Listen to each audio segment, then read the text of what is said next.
transaction within 6 months, we've seen the power of a functioning capital markets. Our project, supported by FCDO, has focused on harnessing Ethiopia's potential, particularly its 40 million plus Muslim population, to develop a robust Islamic finance ecosystem. The draft Islamic Capital Markets Roadmap, which we refine today, is the culmination of this effort. It is expected to outline key recommendations and a policy framework to ensure Islamic financial products like Sukuk thrive in Ethiopia, aligning with market needs and stakeholder expectations. Today's agenda is twofold: consultations and capacity building. We will discuss the roadmap's proposal, crafted with your input to ensure they're practical and impactful. Then we will deepen your understanding of Islamic capital markets instruments, from Sharia governance to Sukuk structuring, equipping you with the skills of implementing best practices. With ECMA's recent licensing of Ethiopia's first investment banks and ESX's ambitious goals of 90 listing over the next decade, your role as brokers, intermediaries, and market players is critical to turning this roadmap into reality. This mission ties directly to the homegrown economic reform program's vision of a dynamic capital markets driving economic growth. By mobilizing Sharia-compliant capital, we're not just diversifying our financial system, we're fostering opportunities that uplift communities and reduce poverty. Your engagement this week has been invaluable, and today we solidify that progress. Let's make this final day count, engage in the consultations, absorb the training, and let's launch this roadmap with momentum. I'd like to close by extending my deepest gratitude to ECMA, UNDP, and FSD Africa for their collaboration, and your partnership has been critical to this success. Welcome everyone, and thank you all for being here. With that, I would like to welcome Dr. Isaias Kasa, the Deputy Director General of ECMA, to officially open the workshop today.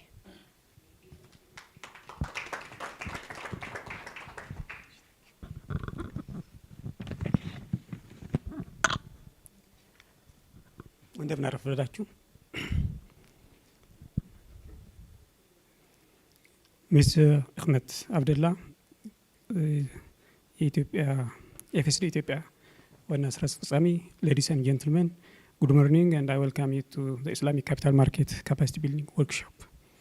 ECMA is honored to host this significant capacity building workshop in collaboration with IFAS, an internationally renowned advisory firm specializing in Islamic finance. We are immensely grateful for the critical, technical and financial assistance provided by FSD Ethiopia, UNDP, FSD Africa, and the FSD Africa. Their support has enabled IFAS to develop a comprehensive roadmap designed to equip the Ethiopian Capital Market Authority with the necessary tools and frameworks to establish Sharia-compliant capital market. The purpose of today's training to be provided by IFAS is twofold. Firstly, we aim to raise awareness among market participants, including companies and various service providers, regarding the strategic importance of developing an Islamic capital market alongside our conventional financial systems. Secondly, we seek active participation from all stakeholders in shaping a dynamic, inclusive capital market environment. As you all know, the conventional capital market is at its nascent stage. So it is essential to consider establishing an Islamic capital market in Ethiopia at this stage, which is not common in almost all countries we have been visited so far. Firstly, it is fundamentally a matter of rights and inclusiveness. Ethiopian Muslim citizens deserve equitable access to financial instruments that align with their faith and ethical principles. Ensuring their financial inclusion is not merely an economic decision, but a commitment to respecting fundamental rights. Secondly, an Islamic capital market promises substantial economic benefits for both the public and private sectors. It diversifies investment landscape, attracts new domestic and international investors, and fosters economic stability through ethical financial mechanisms. This expansion of capital market offering can significantly enhance Ethiopia's overall economic growth and resilience. However, as you will understand at the end of this training, developing an Islamic capital market is not easy business. It involves navigating complex frameworks, addressing intricate legal and taxation issues, establishing a governance framework, and significantly boosting stakeholder awareness and understanding. My message is that ECMA has been playing its role effectively and will continue to do so. We expect you to play your part as well.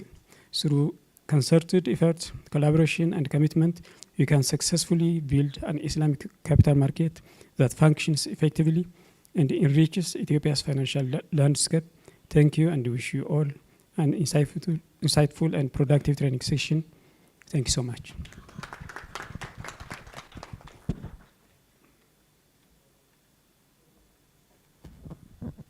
Without further ado, I will hand over the stage to the IFS team to commence the workshop. Thank you.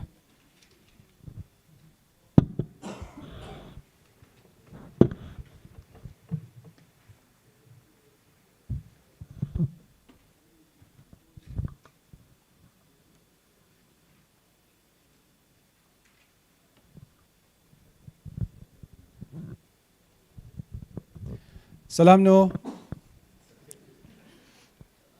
Indet Nachu. Simin, Najib al Aswad no. That's the end of the Amharic. So, if some of you know me, you know I only know these 3 lines. I can see a lot of familiar faces. Thank you very much, Amisa Ginalu, for taking the time from your busy day to be with us today. This is really a pleasure. Please don't freak out from all the cameras. It's okay. So what we want really to achieve today is to go through the Islamic capital market overview, give you an idea how this functions, some of the key products, how it looks like, and also listen to you and hear from your thoughts about this and what type of changes do you expect, so we can take that into account.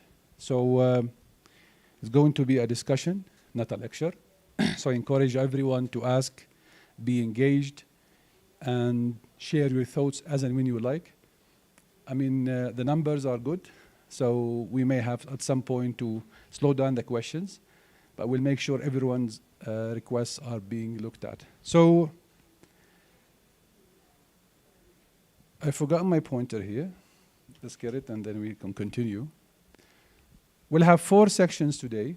We'll start with the basics of Islamic finance. Now, I understand probably most of you are well-experienced professionals in Islamic finance, but it was difficult to make an assumption everyone knows at least the basic, to give you a little bit of flavor before we go to Islamic capital market. So we'll spend some time here, and then we'll go to the Islamic capital market products. So I'll hand over now to my colleague, Mr. Isam Al-Aghbari. He can take you through the first 2 sections, and then we can take it from there. In terms of lunch and coffee breaks, I'm assuming now we are good for another 90 minutes. Oh, you don't like it? Maybe 75 minutes? An hour, quarter, like, yeah, an hour, maybe an hour and 15 minutes, yeah? And then we'll have our first coffee break. I don't know about the lunch, so we'll give this to you. And please try to be after the lunch. You know, I usually say the casualty rate is very high after lunch. So I hope you stay towards the end of the day. Thank you. Thank you, Najib. Good morning. How's everyone? Can you hear me clearly? So I'm gonna repeat, what Najib has just mentioned with you now. I want you to forget about all of these cameras. They're here to record so that others can benefit from it. But this is a training session. It's not our style to hold the mic, stand behind the podium and start lecturing you. So that's not our style. I don't feel comfortable at all, to be honest with you, to do it this way. So I'll be walking around, I'll be free. We will crack some jokes sometimes. So I would like you to be comfortable in this setting. That being said, the purpose of this first session is to highlight the basics of Islamic finance. And as Najib said, majority of you, I'm sure that you are familiar with whatever we're going to discuss, but we need to have a common understanding over things. And so we would not spend a long time, a lot of time to discuss these basics. But I think it's essential for us to review these things. Sometimes we tend to forget, even that we are practitioners and you've been in the market, sometimes we tend to forget. So the plan is I'll cover the basics of Islamic finance, and then I'm going to go into Islamic capital market and spend a little bit of time to talk about the main products, Islamic equities, Islamic funds, and then Sukuk. So let's begin.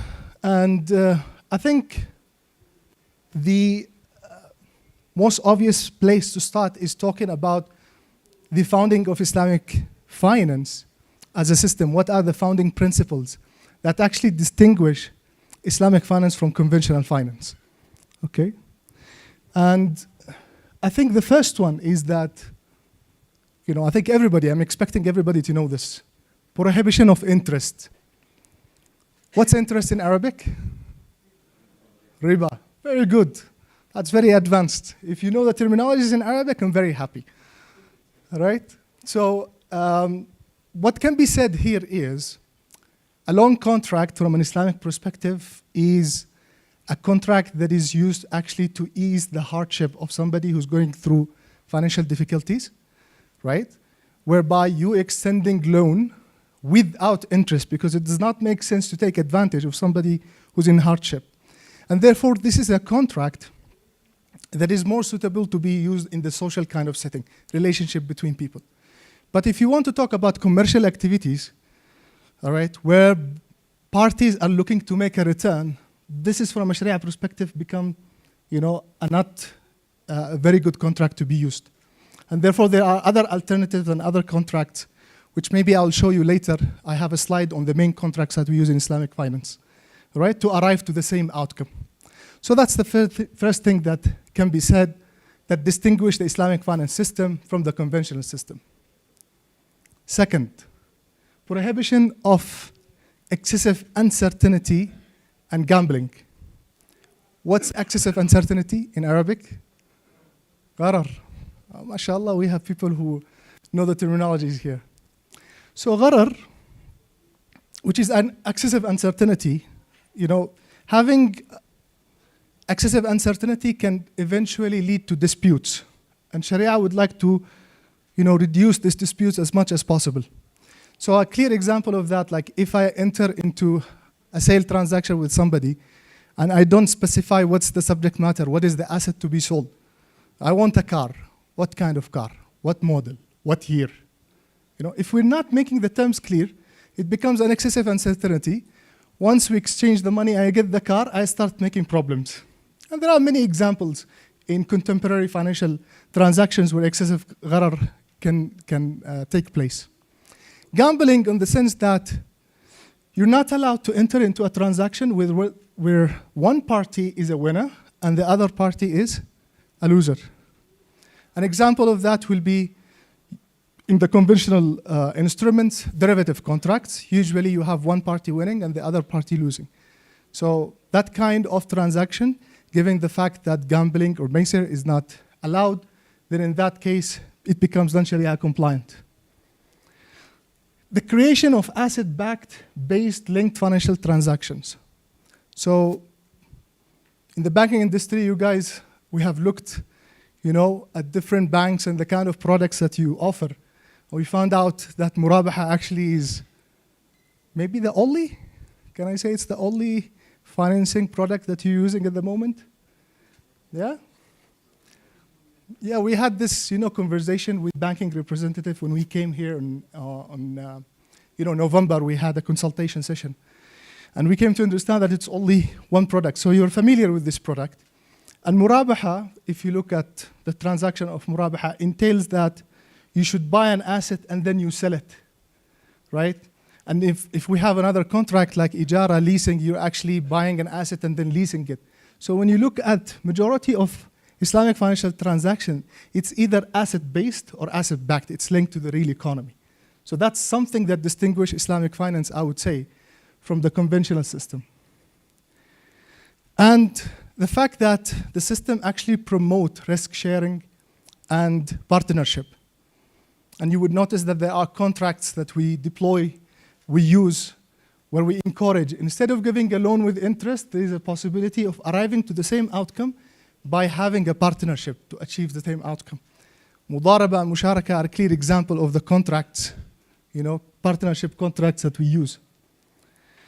And the fifth one that can distinguish the system from the conventional is the fact that we are abiding by a comprehensive ethical framework.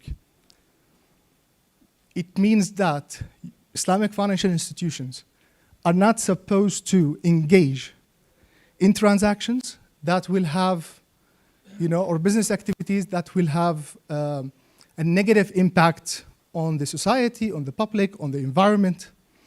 And clearly you can see that from the prohibitions that Sharia prohibit you from, for example, engaging with a business that sells alcohol or gambling.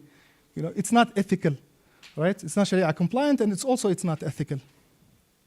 So this is something that we can say also is a distinguishing factor. Now let's talk about similarities, okay? Because it's not reasonable to say that it's a totally, different system. Islamic finance, there are no similarities whatsoever. No, there are actually a lot of similarities. And we can put it in 3 different categories. First is the outcome. Whatever, you guys are bankers, whatever the Islamic bank is trying to do as a final outcome is the same as the conventional bank. But the way of doing that is different, right? I need a car financing, right? I go to a conventional bank. The conventional bank gives you a loan with interest.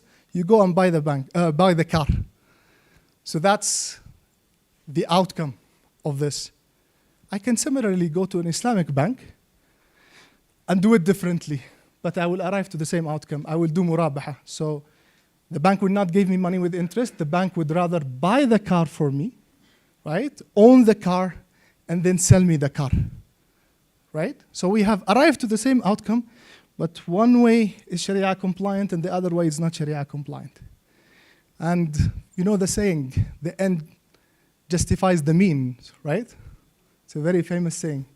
This is not Sharia compliant in this, because the way to get there is very important to be Sharia compliant. Okay? Because of these different contracts and structures that we're using, we ultimately have different processes. I will talk about that in the differences slide. But another similarity is the costs. I'm not sure if you get this question. As bankers, people come to you and say, why are you not cheaper than conventional? Do you get that kind of question? You call yourself an Islamic bank, and they forget that basically there are costs, because at the end of the day,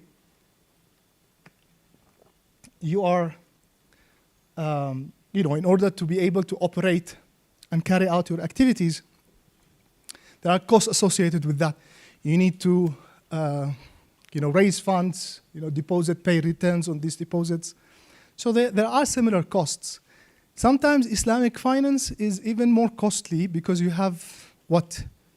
What is the extra cost that an Islamic bank has to have in comparison to conventional bank? Sharia compliance, right? You need to have Sharia governance in place. You need to have a board. You need to have people who are looking into Sharia compliance and Sharia audit. And therefore, this becomes maybe an extra cost. But largely, the costs are similar because you have cost of funding and you have operations, so it's very similar. The third one will be the pricing, okay? That's the point, actually, where people argue that you should be cheaper, than your conventional counterparts, simply because you are an Islamic financial institution. We all understand that when it comes to pricing, the pricing mechanism, we have the same reference, all right? And if you think about it, even from a competitive perspective, all right? You have competition. So you are bound to see what your competitors are doing and price your products accordingly, right? A very famous example that is always given is that, you know, an analogy, we can draw an analogy from that. If you have halal chicken chop and a normal chicken, right? Should the halal chicken be cheaper or more expensive? At the end of the day, he will look at the shop next door and see how much are they pricing, and he will do the same. So when it comes to the pricing, it's actually a similarity rather than a difference. All right? They're similar, but they're not identical. Right. When it comes to the differences, as I just said at the beginning of my presentation, that a loan with interest is not permissible, and we use different types of contracts. So that's a difference actually between the system, the Islamic finance system and the conventional system. Because we're using different contracts, then we have different processes, right? I mean, a conventional bank just will stick to the same example, right? A car financing in a conventional bank is just a loan with interest, straightforward. Islamic bank, no. You need to go and buy the asset first, take ownership.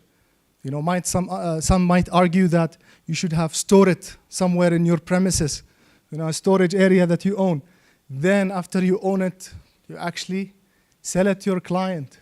So there are different processes, and it's very important to, understand the flow of each process, because if you don't do it the right way, you might end up having some serious Sharia issues.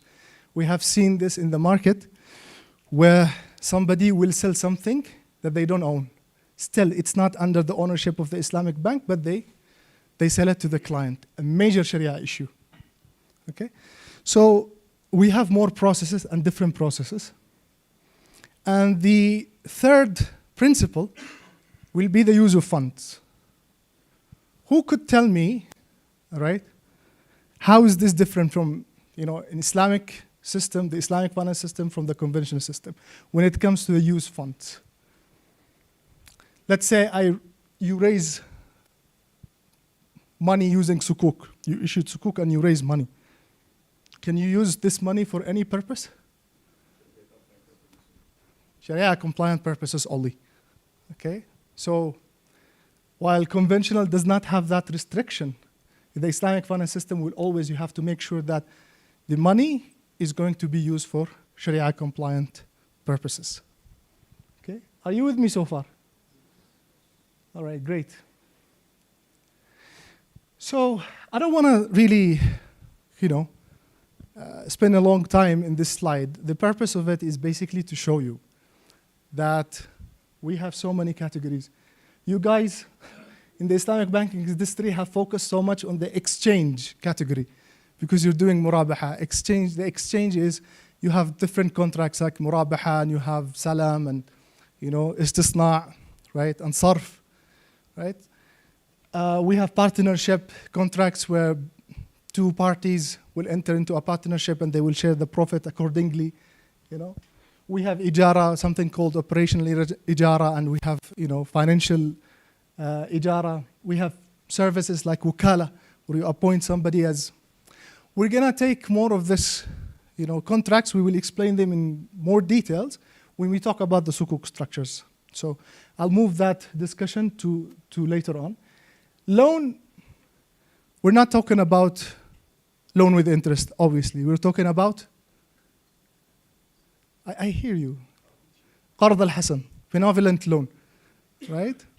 So are you in the business of giving free money? I'm gonna come to your bank. We have been just providing for exporters. For exporters? Yeah, just in exchange of foreign currency. Okay, Provide local bank. right, Then we get the foreign currency. We provide it for free in cash. right. In exchange of that, because of the preciousness of the foreign currency, to get that fund. Interesting. Win-win situation. Yes, That is highly categorized into that's very good. You're using it, effectively. You're getting other, it's fine. But one obvious way also, we use it in the deposit side. right? The current accounts, because you don't have to pay, so you can use this kind of contract. And then we have other supporting contracts like Rahn, and when you want to pledge a collateral, we have a contract for that. So they're not standalone contracts, but rather supporting contracts. Okay, Sharia governance. Who could please tell me what Sharia governance is about? And I see people from the Sharia departments, I guess, the Sharia boards of certain banks, right? Do we have people from the Sharia departments so I can target them? I said that, huh? Anybody coming from Sharia department or Sharia board? No, they have to say, Akhi, Sharia people, they have to be honest. Apart from Sheikh Adam, no one?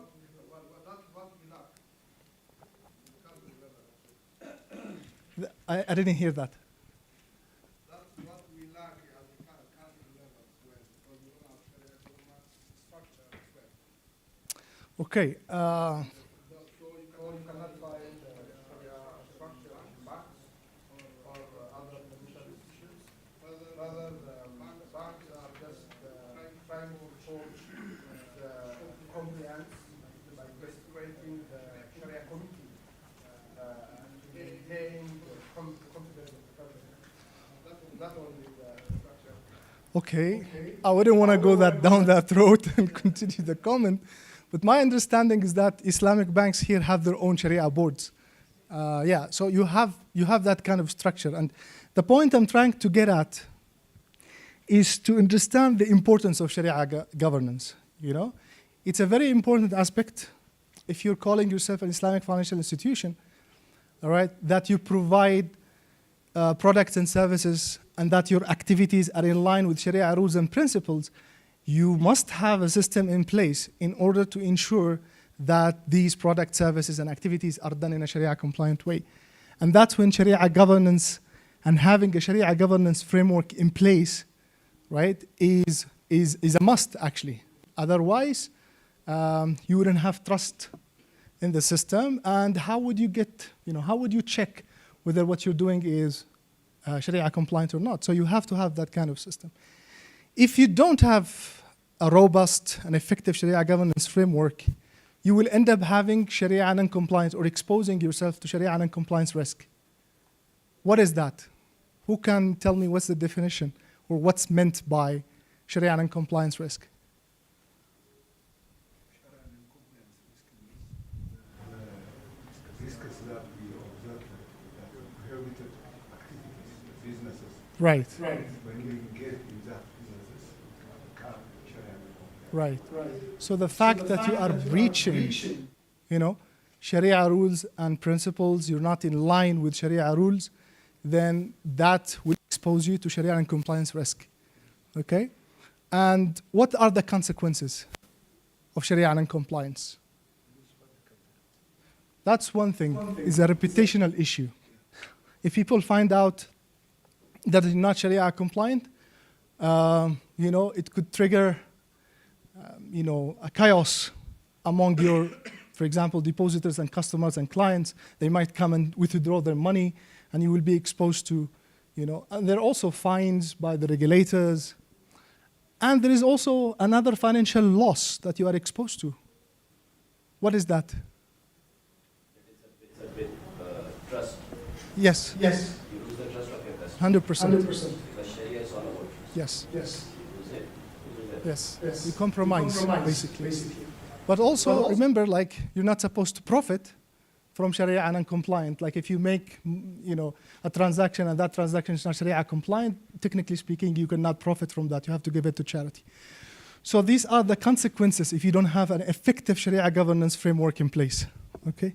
So what do we need to have in order to have an effective Sharia governance in place? What are the key components? All right. Now, this differs from one jurisdiction to another. Okay?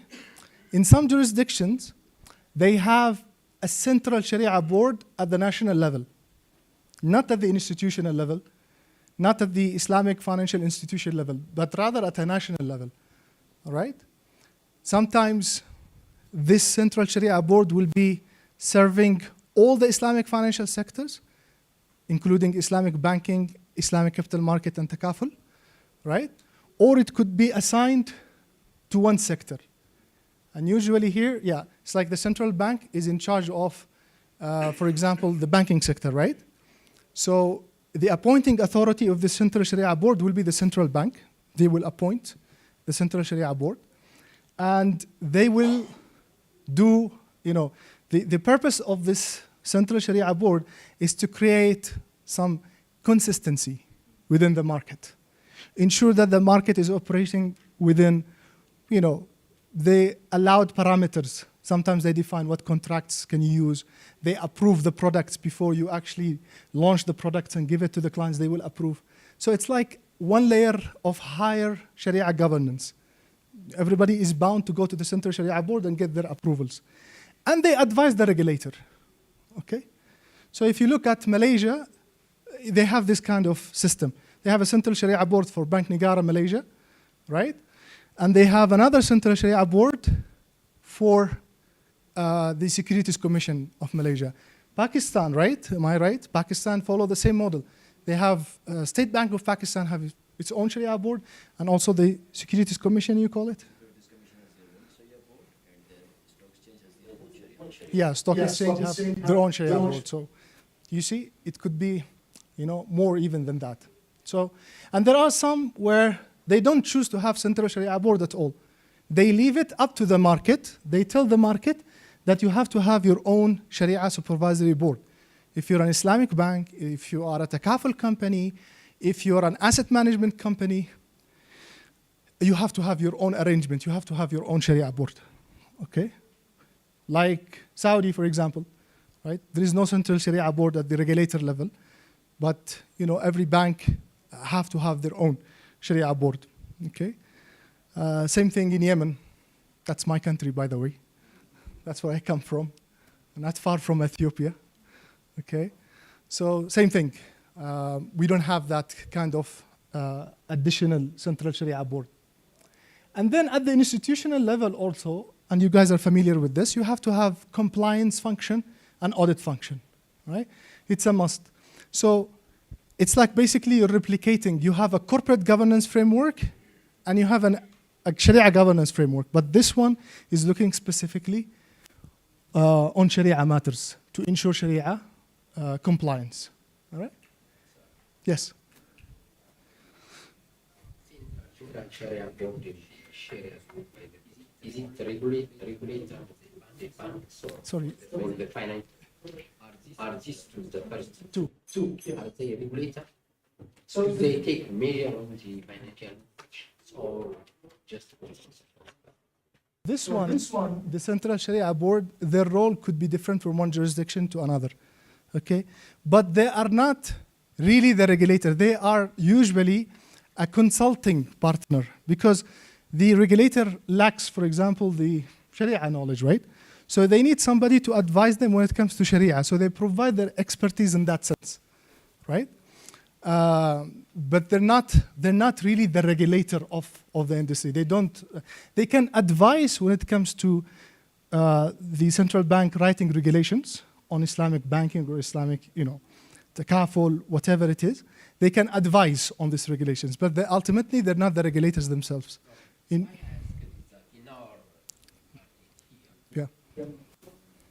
regulator, the central bank doesn't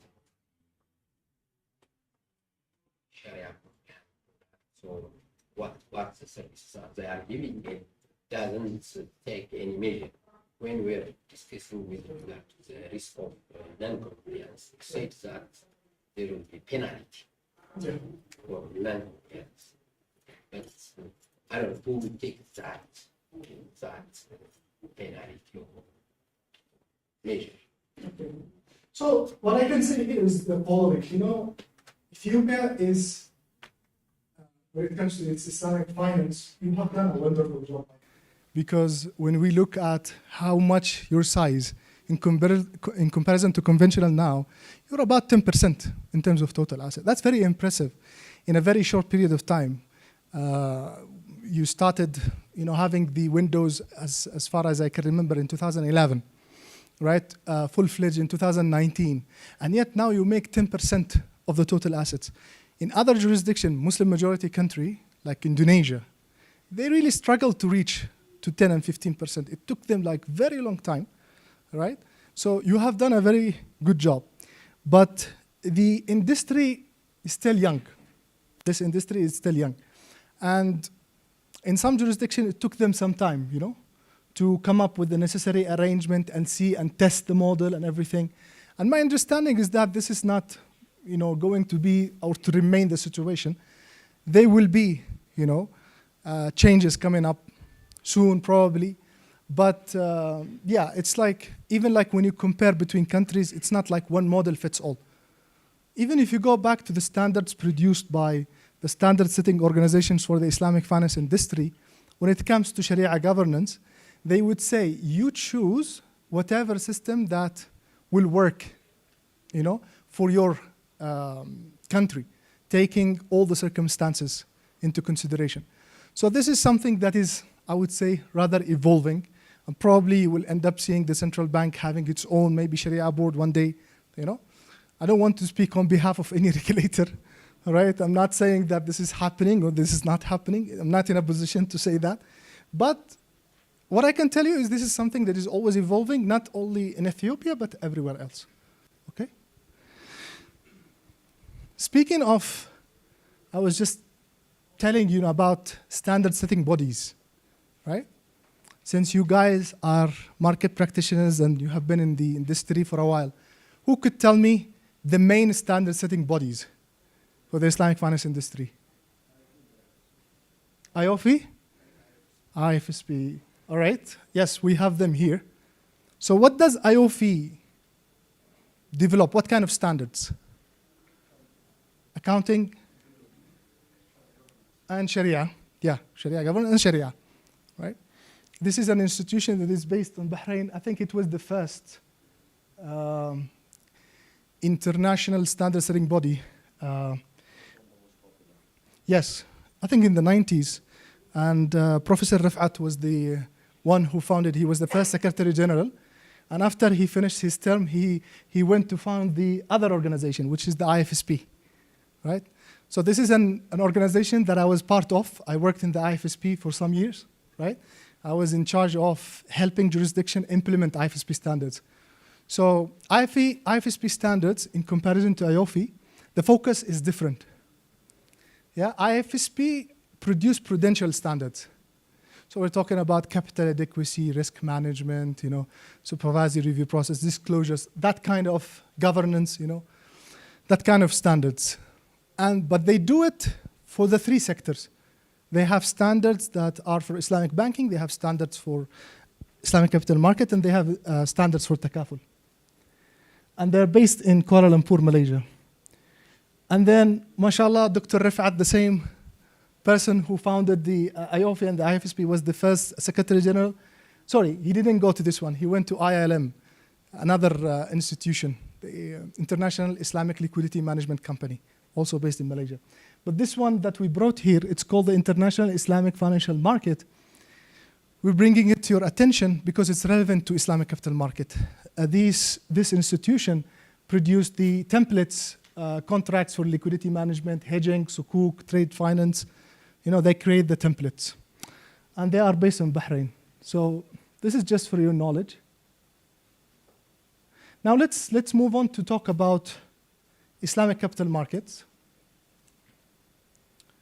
So if we define it, we would say that Islamic capital markets refer to Islamic capital market activities that are carried out in ways that complies with Sharia rules and principles. And it includes, issuance of sukuk, Islamic equities, or we call them sometimes Sharia-compliant stocks, and also funds, among others. Now, you have a question? Yes, please.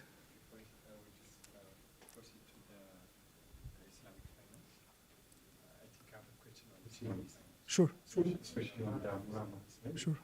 So I'm actually with us 10%. So most of the time our customers have complained on this Murabaha finance because still this interest-free banking finance is developed in the country, as you said, since 2011. But this financing is not inclusive, as they say, because they have a complaint on the process side on the Murabaha. So I want you to share with that your opinion on that, especially maybe if you have some experience on that in several countries. I was also working on that.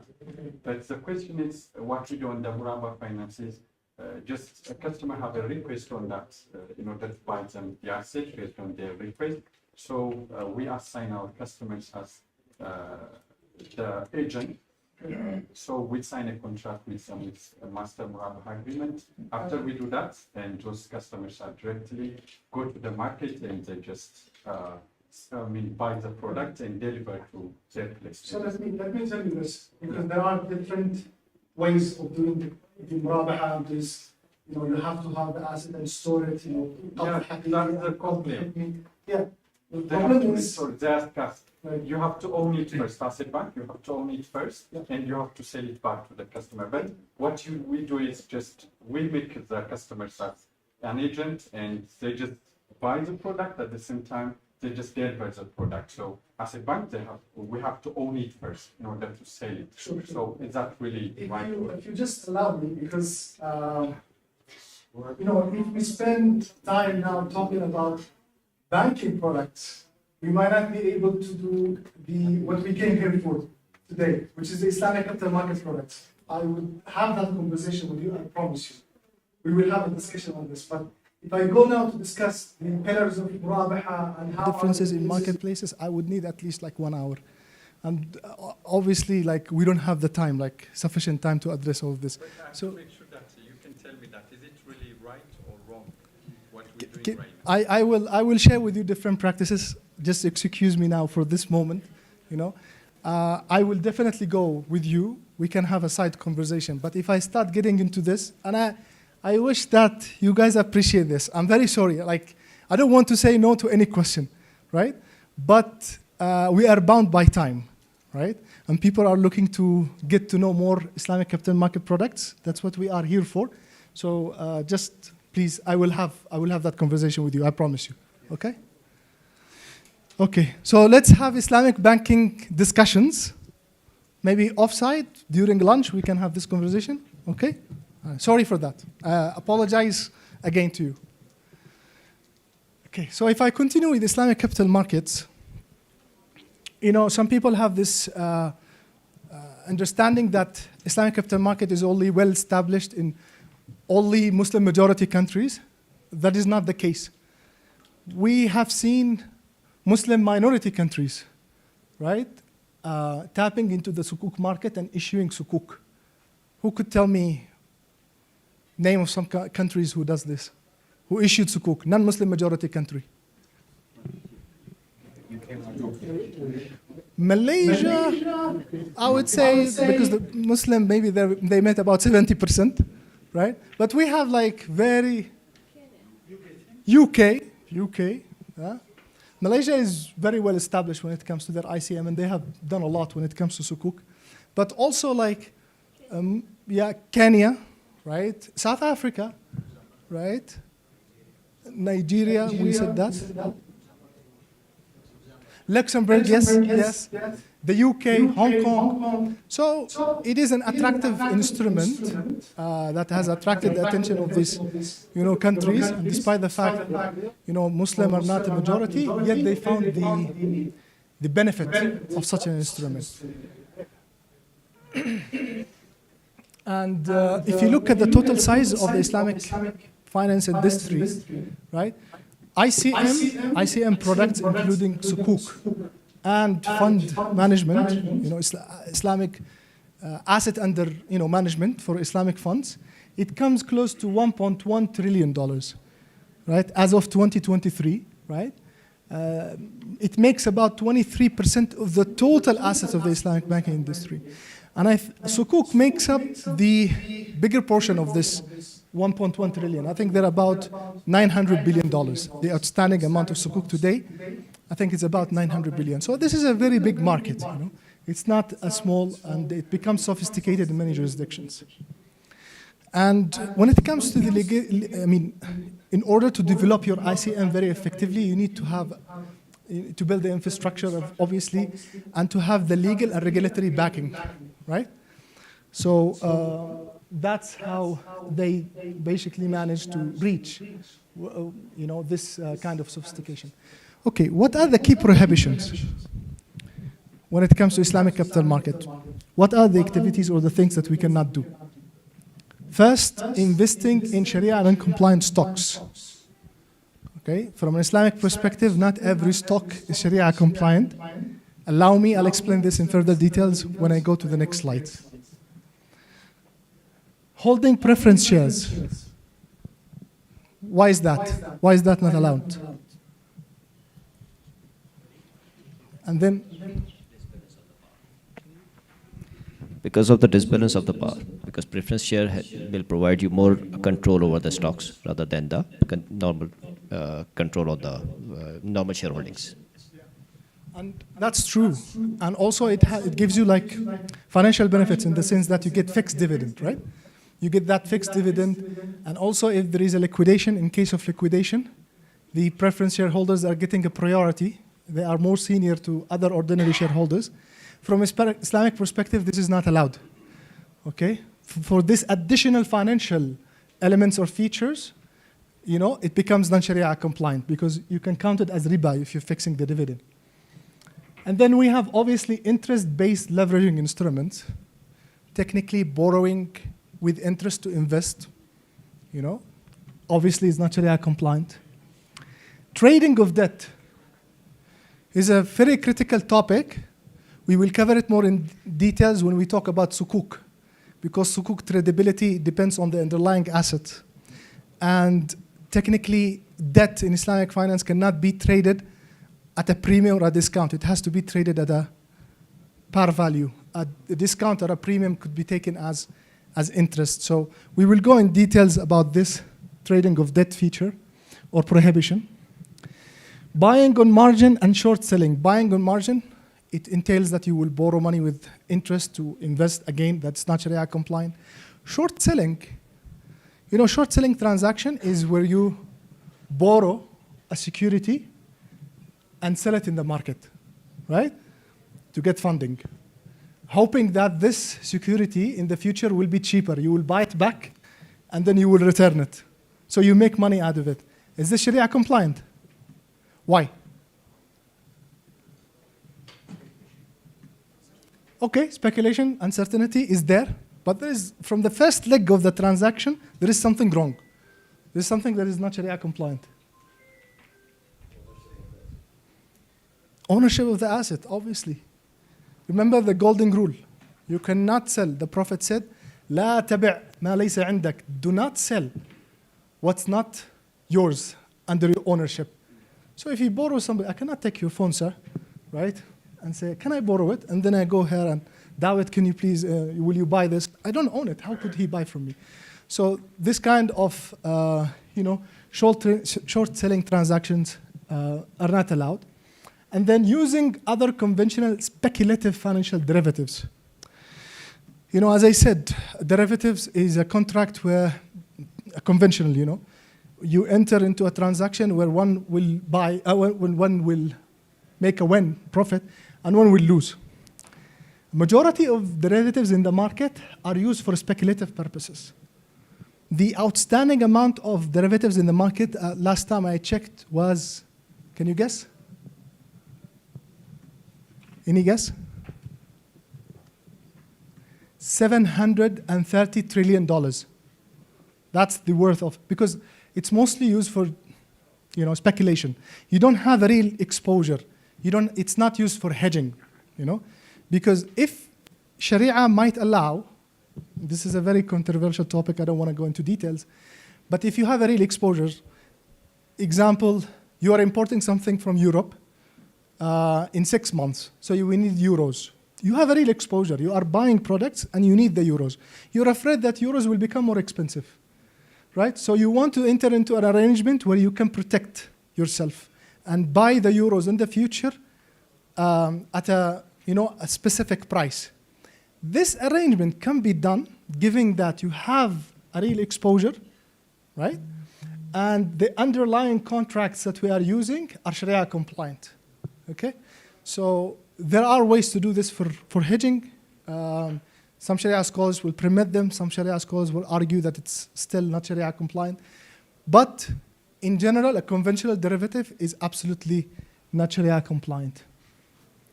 Then we have other things like, these 5 prohibitions are actually quite shared between the conventional and the Islamic system. So insider information, disseminating misleading statements, market manipulation, improper disclosures, unfairness. This is from a Sharia perspective, you're not supposed to mislead. You're not supposed to, not give sufficient disclosures to your clients. You're supposed to inform them. You're supposed to be fair to them from a Sharia perspective. Also from a regulatory perspective, everybody is bound by these regulations now. So these are common prohibitions, I would say.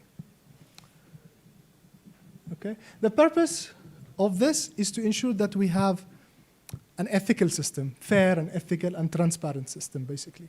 That's why we have these prohibitions in place. Okay, are you with me so far? Yes, please. Kind of a hypothetical situation. Let's assume a country which is Islamic Republic kind of state, where the state itself is a Sharia compliant state. It implements the Sharia compliance financial system in full.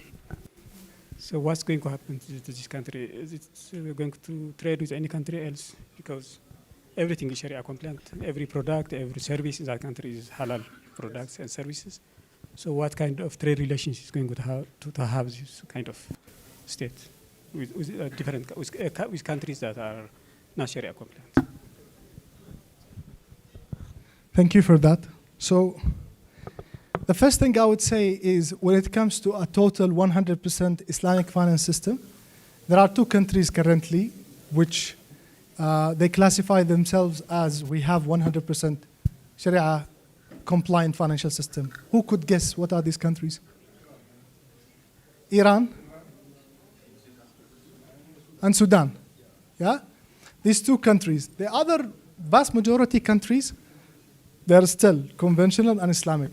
And some of them maybe don't even have Islamic. So what I want to say here is in some countries like Pakistan even now, they're, to converting the whole system after by 2028, after the high court ruling. Yeah? Yeah. Yeah. But if you notice, like, when it comes to trade, also Islamic banks and Islamic financial institutions aren't, engaged in international trade, and they can facilitate international trade because they do present these kind of products and services. They're Sharia compliant, and they deal with the outside world that is not Islamic, and they do this in a Sharia compliant way. I mean, we have now seen even big conventional institutions, banks or offering, Sharia compliant. Yeah, Standard Chartered, HSBC. I worked in HSBC. They had HSBC Amana, which is 100% Islamic. So it's not restricting. If that's the point, it's not going to restrict you. Even if you have 100% Sharia, you will continue carrying on doing trades and business relations. Your financial arrangements will allow you basically to do this kind of international trade. Okay.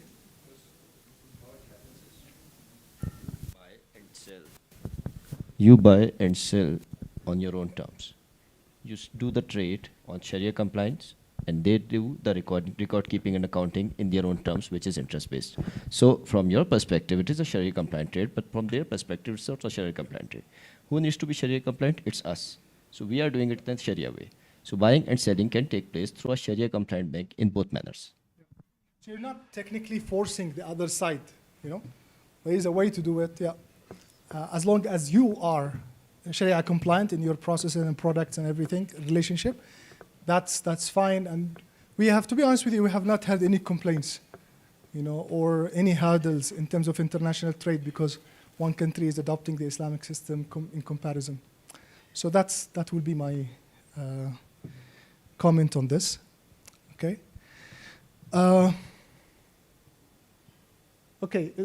We'll talk about the main types of Islamic funds, right? I will spend more time talking about equity funds. They're important because I want to talk about Islamic stocks. So shortly I will address this. But the other ones, fixed income, lease funds, commodity funds, exchange traded funds, you will notice that this is not only like, we also have like in the conventional, financial system, we have this kind of funds. There is fixed income funds, lease funds, commodity funds. So the difference is, I would say, they're not major differences. It's not like the setup will be totally different, right?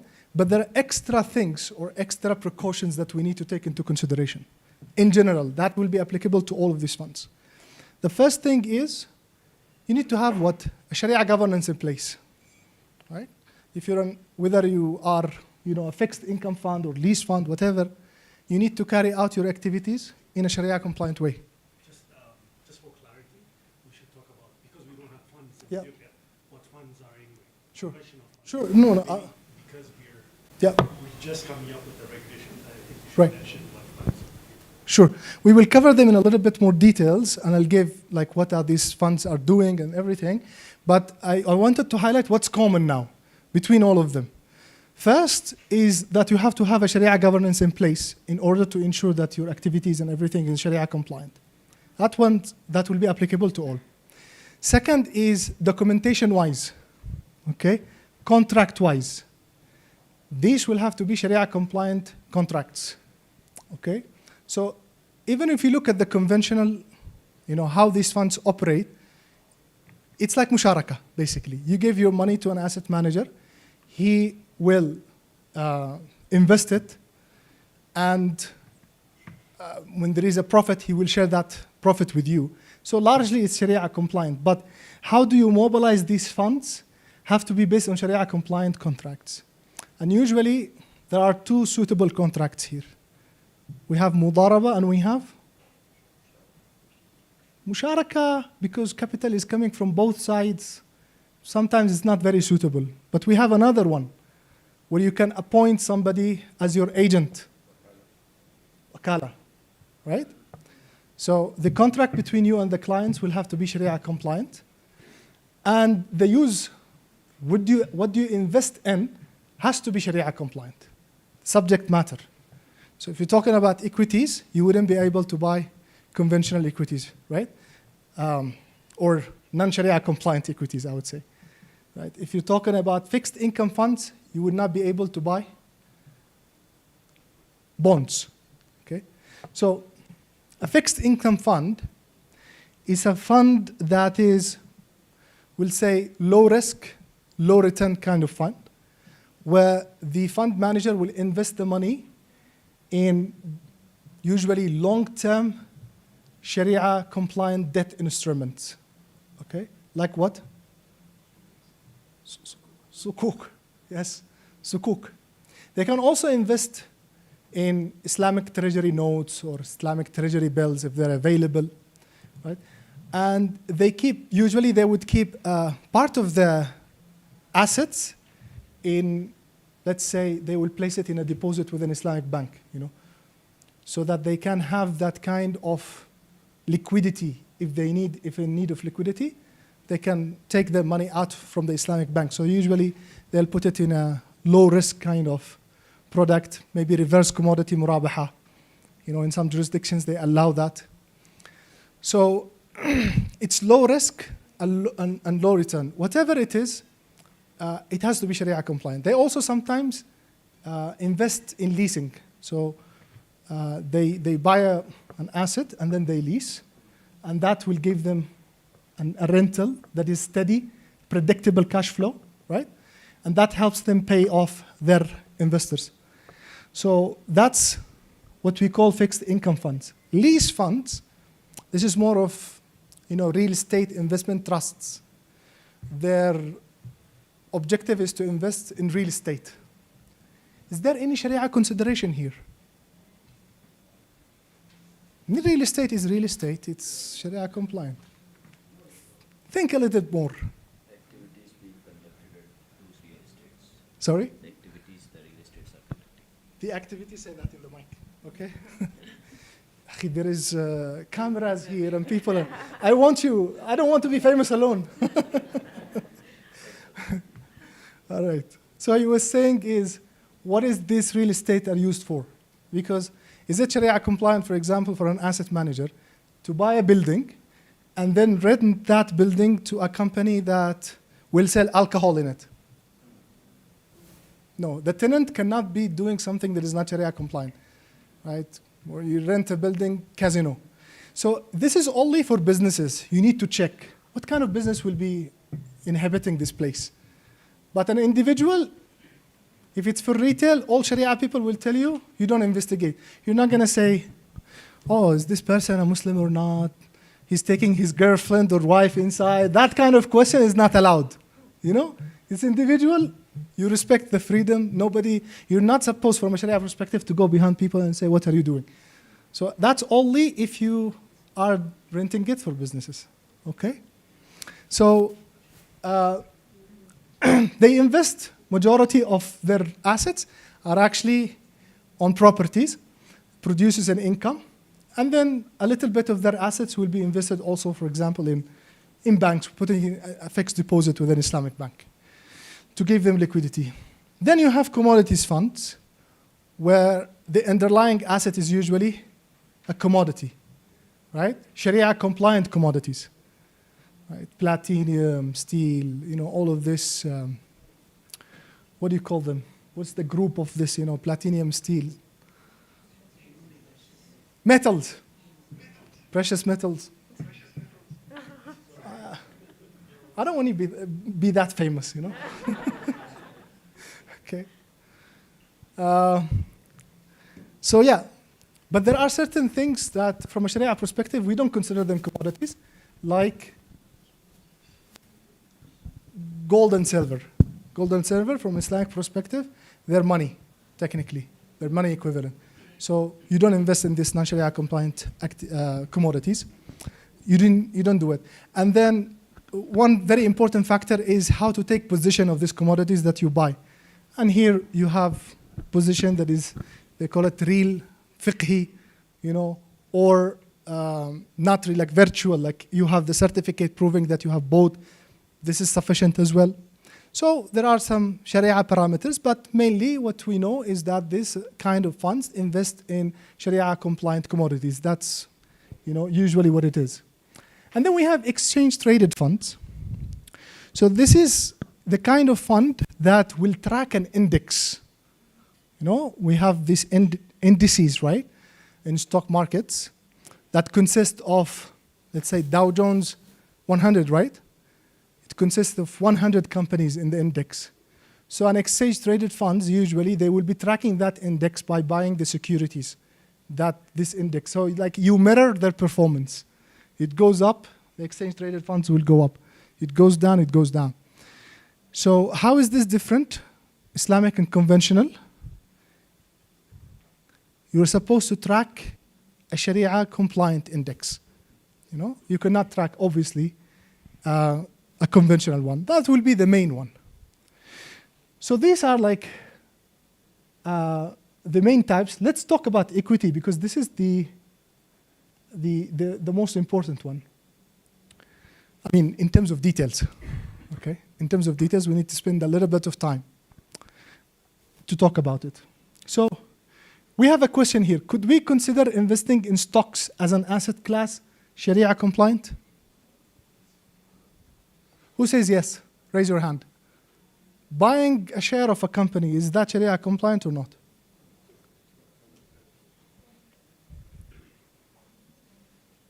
Compliant, you're getting into the details. True, you need to see what kind of a company. But in general, let's not, as a concept, a stock is a proof that you have equity, right? Like if you're having equity. From a Sharia perspective, that's like musharaka. You know, you're giving capital to this company, you become a shareholder, right? If the company makes profit, you take profit. If the company makes a loss, you also lose. So there is actually, as an asset class, the contract itself, it's fine, right? But then we have to see what does this company do in order for us to understand, okay? So there is what we call a screening process. And IOFI has published its criteria and screening methodology that will allow you to do this kind of screening in order to understand that this business is Sharia compliant or not. You have to go through the filter. Okay, here we have the filter. You have all the stocks, you have to go through the industry screen, and you have to go through the financial screen. So the first layer of screening, you would like to look at the main activities of the company. So what are the main activities, or what is the kind of companies that its main activities is not Sharia compliant, and therefore you cannot say that this is a Sharia compliant company? I can't hear. Alcoholic sector, yes. Yes? A company that buys, manufactures, sells alcohol. What else? Conventional bank, conventional insurance company, conventional microfinance institution, whatever it is, right? Anything conventional in the financial system, it's not Sharia compliant. A company that operates a casino or owns a casino, same thing. So the first screening is easy. If the main activity of the company is not Sharia compliant, we will immediately remove them. But there is a challenge because, yes? Military industry. Will the military industry be excluded? Okay. Good question, good question. These are the controversial things, So they say, as far as I know, that if that company, do offensive kind of weapons, then it becomes non-Sharia compliant. But if it's defensive for defensive purposes, it's Sharia compliant. And usually these companies, actually, they produce both. And some will argue, they say, you can buy, sometimes the same weapon can be used for defensive and offensive at the same time. So these are the kind of controversial. That's why it's important to have Sharia people, not Isam. I can share with you my exposure, what I understood. But when it comes to these, very sensitive Sharia things, I'm not in a position to say that this is 100% Sharia compliant or not. And that's why it's necessary to have that kind of Sharia board and Sharia advisors. Sir. You told me that in an earlier question that a country which is a Sharia compliant country, the whole country, let us assume Islamic Republic of Pakistan, for example, or Iran, and self-defense is halal. I think it's not. You have to defend yourself, and there is no difference between the missiles that you defend yourself and they are used to attack most of the time. So how are you going to say that investing on a military industry is haram? How do you know that a Kalashnikov is for defense or for offense? Thank you. Thank you, sir. That's basically the same point I was just stating, to you right now. The same concern, because a weapon can be used for offensive or defensive, the same weapon. So I'm just telling you what I have read, what I have encountered during my journey in Islamic finance. I did also my master's. We had this kinds of debate, but seriously, in order to get some clear answers when it comes to these Sharia arguments, we need to consult the Sharia people. This is beyond, I cannot claim that I have the definitive answer for this kind of, questions. Usually what is happening, military companies do not direct list their stocks in the stock market. Their suppliers usually are available in the stock market. Like for the suppliers who are providing them the raw materials, they are available in the stock market, and they are also supplying those raw materials to other companies also. So this is how the militaries are going to enlist themselves in the stock market, not directly to the stock market. So that's what can be said. But I think also, like coming back to my point, if you are to say that we need a company that is its main, all of its activities is Sharia compliant, could be challenging, because in reality, you also might have a big company, they have some different lines of businesses, and maybe a business line, one of their business lines is not Sharia compliant, right? Then how do we judge? How do we say if a company majority of the main activities of this company is Sharia compliant? They do real estate, they do things that clearly Sharia compliant. But then they have a small, portion of their business. Maybe they're giving loans with interest and set up a conventional fintech company, whatever it is, right? And that's not Sharia compliant. They usually say, okay, clear example. You have a shopping mall. Shopping mall, you rent, you lease. Majority of your stores will be selling clothes and stuff that are okay with Sharia, so they're Sharia compliant. But then you might have one store or two stores that sells alcohol. So how are we gonna label them? Are we gonna say it's Sharia compliant or not? Yes. It's better to consider the total amount of sales, and if the sales is less than 5%, we can use purification. Thank you. Thank you very much. You're just summarizing, whatever I was about to say. The 5% is there, Thank you very much. So we need to see the proportion of the non-halal income in comparison to the overall income. If it's minor, she said 5%, that's correct, by IOFI's methodology. They say if that non-halal income is less than 5%, then still we will classify you as Sharia compliant. You can be, but you have to purify. Meaning that you cannot completely avoid. You will invest. You make, let's say you got a profit of 1 million, and only 3%, of their income is not Sharia compliant. So you have to give away to charity. Yeah, 100%. Yes, yes, because it's non-Sharia compliant. Yeah.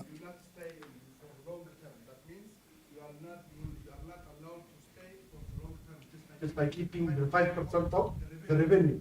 Yes. Yes. Yes. But you should gradually just out of that system. I think that is the right from the standard. Yeah, we're jumping a little bit ahead because we're going to cover these scenarios where if it will become temporarily or permanent. There are opinions on this. But maybe I just finish with the financial screening, because now I think we understood that there is an industry screen. The company has passed 100%, they're Sharia compliant. Still, that's not enough. We cannot still classify it as Sharia compliant. We have to go with another layer of screening. We have to look at their financial practices. Because it could be that this company, like real estate, Sharia compliant main activity. But when you look at the financial practices, how do they borrow? How do they raise funds? They raise it by issuing bond with interest, for example, or by taking a conventional loan and paying interest. Or similarly, they can have liquidity, excess liquidity, and they put that liquidity with a conventional bank and earn interest on it, So, or invest in bonds and earn interest on it. So if their financial practices are not in line with Sharia rules, still is going to be an issue. Of course, we cannot have a general rule and say that you cannot have a general rule and say, even if you have a little bit of money placed with a conventional bank, you're not Sharia compliant. Because in some systems, we have both conventional and Islamic. In some countries, you might not be able to find Islamic financial institutions to borrow from or to take financing from. So there is some sort of leniency here, all right, and tolerance. And IOFI has taken that into consideration and introduced this screening, into the screening methodology. So they said that if your interest-based debt divided by your market capitalization is more than 30%, then you automatically be out, non-Sharia compliant, despite the fact that your main activity is Sharia compliant. And the second one is interest-bearing deposits divided by your market capitalization is actually more than 30%. Same thing. So they use these ratios. If you pass, then you are labeled as Sharia compliant, Islamic equity, stock, no problem. I wanted to have additional, we talked about purification, but there is an additional thing that you need to understand is that when it comes to this threshold and criteria, there are differences in the numbers and even the dividers. It's not always the same. So IOFI has decided on this kind of, ratios. But you will find indices, Islamic indices, Sharia compliant indices, that use another type of methodology. This is because it's based on ijtihad, right? It's not something fixed. So different Sharia scholars might view things differently and might, employ a different kind of criteria. So you would see this kind of differences. Instead of market capitalization, for example, you will have total assets. Instead of dividing by market capitalization, you will divide by total assets. Sometimes market capitalization, they take the average market capitalization for 12 months and sometimes for 24 months. This is basically to enable a smoother picture and minimize the effect of market volatility. Because 24 is a longer period, so you have taken that volatility into consideration, and it's actually a more lenient thing. And even with the percentages, 33%, 50%, you will see these numbers changing from one Sharia board to another. And tradability, we're going to be talking about that when it comes to Sukuk. So overall, that's like an overall summary of how Islamic equities are being, labeled or classified. How to deal with a stock becoming non-compliant after purchasing. So maybe you bought a share of a company, today is Sharia compliant.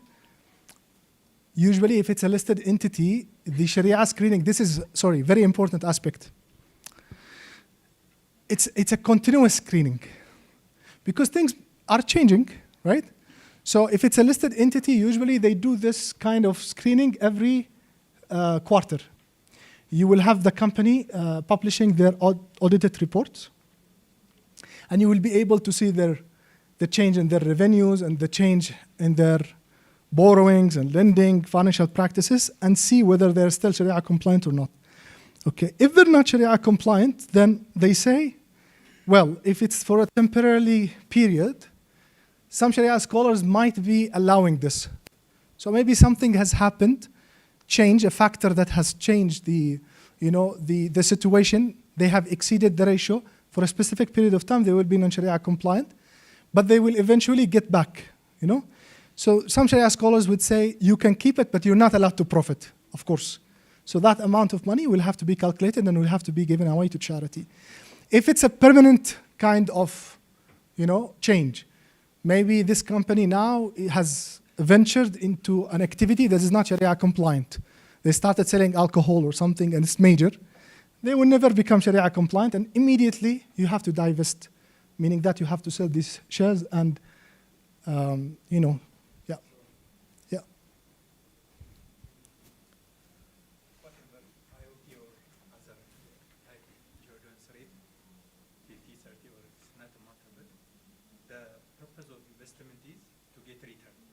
Yes. We are intended to get return. Yeah. The amount available and are right. What are the reasons why we have that kind of thing? It's a thing. We would, in an ideal world, you wouldn't want to touch a company or invest in a company that is even a little bit non-Sharia compliant, ideally. But in practice, in reality, it will be very hard to do so. These companies, might have, if you live in a diverse society, Muslims and non-Muslims, you're bound to have things. Even if you are in a Muslim majority country, you would think, I get this question a lot, in a country, without naming, a Muslim 100% country, will every company will become Sharia compliant according to this screen methodology? maybe in terms of their main activities, yes, but in terms of the financial practices, they still deal with conventional banks and conventional institutions. So there is this like a tolerance level. You're not supposed actually to do it, but it's at a tolerance level to face the reality that we live in, okay? I understand that as an individual, I wanted to invest to get a return. Yes. I'm taking this book, getting return or loss. Yes. If the rate rises, I'm getting, What rate? I'm mandated to repay that amount. Yes. Come from and halal source. Yes. If I'm paying or losing that amount, I'm not interested to invest as an investor. Yeah. Now I'm asking that. You put in money in Islamic fund management, right? In your contract, I would like you to invest in Sharia-compliant activities. Are we in the same page? Sure. He's employing a screening methodology, right? At a certain point of time, whatever he's investing in has become non-Sharia compliant. Is he supposed to give you that income? Or already you have given that agency to him to purify? Because your interest, everything is clear from the beginning, right? I'm not sure if what you mean is something different than what I say. It's the same thing, yeah. So technically, otherwise, like you would like to take from non-Sharia compliant activities, you already somebody who's going to this fund, they have already known there is investment strategy. This is something that has been clear. We only invest in Sharia compliant activities. If they become non-Sharia compliant, then there is a purification. Everything is clear and set up, and you agree on that, So maybe we can later, if I don't get it right, but we can have more. So let me, yeah.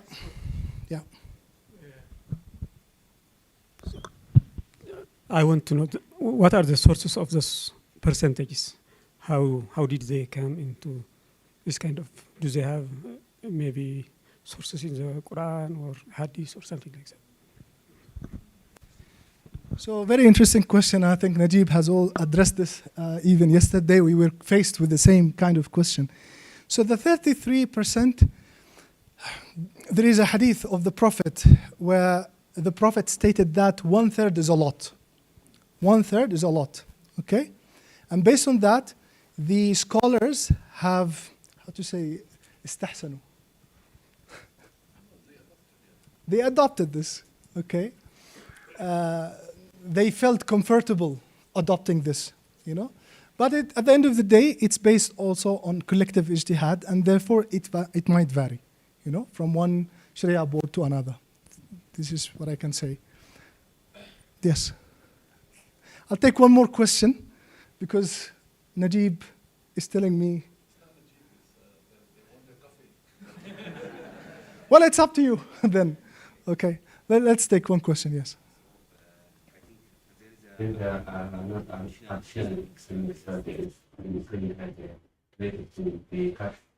Yes. Yes, we will cover that. Cover that more when we talk about tradability of Sukuk, because it's the same concept, right? So we will cover that. Don't worry. Amisa Ginalu. No, I think nobody's interested in the quiz at the moment. They are more into their coffee as far as I know. Thank you very much, Isam. A couple of comments quickly. I think somebody asked about the defense industry. Defense is basically classified as non-compliant in the Dow Jones Islamic Market Index, which was the first index issued even before IOFI. So actually, IOFI learned from their experience, but they have established this with the best Sharia scholars who are part of IOFI. I wouldn't say the best. I shouldn't say the best. That's the wrong word. Please, one of the most experienced Sharia scholars in the industry, because only God knows who is the best Sharia scholar. So please apologize for that comment. But it was established by one of the most experienced Sharia scholars as Dow Jones Islamic Index. If somebody interested to learn more about the mechanics, I think their methodology is available online. They have a detailed document. And there was a very important comment as well, raised by a gentleman from Kifia. Sorry, we met before. Basil. Yes, I'm getting all very bad memory, which is not everything in defense falls immediately prohibited, and they usually do zone in when they get some companies who do things that might be used by defense and other things. That it's like Sharia neutral aspect that can be used in multiple industries, including defense. So Sharia scholars also look into this. So there's a manual qualitative inputs as well by research analysts. There was, I think, another question about the 33% tradability ratio. IOFI dropped this in their new standard for stocks. And this is related to the same principle of, I think you asked the question about where is the third coming from? So as Isam rightly mentioned, the Sharia scholars looked at this as, from the primary text of Hadith, and many other Sharia scholars afterwards adopted this. But this is coming from a rule in Sharia called, sometimes we forgive or we tolerate certain matters if they are subordinate to something prime that is the Sharia compliant. So imagine you're buying a house, right, or you're buying a hotel. That's the main thing. And there is a small pub in it that maybe creates 2% of its income. So it's tolerated as they will call it in Sharia, tabi', right? It's subordinate to the transaction. That doesn't mean we should encourage this. That doesn't mean they should be, actually, the Sharia scholars, when they looked into this Sharia scheme methodology, the objective is two things. First, generally speaking, Muslims were outside the international capital markets and even local capital markets. So they wanted to start engaging in this. But this needs to be intentional. And the intention was to have engagement in this and then become voters in the decision making and try to do things in a more positive way. So if there is a company doing something that is harmful to society and you become a major shareholder, it becomes your duty to try to make change. But you need to start somewhere, and that was really the position. And the engagement of Sharia and compliant income doesn't justify it. So it's still, you have to do purification or donation to justify it. I think there was some test if you just don't touch any company that has any engagement in interest-bearing activities and stuff. The number of, in some markets, were like 7, 8, 10 companies.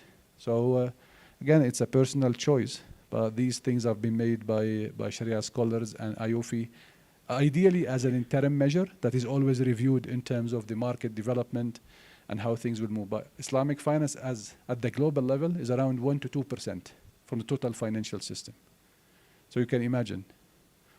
So even, I think the only countries that blame they have 100%, they claim to have 100% Islamic financial system are Sudan and Iran.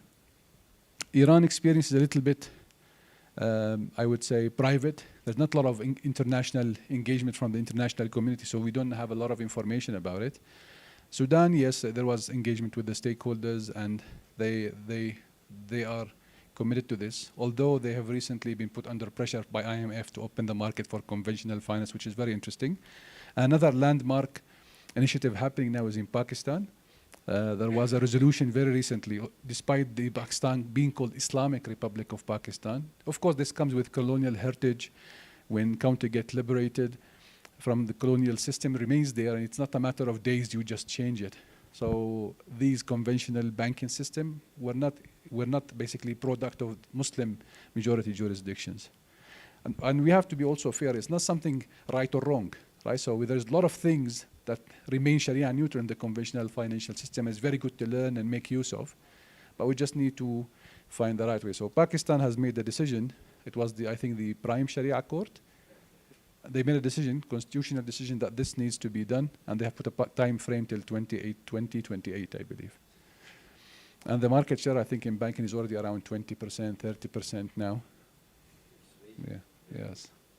And multiple banks and financial institutions are now in the process of conversion. So that will be an interesting experience for you to look at in terms of, I'll say at the macro level, Islamic financial system. Anyway, thank you very much. I'm Mr. Gilandu. Are we returning at 11:30? Okay, so I need a promise. So I'm accepting your, I would say silence as a deemed acceptance. You'll be back at 11:30. Thank you very much.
or through my natural strong voice.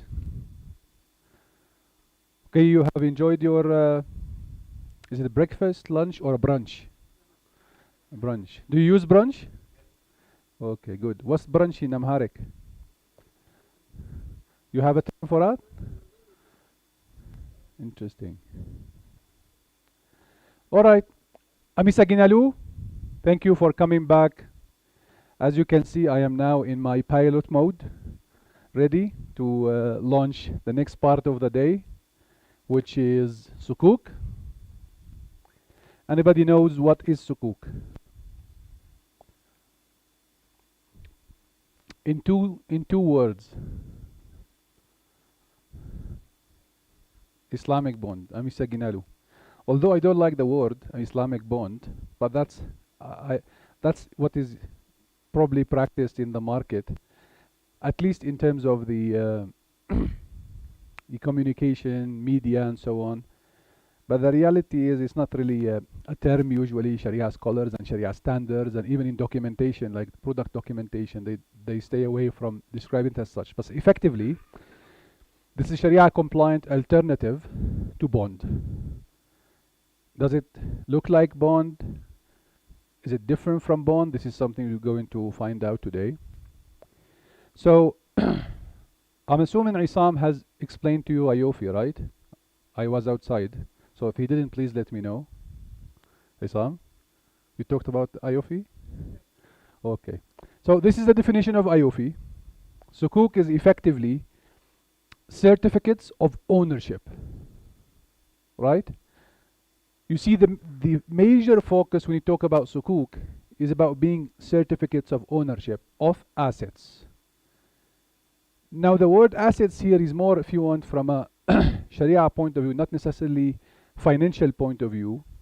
You know, that doesn't mean exactly the same definition, because Sharia has a much wider view of what an asset can be. So this can be something tangible, like a property, like a piece of land, like a car. This could be something, even rights of ownership. There are interesting sukuk structures in the market where an airline have done sukuk on the basis of the rights to sell their seats. You may be scratching your head and thinking, this is really something to sell? Yeah, so even rights that have financial value that are considered a type of, asset. Services, if you are providing service and there's remuneration for that, that could be effectively, an underlying asset. Project, investment activity, that could also be considered an underlying activity for Sukuk. Too much photos. My eyes. Thank you. Yes. So bonds are certificate of ownership. But ownership of what? In what? What does a bond represent? What? One word starting with the letter D. Debt. Yes. Thank you. So effectively, loan is an instrument that gives you an ownership in debt. It's a debt instrument. And effectively, it's not ownership as much as give you rights. It's like an IOU instrument, pretty much. While Sukuk, you're talking about having shares in ownership of these assets. Now, I wanted to stop on the word undivided shares. If we have lawyers in the house, because sometimes people read the word and just let it go. What do you mean by undivided ownership?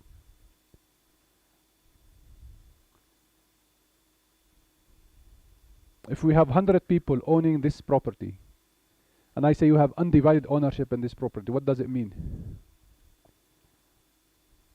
Yes.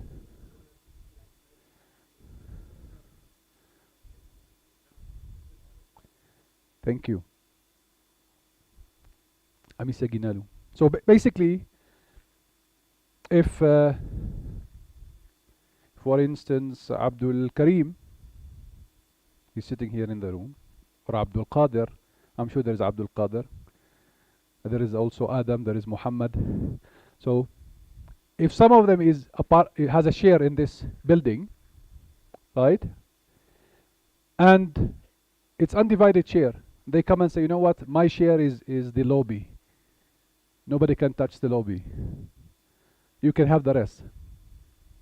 Right? We share all this hotel, but mine is the lobby. So everyone wants to pass the lobby, they have to pay me the biggest type of rent.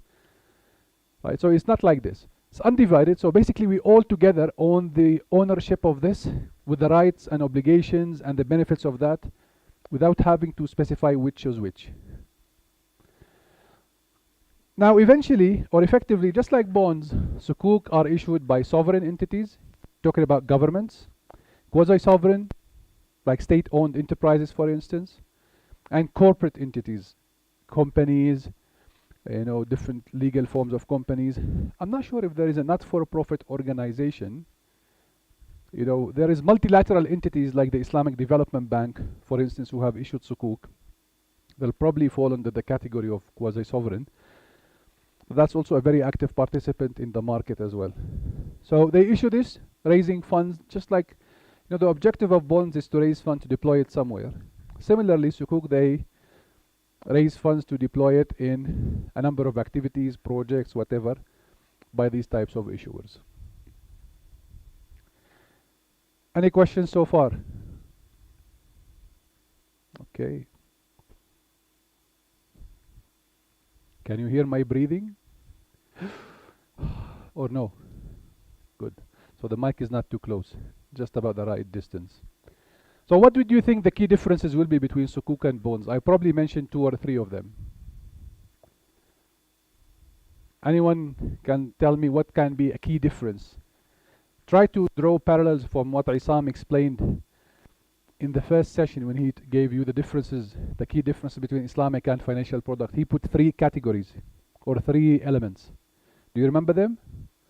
First was what? Interest free. Thank you. So interest, where is the interest coming from? From what? So it's generated from the asset or the contract? The contract, right? So first of all, contracts.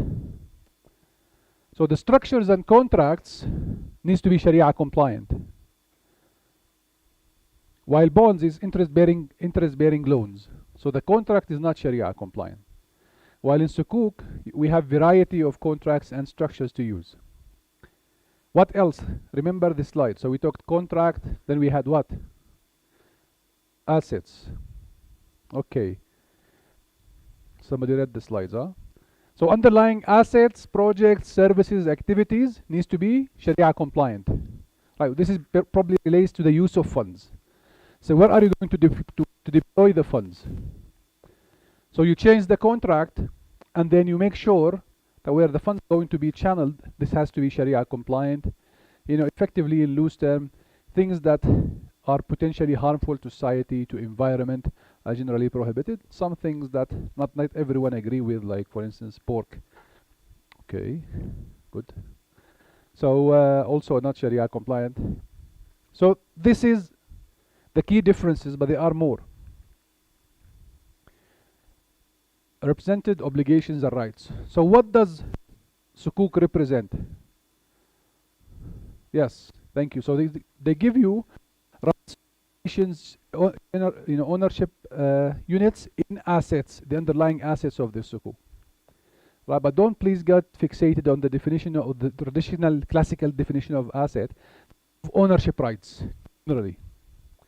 While bonds represent what? Rights in basically debt rights, right? Debt obligations or payment obligations related to this debt. Sale of units. So when you sell your bond, you transfer this loan, the interest remaining that needs to be paid to someone else. You're selling basically certificates of that debt to someone else. When you sell Sukuk, you are effectively selling a share, underlying asset, to someone else. So this is very important distinction, because when you trade Sukuk, there are certain restrictions. Right? That doesn't mean, by the way, that every Sukuk structure will not generate debt. No, that's not the case. So every bond structure generates debt.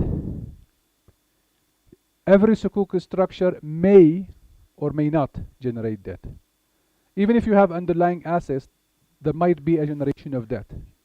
So when this happens, they will have effect on tradability. I will explain this more in details, but I just want you to make sure, because when people ask, how can Sukuk be a fixed income instrument? You know, we have learned fixed income is not Sharia compliant. Right? So no, you can actually create variable and fixed income instruments in Islamic finance using different contracts. And each contract has its own conditions. And in Islamic finance, you can generate debt and you can generate equity from these contracts. There are, of course, parameters when you generate debt. For instance, excessive debt is disencouraged. Actually, the Prophet used to pray every day to God, save him from excessive debt. So, yeah, debt that can be managed, that is not overwhelming, that is being generated in a Sharia compliant way, yes, it's okay. Right? So, but interest-bearing debt and overwhelming debt, interest-bearing debt is clear haram, no. Overwhelming debt is highly disencouraged, and people should not go to that level, high leverage where they are unable and making their life very difficult. Principal and return.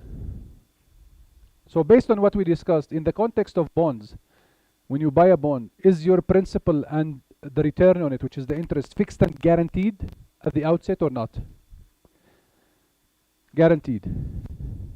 Raise your hand if you believe bonds do not give guaranteed income and capital. Okay. Good that we agree on that. So in terms of Sukuk, is the capital guaranteed? Is the return guaranteed? Or this will depend on the structure? Can you guarantee the Sukuk to your Sukuk holders, investors? No? Always no? Or it might be? Or? Okay, raise your hand if you believe you will never be able to guarantee the principle of Sukuk. Raise your hand. Don't worry. Stop the recording, please. Okay. So raise your hand if you believe you can and you cannot. It depends on the structure. Okay, raise your hand if you believe we need to get the lunch break as soon as possible. Now you are interested, huh? Yeah. So look, Islamic finance, the contract that Isam showed you in the beginning of the day, they give you this flexibility to do different things. Each contract will be governed by the Sharia compliance of requirements of it. Take an example, Murabaha. Actually, I'm not going to give you an example. We'll see the structure soon. So let's save you time from repetition. So we will see some structures that generate debt that can be guaranteed. We'll see some structure that generate a kind of semi-equity relationship where you cannot guarantee the principal and the return. And remember, this guarantee is about the two parties in the transaction, but sometimes you may have a government that provides an independent guarantee from the two parties doing the transaction. So imagine, for instance, the government decided to support the agricultural sector. And they said, if anyone issues a Sukuk or bond with certain conditions, we will provide an independent guarantee. So we want to support this. So in this case, Sharia compliance Sharia says it's okay. It's not the two parties they have done it. It's the government for the sake of helping that particular sector, and the government is not charging them for this service. It's more like a development oriented. So kind of a donation arrangement. Also, there are some development agencies that they do this stuff, like providing guarantee for certain impact-driven transactions. Securities, I think following the same discussion. So just like Sukuk, if the structure allows you to guarantee, you can guarantee. You provide securities, might be a collateral, additional requirements, might be guarantees from different entities. So depending on the Sukuk structure, but unlike bonds where it's unconditional securities, whatever you provide can be used in different circumstances, whatever. Sukuk will always have certain conditions when and how you use these securities, these type of collateral, these type of additional things to provide or to enhance the credit rating of the issuance. So these are the key differences, meaning that other stuff will be usually similar. So think about, these instruments can be or cannot be tradable. Think about pricing, think about terms like 5 years, 10 years. So all these type of things would usually or can be accommodated. Anyone heard of this asset-backed versus asset-based? I know it's confusing anyway, to be honest with you. But let me ask you a question. Which one feels stronger? Asset-based or asset-backed? It gives you the feeling that you have something. Raise your hand if you believe it's asset-based. That gives you something. Raise your hand if you believe asset-backed. So 90% haven't raised their hand. Why? Okay, let's do it the other way around. Don't raise your hand. Okay, so asset-based, asset-backed, right? So I know the terms are confusing because someone may argue, asset-based, like you have it in the base. But effectively, when we say something is secured, is asset-backed, you have full transfer of ownership of these assets. And when I say full transfer of ownership, I mean whenever applicable to the underlying assets, there is transfer of legal title and there is transfer of beneficial rights, beneficial ownership. A lot of legal jargon here. So let me demystify. So when we say legal title, like imagine you buy a car or a house, you go and register the asset in your name with the authorities. Whoever doing this land registry or whatever entity. So whoever wants to know who owns this asset, they can go and check by independent party. So you have that legal title registration. And then on top of this, when you do that, you have the right to lease this property. Right? To make benefits of that property, to take responsibility of that property. Right? That's the beneficial ownership, which makes, the legal title makes sense. Because if you have the legal title and you cannot use it, then you do not have the full picture, if you want. So when you talk about asset-backed, you'll have the legal title and you'll have the beneficial ownership. So imagine you buy a house. Do you have something called here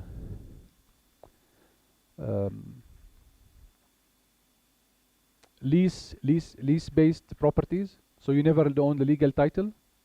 Like somebody owning the title and they give you long-term lease, like you buy a flat, they give you 99-year lease. You have something like this? Because we have it in America, in the USA, in UK. I looked at Iraq and somehow, yes. Nobody owns land except the government. Interesting. So you are all lessees. Interesting. Okay. So in the UK, you have something called freehold and something called leasehold. So freehold, when you own the land and the property on it. Leasehold is, in your situation, the land is owned by the government and they lease it to you, but they will lease it indefinitely for 90, and afterwards what will happen? So when you say you renew it, do you have to pay the market value or you pay something nominal to renew it? No one knows? Nobody's lease elapsed yet. So you're waiting for that. Okay. Yeah, so interesting. So you think about it like this. So technically you have, in this case, in a lease property, you don't have the legal title. You have asset-based.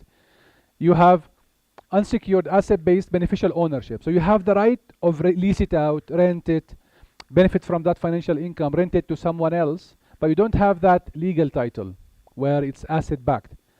So why it's important? Because imagine if I have a company and I issued Sukuk today, and Siraj bought the Sukuk, and someone else bought it, and everyone in this room bought the Sukuk. But then I said, guys, I'm sorry, I'm going through bankruptcy, and your Sukuk are asset-based, so you have the right to lease this property which I sold to you, but now you have to stand in the queue with all the other people who have been giving me money. So you cannot directly get your hands on this property that you have ownership.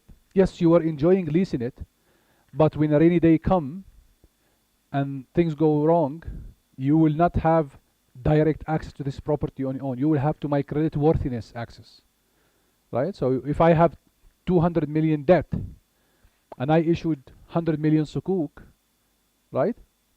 So you'll have to get probably half of your money if all of you and the other debtors have the same, seniority in terms of this debt. You see, while if it was asset backed, I gave you the sukuk, I gave you the legal title, now it's registered in your name, and you gave me the right to lease it. Things go wrong, say, okay, you go and deal with your debtors. This is our asset, we'll sell it out, we'll manage it. Now, historically, both structures were accepted in the industry.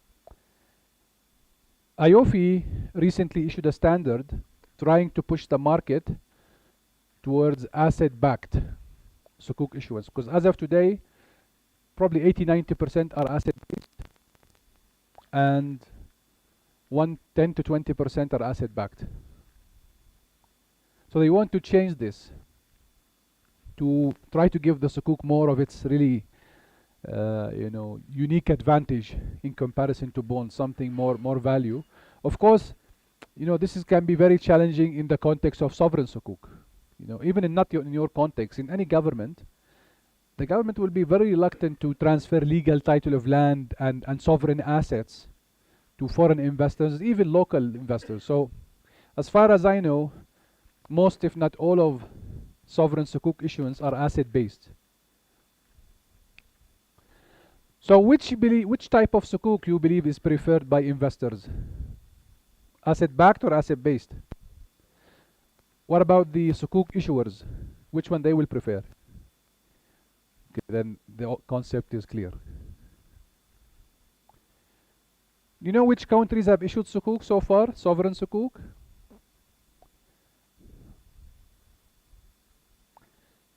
Saudi Arabia, Pakistan, Oman. Look at the name of sukuk and guess one of the countries. UK. Yeah, I cracked this joke yesterday, so if somebody is sending yesterday and today, please excuse me for repeating the jokes. So we were once meeting a minister, a UK minister, and he said he was doing like an opening speech for a round table, and he said UK should be the one leading sukuk. If you look at sukuk, it has 2 UKs, so it's our baby. UK actually have done so far 2 issuances. Also in Africa, think South Africa, Nigeria, Kenya, and other countries in the pipeline. What in Africa? Morocco did this. Egypt, I believe. I'm not sure about Egypt. In addition to a lot of the Muslim majority countries and leading markets like Malaysia, Indonesia, Hong Kong, by the way, issued sukuk, sovereign sukuk I'm talking about. So it's becoming one of the most popular Islamic financial products, I would say, globally. Tradability of sukuk. So let's look at the element of tradability, because I think we discussed and looked at the concept of whether sukuk are always tradable or not tradable. So you see there are the main important criteria when you talk about tradability is looking at the underlying asset. What does these sukuk represent? So when we were talking about bonds, we were saying at the very beginning, when you do the transaction, these represent interest-bearing debt. They are not Sharia compliant. Sukuk are certificates of ownership in underlying assets that these assets, when you transact with them, may generate equity, may generate debt, depending how you do the transaction. So depending on the underlying assets, we will need to make a decision whether this is tradable or not. So what is really the criteria?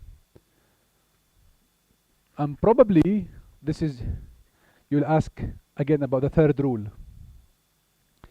So Sharia scholars said, okay, we'll go back to the rule of the at-tabi' wal-matbu', something, the original and the subordinate. So if you have the cash equivalent, debt equivalent, these type of categories that effectively represent money, if they are the majority of a sukuk underlying asset, then this becomes non-tradable. Why? If you trade money for more money, what is this? Right? Or if you do it on discount basis, it's interest. So therefore, IOFI issued the requirements of these categories, cash, cash equivalent, debt, that needs to be less than 50%. So if you have a transaction of 51% or 49% as cash, cash equivalents and debt, then it's okay. But it's not really wise to start a transaction at this percentage anyway. You may be asking, how can this change it over time? We'll look at some case studies.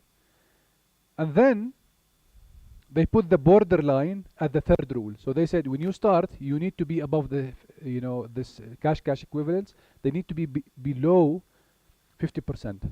But if things go wrong as you're, trading something, change in the Sukuk underlying assets, and they go beyond 50%, then you need to flag this. And if they reach less than the third, you need to ban trading. Because at that point, if people start trading in the market with a profit and loss, then they start earning riba while they don't know. So you need to advise the investors and start. If it's non-tradable, just advise the investors. But you can do trading at par value or transfer at par value, but no investor, unless they are in real trouble, will do it. Like imagine you buy Sukuk with 100,000 and there are like 6 payments of profit come in, but you still give it to someone with 100,000. So usually investors would not do that. And of course, this 33%, which have been discussed before, is called ijtihad, independent reasoning. Something scholars come up based on contemporary matters. So in Islam, you have certain things that will never change over time, like how many prayers you do every day. These are matters of faith, right? But you have also the Islamic finance is a reflection of commerce, and commerce is ever evolving. So in most of the rules, you will see them in commerce or related to commerce are more of principle based. Right? When you say principle based, so it gives always Sharia scholars and tradesmen to work together and find things and look at it. Like for instance, look at today, Bitcoin and all of this. Right? So of course there's a big disagreement. I don't want to go that route. But if Islam was not able to be flexible in that part of aspects, because we have rules and regulations to cover every aspect of our life, and commerce is not an exception, and finance is not an exception. But that needs to be taken into account largely as principle based, and it has to be looked at what are the customs, what we call the urf, what are the practices in the market, and then whether this is Sharia compliant, continuous, and so on and so forth. So any questions you have on tradability? So when people don't ask questions, I always have this on the back of my mind. So either everything is clear or the other way around. So I'm hoping it's the first one. I didn't see anyone saying anything. That's the concern now. You don't have to ask. Feel. It's not an obligation. Yes, please.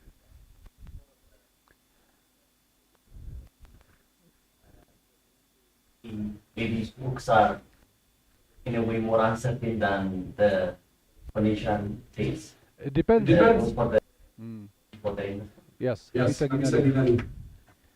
I mean, look, uncertainty is part of life. I'm not going philosophical here, huh? Don't worry. So even when we talk about gharar and uncertainty, there are things that you cannot certainly address. Even in bonds, when you buy a bond, you don't know if this issuer will default or not. I mean, of course, in Sukuk there are probably more requirements, but it has been done and practiced so much that now the terms and conditions, the way it's done, it creates this more visibility. And you need to understand the structure before you go into it.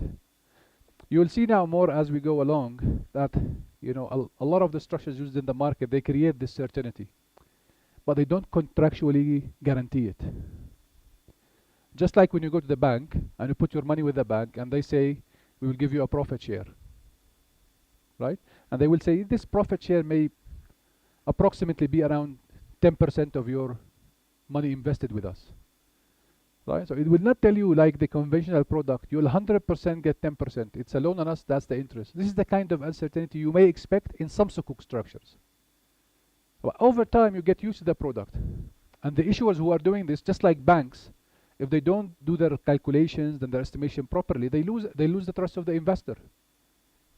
So yes, some structures will not be able to guarantee your return, but they will give you an estimation of it, which will highly likely they will hit it, just like the banks.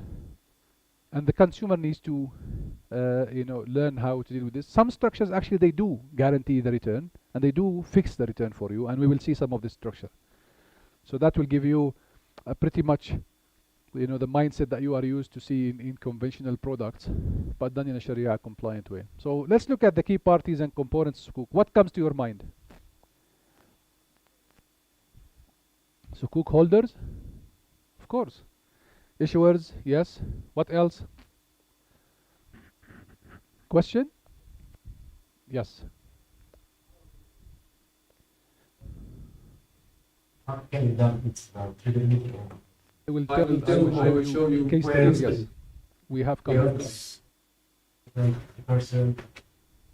We have some case studies that we will show them, and we will talk about tradability. It's a separate point at each structure of them. So you have my word, and you have probably 50 witnesses.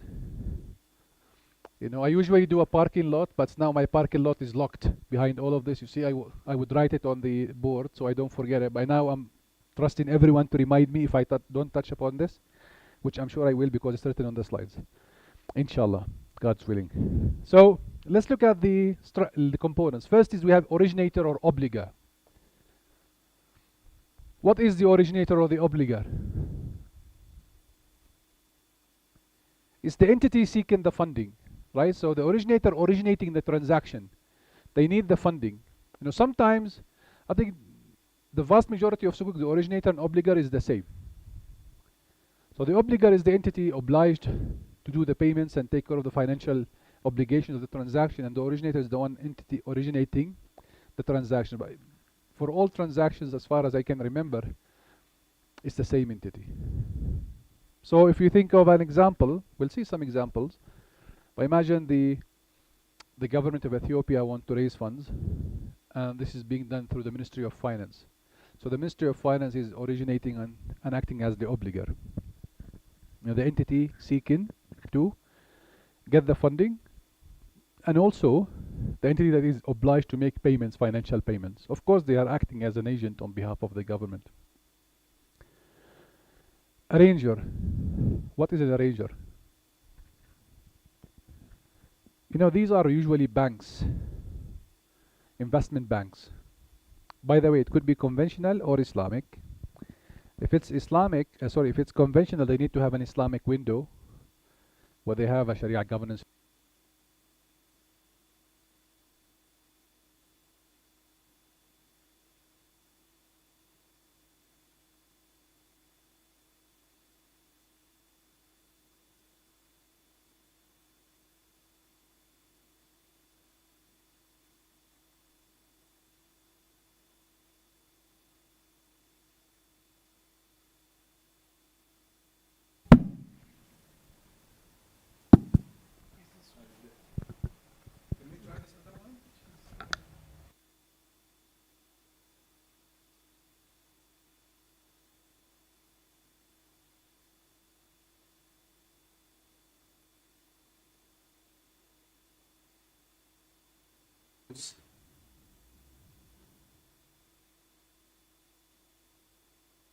I don't want to bet on the durability of that voice till the end of the day.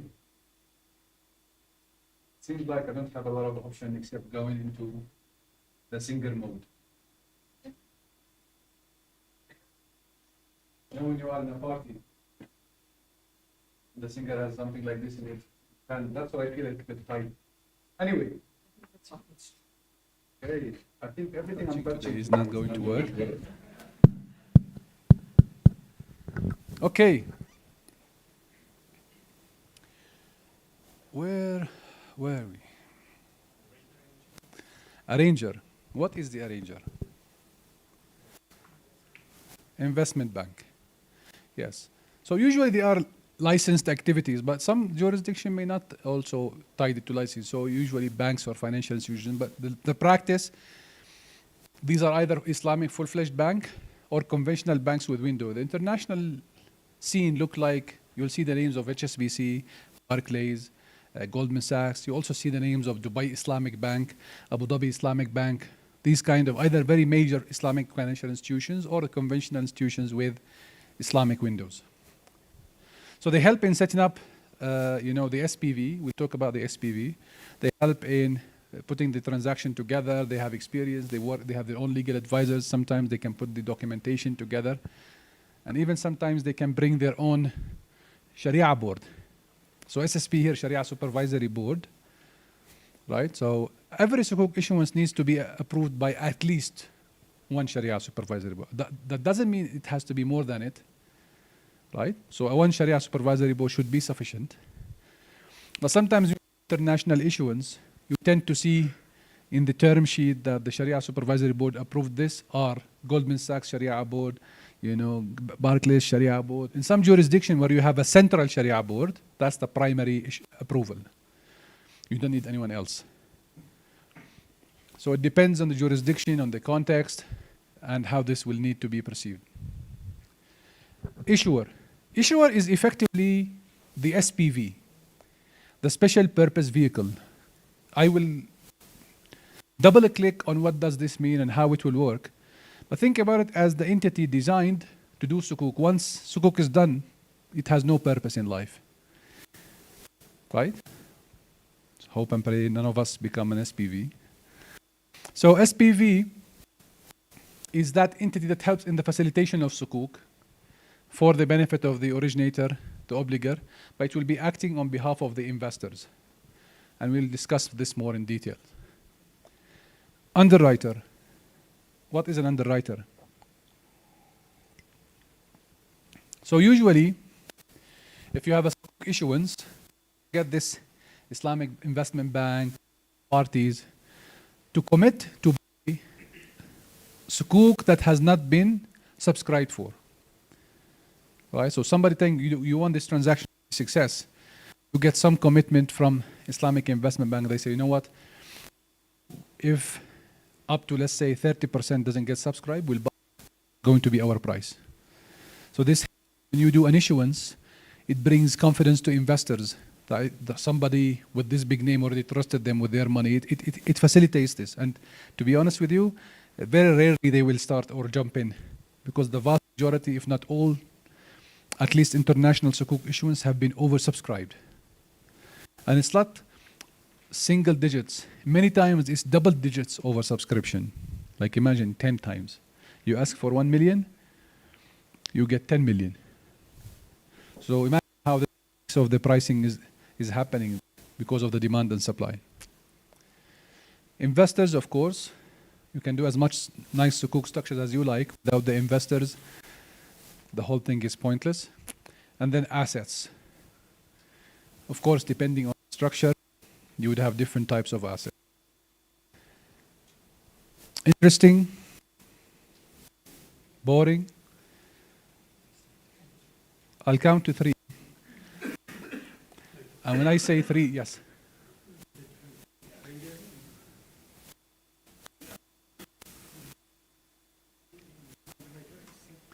It could be the same, yes, thank you. So you may have a situation where one bank is acting as arranger and underwriter. Sometimes they do the two together. Actually, they make sense because they arrange it for you and they provide you the underwriting. So it could be. So sometimes you may have the same parties being arranger. And usually it's arrangers because they want to cover different jurisdictions and stuff. So they can, like if you have international issuance, you'll always see where UAE banks and stuff are interested in the transaction. You see one of them going to the arranger so they can facilitate this locally. So yes, so it can be the same entity or it can be different. So going back, yes, please. So this is theoretical? Yes.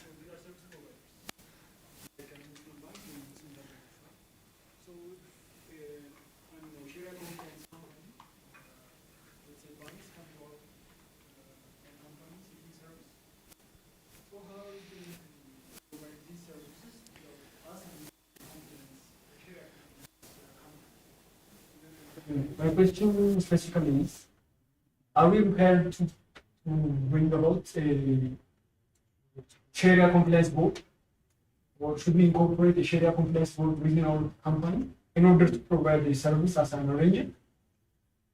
Okay. Mr. Ginal, what's your name? Harun. Harun. Okay. So Harun, are you talking about a financial services company, or are you talking about a non-financial services company? Yes. Yes. Do you need to be a Sharia compliant entity? That's the question. Yes. I think the transaction of arranger itself not necessarily require you to be Sharia compliant, but if somebody looking at their options, they will always prefer somebody who knows it, understand it, and they have done it. Because arranger, you think of them somebody doing mainly administration work, right? Or coordination, facilitation of documentation. So when part of the arranger role is not necessarily expertise requiring, but Sukuk holders expect you to be involved in the structuring. Sukuk holder expect you to provide value and maybe get your Sharia board to view the transaction. Some Sukuk holders may expect you to help in drafting the documentation with your legal advisors. So I would say if someone is serious about this, they need to establish. They don't have to become a Sharia compliant business as a financial business. They can establish a window and they have people who are experts. But the reality is in the market, I don't remember seeing entities that do not have expertise within the business to deal with this. Especially if the mandate of the arranger is including helping in structuring. Right? Sometimes somebody will work with an advisory firm, get the structuring, documentation, everything, and bring arranger, help me in getting the commitments from the help me in the underwriting side. Arguable. Yes. Arrangers by themselves provide sukuk for raise funds for themselves so that they can invest in a projects. So compliance is critical in this situation, right? Do you mean they are not an arranger anymore in this transaction? So imagine like Dubai Islamic Bank, they're issuing sukuk for themselves, right? You are right. Actually, they can be an arranger as well. Yes. So yes, in that case, they that is Sharia, right? Even Islamic windows, they issue sukuk, right? So you may have an Islamic window that issues sukuk, but this fund is clearly marked to support that Islamic financial activities. Okay? So if they act as an arranger in their own transaction, I'm not sure it's always allowed in what jurisdiction, but I think it should be okay at surface level. Yeah, but in this context, yes. They either need, when we talk about financial institution, they either needs to be an Islamic full-fledged, or they need to be an Islamic window. Now, if the issuer is not a financial services company, so imagine maybe an oil company that wants to raise funding or energy, that's a different story. What they are doing should be Sharia, really to establish Sharia governance at the company level. But the sukuk issuance needs to be Sharia compliant, and there needs to be a Sharia auditor checking what they are doing. But they don't have to have them on their balance sheet or like part of their staff, and it's not really a requirement. Imagine if the telecommunication company decide to issue sukuk, the transaction is Sharia compliant, and they say we need to use the funding in building more, signal towers or whatever, right? So they will look at the use of funds is Sharia compliant, the contracts are Sharia compliant, there is a Sharia supervisory board that approved the transaction, and the Sharia auditor checking that after the issuance and throughout the life of the sukuk, the deployment of funds has been Sharia compliant and in line with the conditions. That's the requirements of IOFI, how they want sukuk issuance to be done.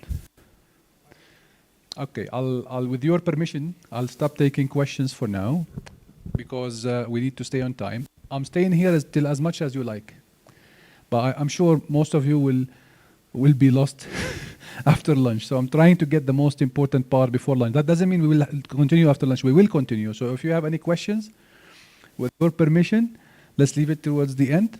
I'm here as much as you want until my flight, departs. Okay? Ami Saginalo. And most of these questions, by the way, are going to clarify it as we go through the case studies. That's a good sign, of, I would say, excitement that you learn more and see more. So as we go through the case studies, I believe a lot of things will be easier to understand. So the role of the SPV. So SPV is effectively, you can think about it like the legal share that you want to put assets in. So depending on the jurisdiction, the ideal structure is the trust, which is not probably available in Ethiopia. It's in common law jurisdictions. So a trust structure helps you. It's like a bag. You could put assets in it, right? And you assign trustees to act on behalf of the investors. It could also be limited liability company. It could be limited partnership, depending on the structure. I think limited liability company and trust is probably the most common used structures. Civil code jurisdictions, East Africa side and maybe Commonwealth, ex-Soviet Union jurisdictions, they're more into limited liability structures. West Africa, civil code, French type of affiliation, they use more something called foundation. My French is very bad, like fondant, something around these lines, which is, and then English common law jurisdiction use primarily trust. So effectively, you need to create this entity to, when you set up the trust, you have something called Master Declaration of Trust. It's effectively appointing the SPV to act as trustee, issuer on behalf of the investor. Imagine if every transaction we need to do, we need the signature of 100 people. So even in conventional bonds, by the way, you have SPVs because you assign them as your agent effectively to do transactions on your behalf, to sign on your behalf. But usually, there will be an independent company from the transaction appointed to manage this legal entity. And usually this is a kind of a law firm, right? So they provide these trust services and they work according to the legal documentation of the transaction to ensure independence. Not like the owner, it's not like the Sukuk obligor will do whatever they want with it. There needs to be these trustees, they need to be defined even in the Sukuk prospectus. So the first and most important characteristic is actually ring fencing the asset, if you want, trying to hold the assets and the ownership of the assets on behalf of the investors. And then acting as an issuer, issuing the Sukuk. So the obligor, like the Ministry of Finance, will not just go and issue Sukuk directly. It's going to be through this SPV, the legal entities where it will be providing this contractual relationship with the investors. Bankruptcy remoteness. Now this is related to the asset-backed Sukuk. Remember the example I told you? If things go wrong and you have an asset-backed Sukuk, then you have bankruptcy remoteness. So I don't care about the issuer. I mean, to a certain extent, of course, you will care and look at everything. But if things go south, you have that underlying asset. So it's bankruptcy remoteness. So it keeps you away from the creditworthiness to a good extent, and you have that asset to provide you with a cushion in case there is a default. And tax efficiency. Now this is by design because you are doing these companies not to be commercial tradable companies. So therefore, the legislation needs to look at them, any transactions they do as just done to facilitate a financial intermediation arrangement. So therefore, when an SPV sells something, VAT tax should not be applicable. Otherwise, you'll make the transaction more expensive. If the SPV leases something, there shouldn't be like, for instance, fees, statutory fees to register lease and stuff. These things should be exempted for Sukuk transactions because whether you do Sukuk or bonds, you're not going to pay these fees. You have to make sure there's a level playing field. Like bonds and Sukuk issuance, when they need to achieve a similar economic purpose, they need to be given similar tax treatment. Imagine if you have an SPV that has a Sukuk structure of partnership and there's generation of profit. If this profit generated from this Sukuk is not treated as interest in terms of taxation, then you'll probably be at a disadvantage. Also, imagine you hold Sukuk. You bought Sukuk and you hold it, right? So the income you generate from this Sukuk, you don't want the tax authority to come and say, this is profit, this is not interest. So you have maybe a non-taxable allowance of 10,000 birr every year of interest, but you have maybe 2,000 of income tax, just for example. right? So that you need to equalize it. Also for the issuer, when they issue sukuk, their cost of funding, even if it's technically a sale transaction or a lease, they need to be able to deduct it before taxation, tax deductible cost of funding. I might wait too technical, but overall, you think of the principle is very simple. What we want to do is, whatever if we have a sukuk issuer or we have a sukuk investor, the same tax that a bond holder, a bond issuer will pay, we need them to pay the same amount of taxes, because both of them are trying to do a financial arrangement that achieve a certain economic outcome. But it's just the system, when it was designed to accommodate these transactions only on the basis of interest-bearing loans.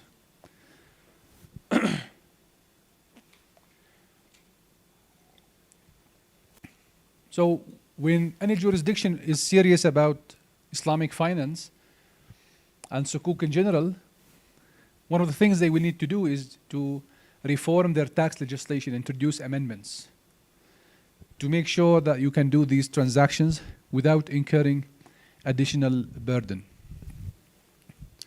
So we will look at these three transactions of sukuk in detail. Murabaha, Ijara, and Wakala. Are you with me? Tired? Did anyone tell you what is going your lunch break time? Do you know? I've heard lunch has been cancelled. Now you are concerned, huh? No. So lunch break will be at 1 p.m., inshallah. If you ask questions, it's going to be 1:30. Now, I think once we reach the lunch break, maybe I can have a few questions. Whoever wants to have their lunch, they are also free to do. So let's start with Murabaha. So we'll talk about the contract a little bit, then we'll talk about the transaction. So Murabaha is a profit disclosed sale. It's a sale transaction where the two parties, the buyer and the seller, agree on the cost price and the profit margin, and there is a disclosure. So imagine if Hikmat would like to buy my laptop. Actually, my laptop is not a good example because it's old. She wants to buy a new laptop, and I am the bank. She comes to me and says, okay, I would like to buy this laptop, which is $50,000. As a CEO of SDE, she needs to get the most expensive. I'm just joking, guys. Please. Oh, we have recording. Oh, my God. You see the problem with recording? Anyway, I go as a bank. I buy the car, not the laptop. That will be used for work purposes. Yeah? I buy it. And then I'll go to Hikmat and say, okay, I bought it with 50,000. I own it. And I will sell it to you with 55,000. So 5,000 is my profit. 50,000 is my cost. I give her the offer. She accepts. Now the car is hers. And she has to pay me this 50,000 over installments. Or she can pay it immediately in one payment. So that's Murabaha in a nutshell. So what are the main conditions? First thing, the asset needs to be clearly described, qualified. So in our example, the car needs to be, it's not like, okay, just get me any car. We have to agree, okay, this is the brand, this is the engine, this is this and that. So we reduce the uncertainty that may lead to a dispute later on in the transaction.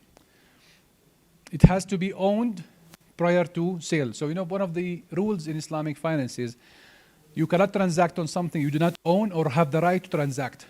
So you cannot sell something that you do not own. There are exceptions to this rule. I will talk about them later on.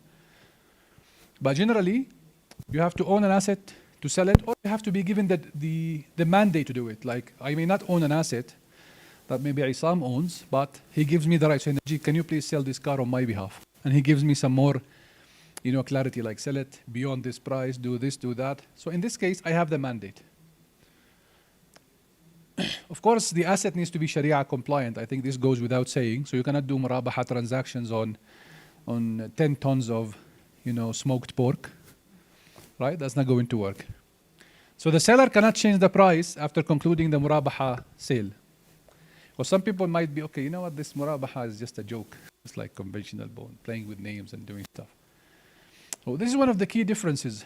When you do a Murabaha and you finish the transaction, the buyer-seller relationship becomes what? Debtor-creditor relationship. Because I sold you an asset, And we generated debt. Somebody asked me about how can you generate debt in Sukuk or any Islamic finance. So this is one of the examples. Actually, it's a prime example. This is your only product in the market anyway. I shouldn't explain Murabaha. Right?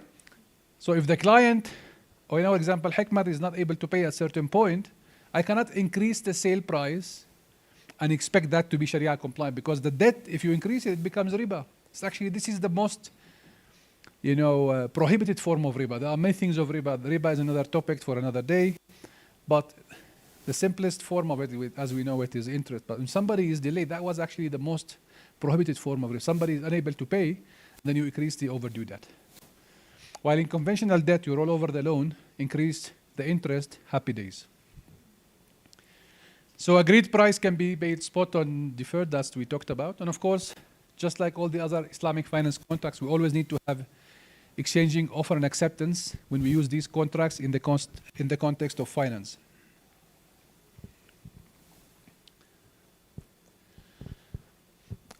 So let's look at the transaction more in details. You'll probably expect this 2 steps in any Sukuk issuance. Sometimes we don't even put this step. We usually put it in the first case study just to, tell you what's happened behind the closed door. So basically, initially, before you start doing this transaction, you set up the SPV, you prepare all the documentation that you're planning to use, and you start fundraising. So the SPV will issue the Sukuk and collect proceed.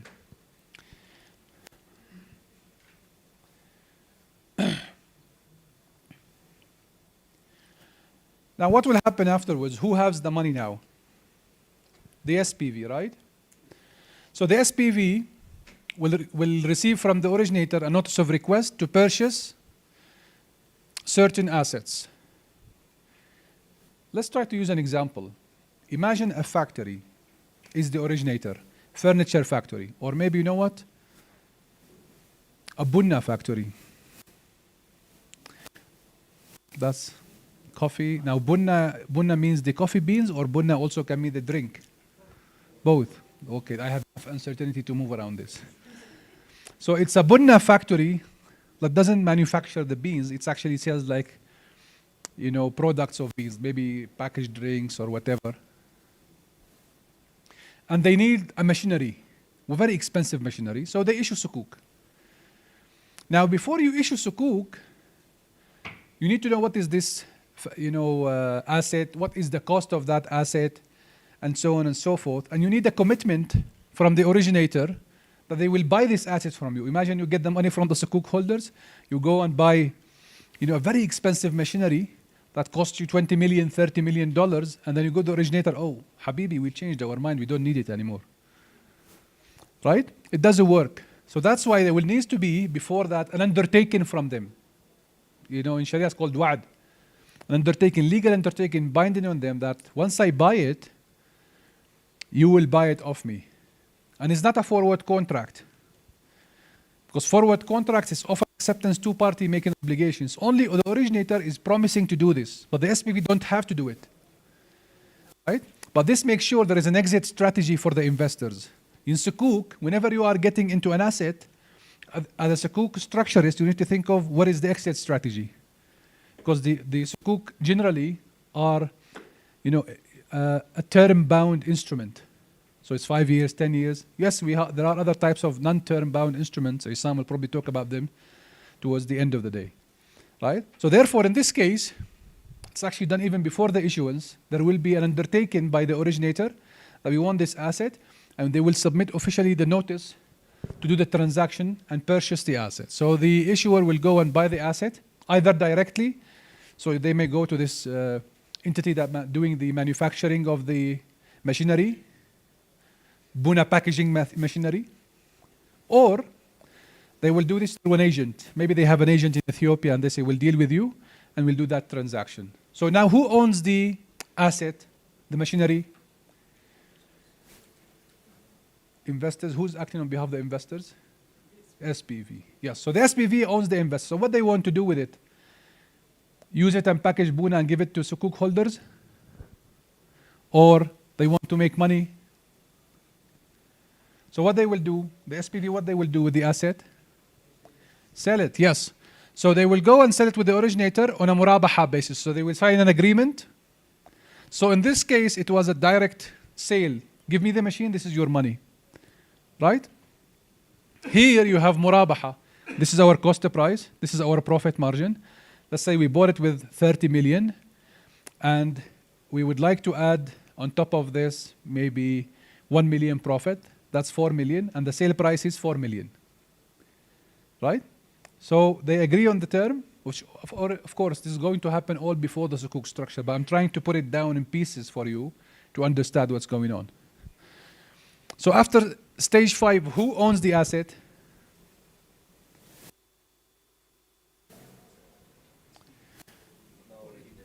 The originator, which is who? The Buna factory, right? So now they can get it with their work and use the asset. And for that, they will need to make payments, the sale price. So usually the way they will do it is the profit element will be given every 6 months, just like a bond. So this is how investors are used. Get the return every 6 months or 3 months or whatever. And then the cost price, which is the principal, will be the redemption time. This is not a Sharia requirement. This is business customs, right? So they will pay the profit elements to the investors maybe every 6 months. If there is, let's say, $1 million, dollar profit over 4 years, every year there will be, 250,000. So every 6 months, 125,000. Gee, my skills of math has changed today, yeah? See that? Yesterday, I think I was stuck at 25 divided by 5 maybe.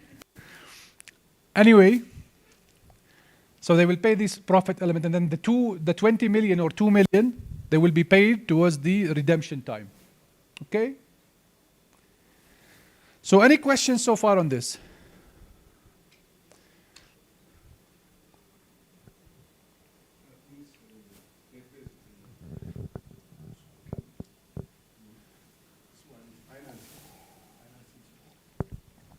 All the Sukuk are fundraising. But this is, yes, unless I'm not sure if I got the question.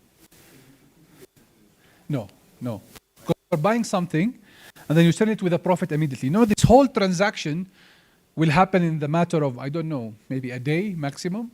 It could be less, it could be hours, it could be minutes. Because before they do everything, they have the moving parts ready. So once you get, the most important element here is getting the funding. You get the funding, they've already spoken with the supplier and they agree the payment terms. It's just a matter of signing the contracts. They will just sign these contracts, move on. The assets now can be transferred into your ownership. This is done. In banking context, this will take more time. Right? Because usually, and now with digitalization is probably a different story. But usually, there will be like a time frame between the promise and then doing and then applying the asset and doing the Murabaha contract. Now think of the underlying contracts. So we have at step 1, step 2, master declaration of trust, establishing the SPV.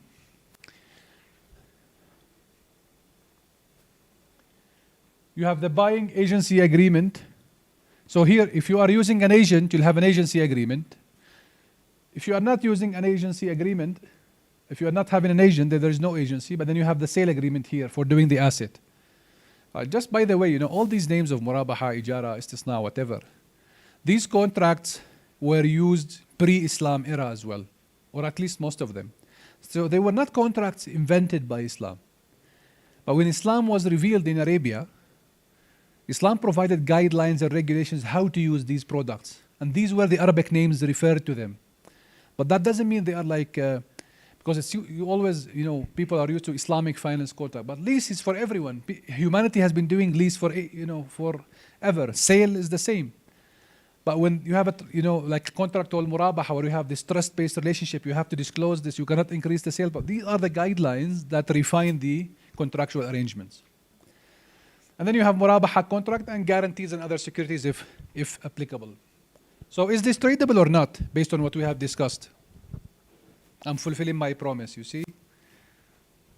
You requested to talk about tradability and in real case studies and examples. So in this example of Sukuk structure, and by the way, all the Sukuk structure you'll see are used in the market. I think Goldman Sachs was the first one to use this structure.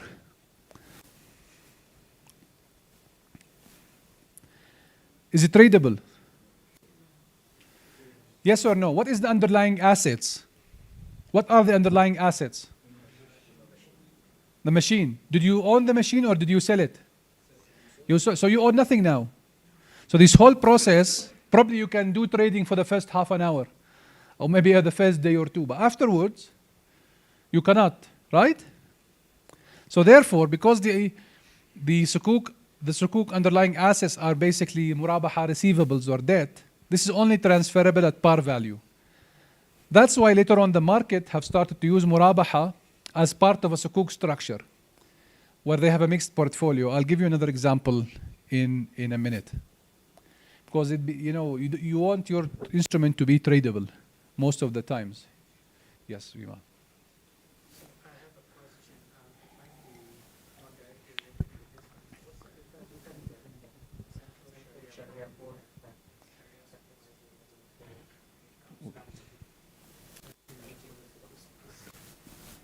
It's a very jurisdiction-specific question, you know. So, but if you have a jurisdiction, you have a central Sharia board. It's part of their mandate to approve these sovereign issuances. But if you have a corporate issuance, maybe it's not their mandate, so they don't have to touch it. So it's really jurisdiction-specific. We can tap more into it.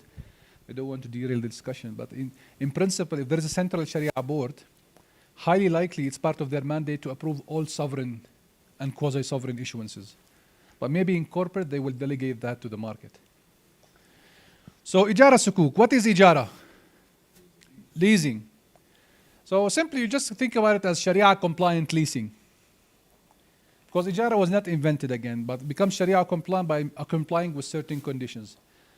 Philosophically, I would argue, Ijara is effectively you are selling a user product. So it's a kind of a sales product. Right? I'm selling you the use of this asset for 3 months, 6 months, 9 months.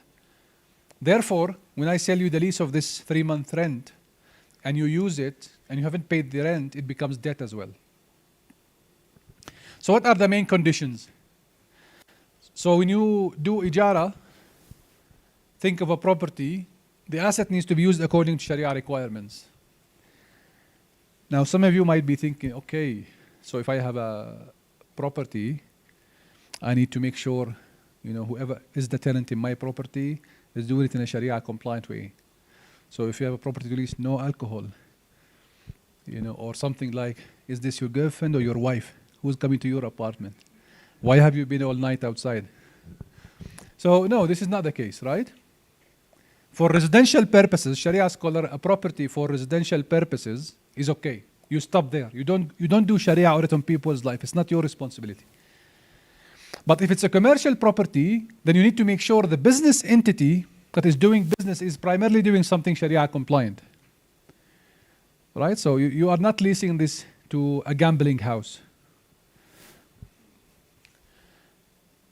And just like Murabaha, when you have to own it before you sell it, you have also to own it before you lease it, whether as beneficial or legal ownership. Now, we have these terms, lessor and lessee, a little bit of a legal jargon. So lessor is the one who's, landlord, if you think about it, as the owner. And lessee is the tenant, the one using the asset. You know where the word landlord is coming from, by the way? Why it's actually called landlord? It's coming from the English.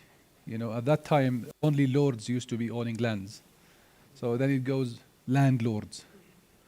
So if you are a landlord today, congratulations. But just realize, guys, you are all leaseholders. Sorry for this. So you have major maintenance. This needs to be removed from the recording, Sirat. Please remember this. I warned you about these risks.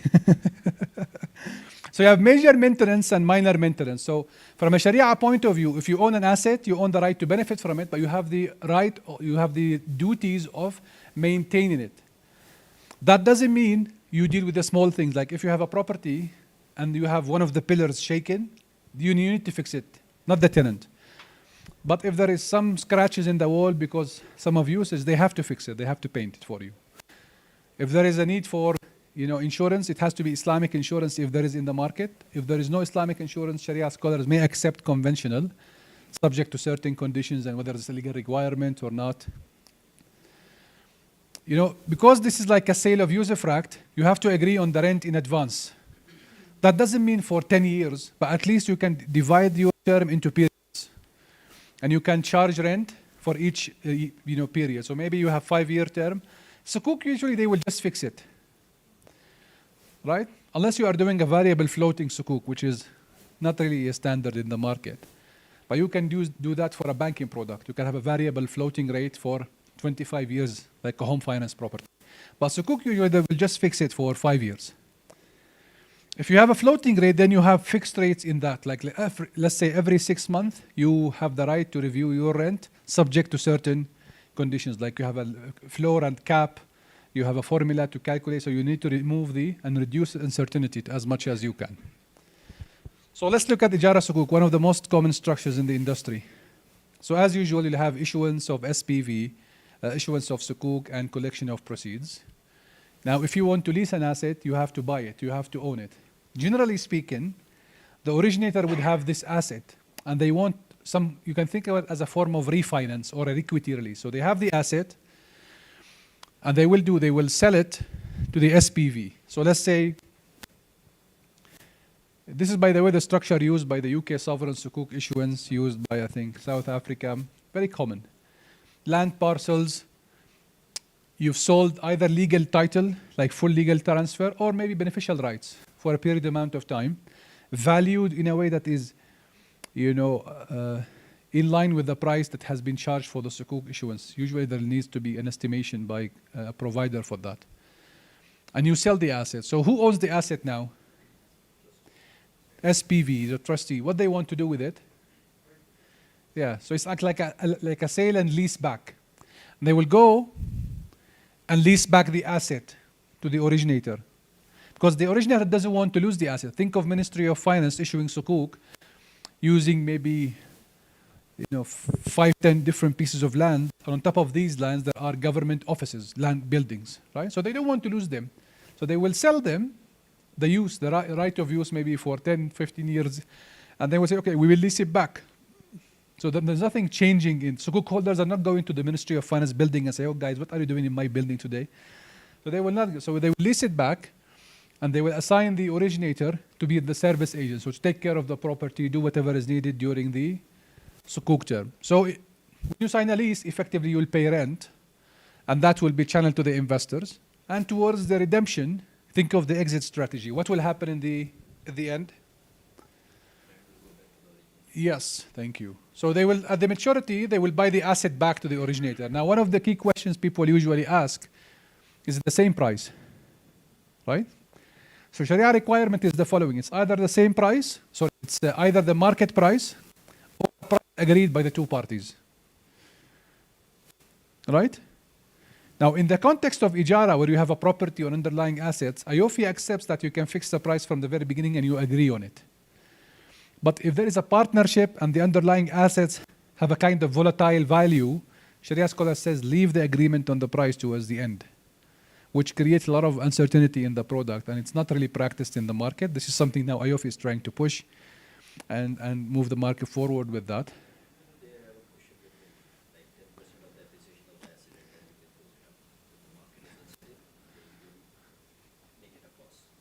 Absolutely, and sometimes, to be honest with you, most of this time they will just sign an undertaking that we will pay you whatever so we will buy it back the way it was. They will just put an undertaking. Yes. Because of this asset, they just provide an undertaking. Before you start the transaction, they will do a promise to make sure there is an exit strategy. Otherwise, imagine the originator saying, I don't want the asset back. Market changes have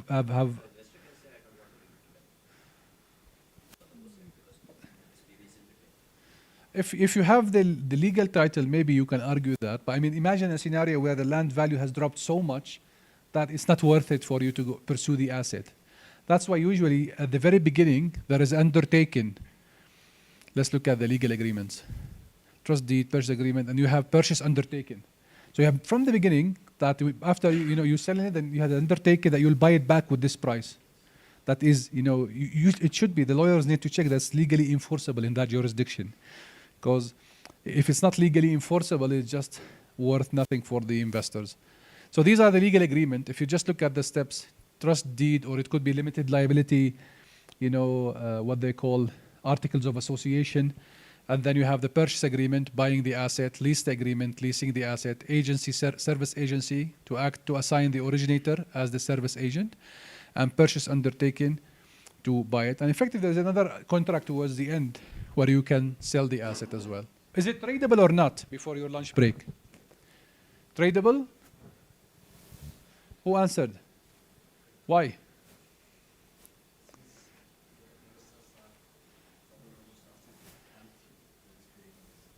Hamisa Ginalu, thank you. So effectively, the underlying asset here is a tangible underlying asset that you can sell with a profit or you can sell with a loss. So therefore, this is, tradable, and that should be okay. And that's why it's one of the most favorable transactions. But this is, a kind of asset-heavy sukuk. So in some jurisdiction like Pakistan, they have issued so much of this, they now started looking at what they call asset-light sukuk. So we worked with the Securities and Exchange Commission of Pakistan, and we developed a framework for them for the Ministry of Finance called, if you are interested in looking into some structures, just Google it, Asset-Light Framework Sukuk, where there is some explanation of other types of structure where you are not asset-heavy from the outset. Right, but for a jurisdiction like Ethiopia, just starting it, you have plenty of assets. But Pakistan have been doing this for years and ages, and they have been having some issues with IMF debt and so on and so forth. So they are now looking for kind of asset-light sukuk that they get the funding and develop something with it in the future. Here we go. And this is a very important instrument for infrastructure development. So in the next 5 minutes, we will do Wakala, okay? Why all this sadness?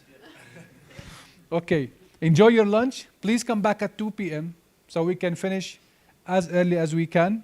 Amisa Ginalu, with any questions not answered, please come to me now. We can discuss them. Or if you are talking about things like later in the day, I will address them, inshallah. Thank you very much, Amisa Ginalu.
Indet Nachu,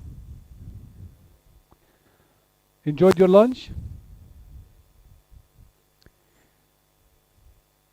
Happy? Excited? Sleepy? Be honest. It's Islamic capital market training. I mean, you should always be honest. Okay, so we'll continue our discussion based on the same theme where we started with Islamic capital markets in general, then we zoomed in into equity investments. Can you hear me clearly? And then we went into looking into different Sukuk structures. So we'll continue with looking at some of the Sukuk structures used in the market. And now we're talking about something called Wakala Sukuk. We'll follow the same approach.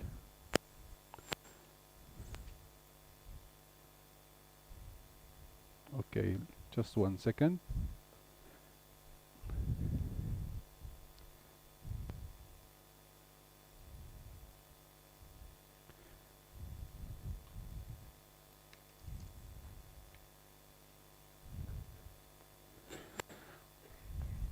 Technology sometimes bites. So what is Wakala? You know what I can see in your eyes? I can see Buna, Chai. Agency. Great. So Wakala is agency contract. So just like other contracts we talked about, when we talk about different contractual arrangements, agency is not like an Islamic contract, but it's a contract used in Sharia, contract used in Sharia-compliant financing.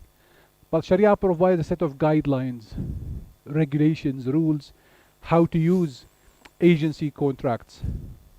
So let's look at some of the main conditions. So, I mean, I'm assuming agency is a self-explanatory terminology, but if some of you don't know, when you have an arrangement between one party where they will act as the agent, or one or more than one party acting as principal, assigning the agent to do a certain type of action, or sometimes not to do a certain type of action, activity, but this action or activity needs to be Sharia compliant. So that's the first and most important rule. Now, just like when we talked about other contracts and the issue of excessive uncertainty, when you have something that you can address, you have to mitigate to reduce the uncertainty to a minimum extent possible. Similarly, you know, when you talk about Wakala, you assign someone to do certain action. So the more details you can provide, the better. To a certain extent, eventually, you cannot cover all different scenarios in the world. But you try to describe as much as you can what the agent can and what the agent can't do on behalf of the principal, especially in the context of investment agency and service agency. These type of agency arrangements are widely used in the Islamic finance industry. And investment agency is becoming an increasingly popular contract because it may effectively help you in creating sort of Sharia compliant profit sharing arrangement, but it's effectively agency. At the same time, it gives you much less, I would say, simple way of calculating profit between the different entities or different parties when we talk about agent and principal. Same with service agency. If you think about the other structures we looked at in the morning, remember when we talked about assigning an agent in the Murabaha structure to facilitate a transaction of purchase or sale? Do you remember when we talked about Ijara? Did we need an agency agreement? Think. When the originator was given the lease of the asset, what did we also do? The SPV assigned the originator as service agent, right? To take care of the asset during the Sukuk term. So it can be used as part of a other structure, or it can be as the main contract, where we will look at this and see how it will work.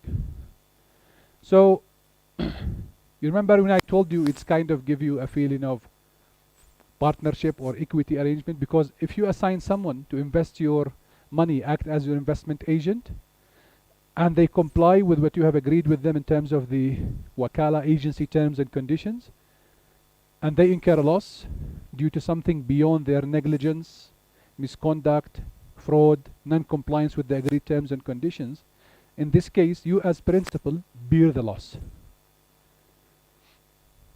Otherwise, if you assign someone as your agent, now imagine if I go and maybe assign Sheikh Adam as my agent to buy for me a car.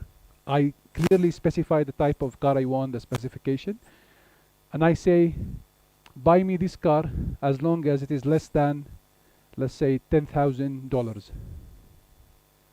or something between, I don't know, 100 million birr to 150 million birr. So I provide him with clarity, what is the mandate and what is the requested asset and what can he do in terms of the pricing. So he goes and buy the asset, buy the car, but I told him the maximum you pay is, let's say, 200 million birr. So he goes and buy it with 220 million. And as he's driving this car back to me, he goes and makes an accident, and the whole car is messed up. Who bears the responsibility of this, me or him?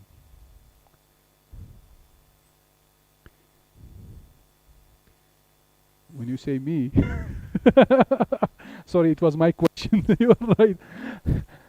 Yes, me or him?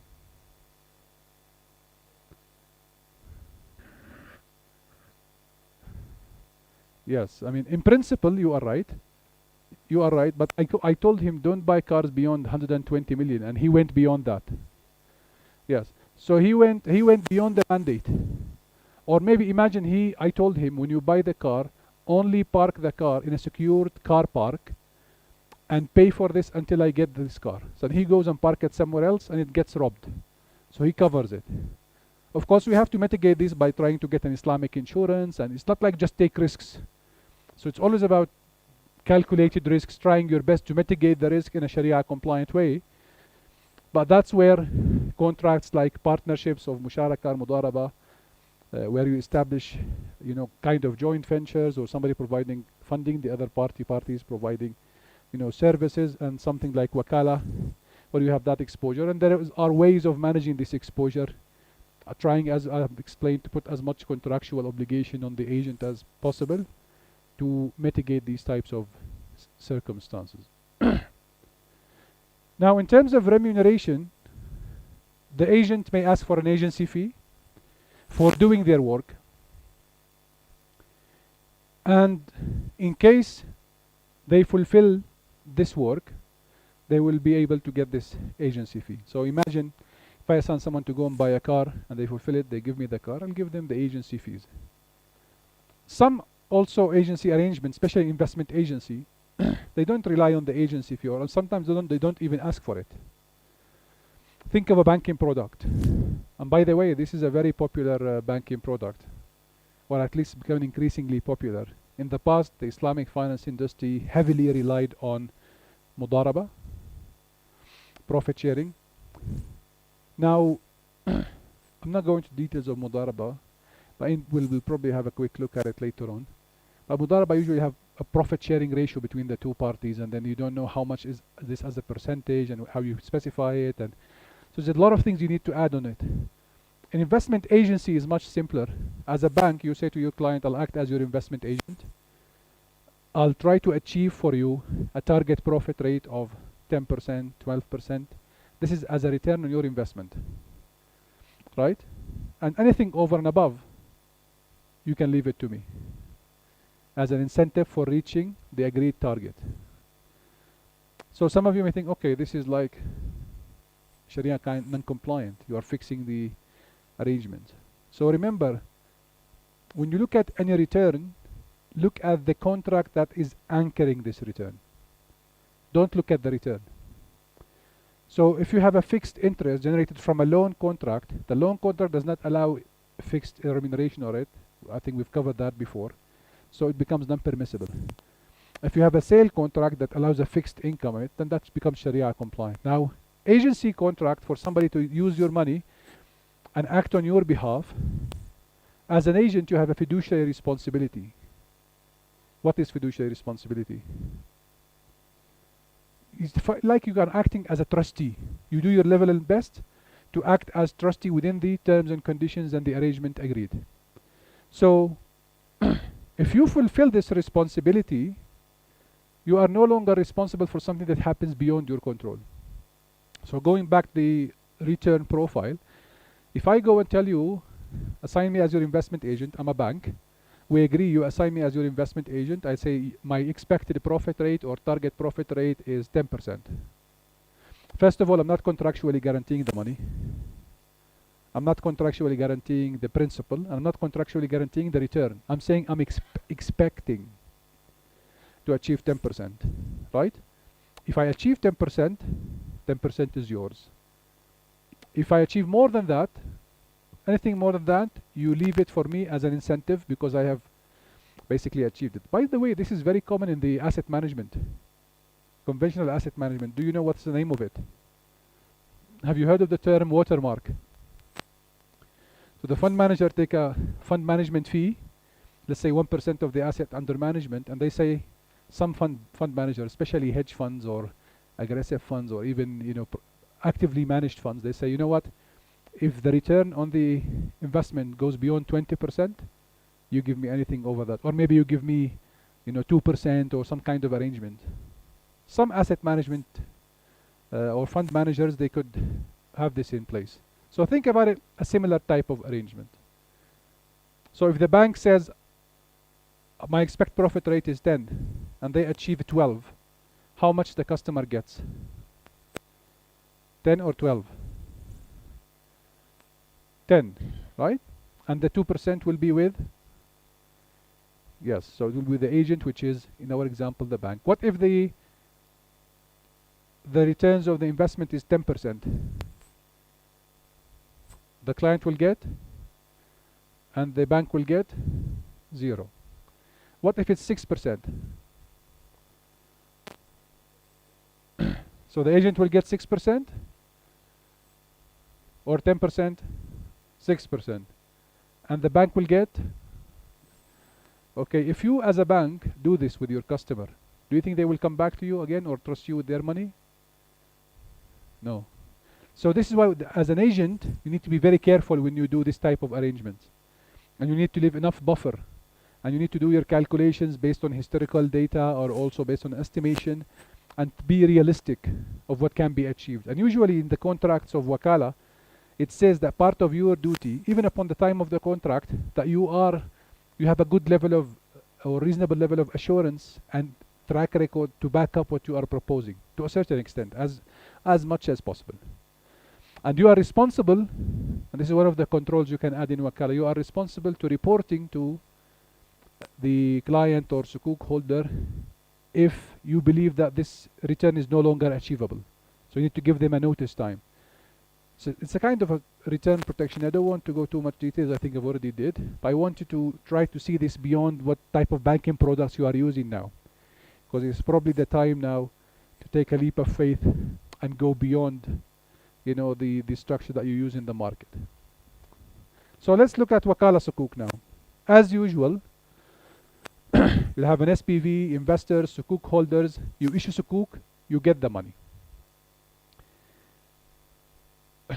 Just we'll finish the Sukuk and then we'll take the questions, okay? Or is no question? Oh, you're scratching your head, sorry.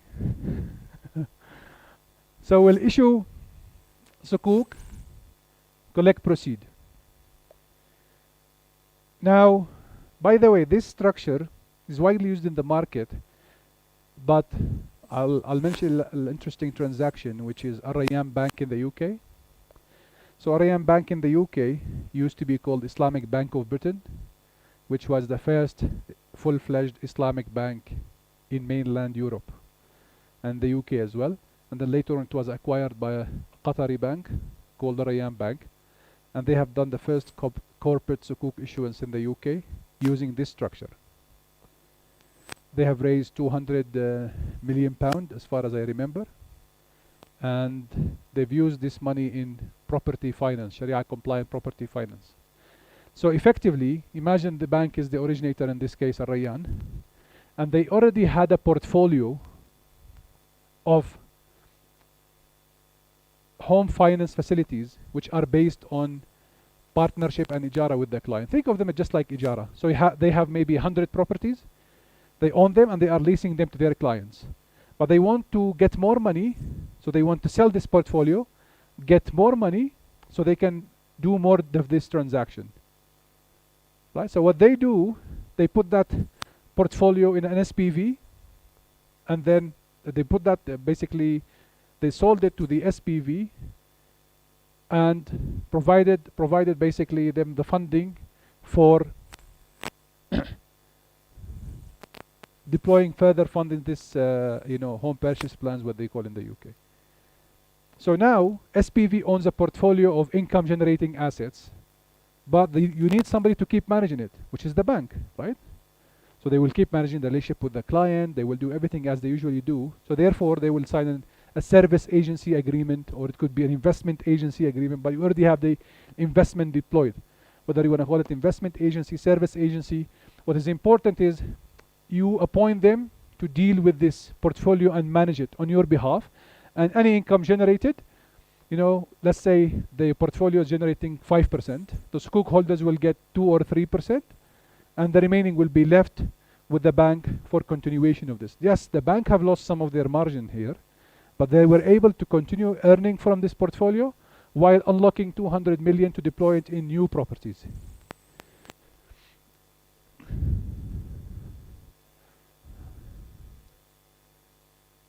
I mean, it could be asset backed.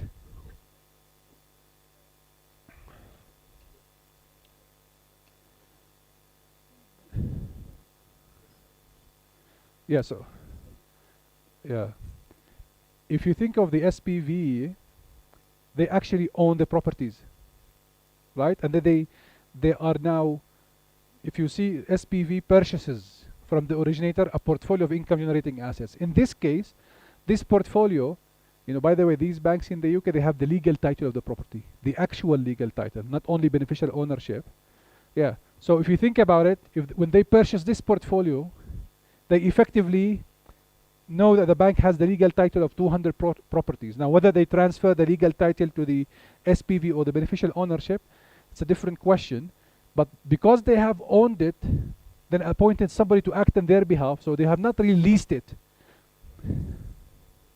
Yes.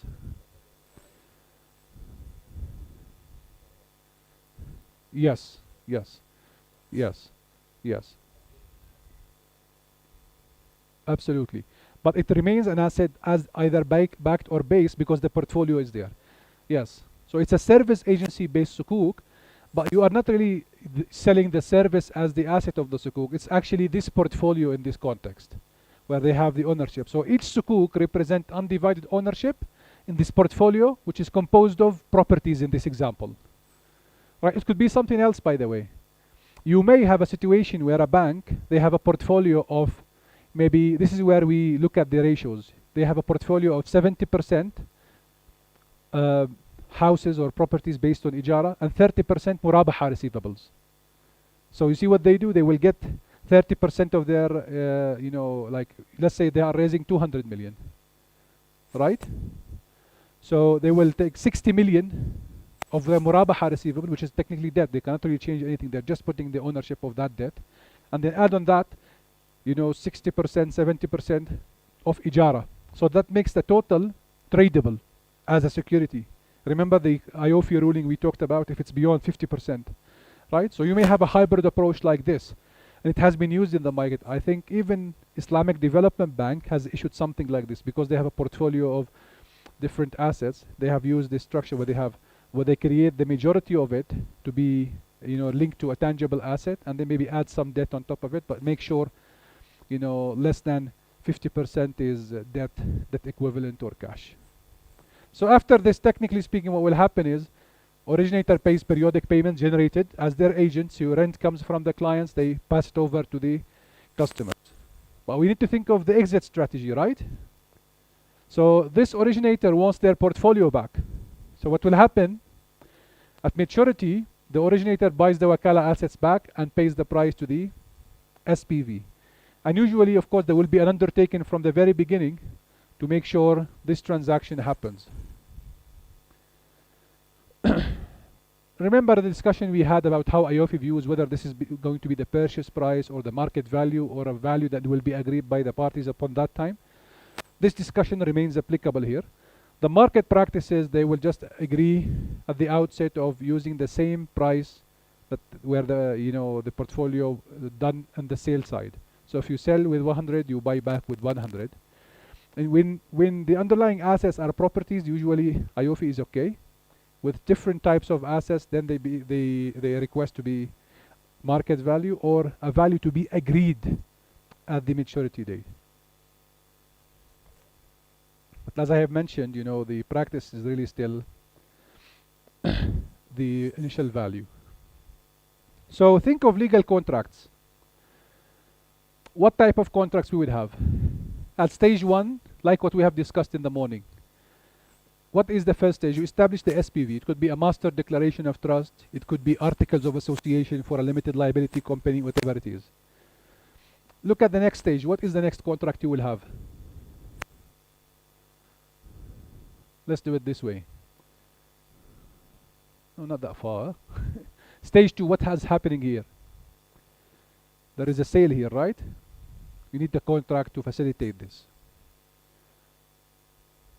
Then you have what contract? Agency. And then at redemption, actually before redemption, you need to have an undertaking. An undertaking to what? To sell the portfolio back. Sometimes it's double undertaking. I'm not going to go into that. That's probably a little bit complex for this session.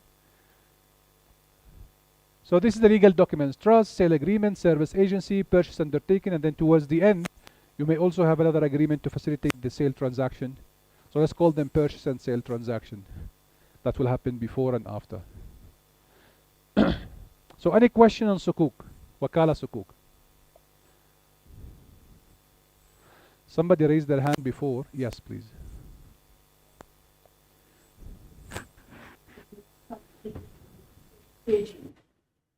Hedging? Hedging? No, hedging is a very general word. What do you mean exactly in this context? With Wakala here, we use investment tool. No hedging of risks. Here we talk about investment Wakala. Well, when I mentioned the hedge fund, this is a term usually used for funds that would want to make a profit, whether the market goes up or down. That's the example I mentioned. And when they have, and I was saying that they may have a watermark arrangement, meaning that if when they start with their investor, they say, if we go beyond 25%, maybe you give us additional remuneration in addition to our agency fee. But like hedging as hedging is a very general term. But usually when you talk about risks, you talk about hedging or mitigation of risks and some instruments to use it. But here in this context, we're talking about an investment product. So I hope this is clear. Yeah?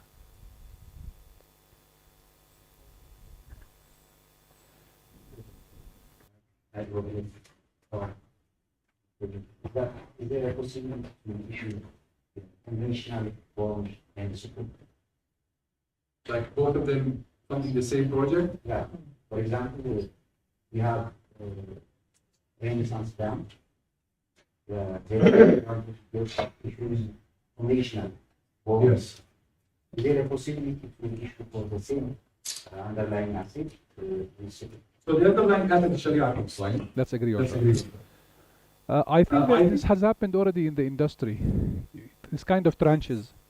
The Shard building in London, it's a famous building. I think there was a tranche of it for Islamic finance. So it was financed for a tranche by Islamic. So they kind of allocated a tranche for it and they funded it. So it is possible, but you need to look at the nitty-gritty details and how it will be done, and certain Sharia requirements in terms of the ownership and dividing it, and how it will be done, whether it's undivided, divided, certain parts of the project. You may be building a bridge. They may actually say part of the bridge will be financed by this. Remember, you know, depending on the structure again, you may do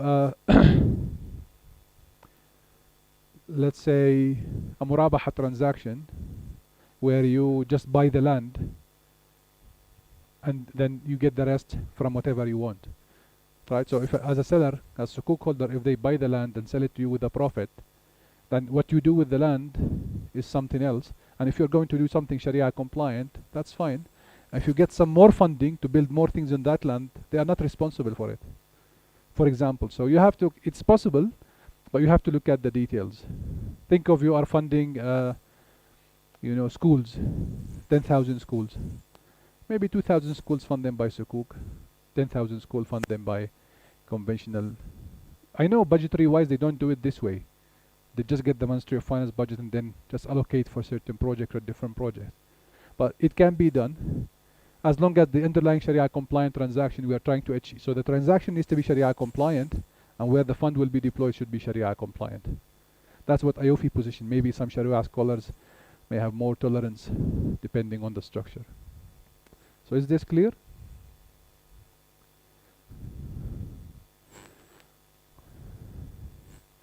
Usually the arranger helps in this, the lawyers of the arrangers, the lawyers of the, you know, it's basically establishing a limited liability company or a trust. So I remember we talked about trust providers and the companies that help in establishing trust and act as trustees. Yeah, they can do that. What do you mean, pub? Yeah, it could be. It's not going, yeah, even sovereign sukuk, well, they will have to have an SPV. They do an SPV. Yes. Any more questions? Now, there are other structures, but we're not going to the same level of detail as what we have done in the other sessions. So we have a structure, musharaka. So effectively, I'll give you a practical example. You may have a bank raising funding, and they already have a portfolio, and they provide that portfolio, and then they raise fund from sukuk holders and use it to increase that portfolio, and they share the income of this accordingly. Or you may have a corporate issuer that want to establish a new, let's say, factory. They have a factory, they want to set up another factory. So they bring a piece of land they already own, and they use your funding to build the factory. And you become partners in that, and then share profits accordingly. Of course, there's a lot of details, how to share the profit, how to share the losses.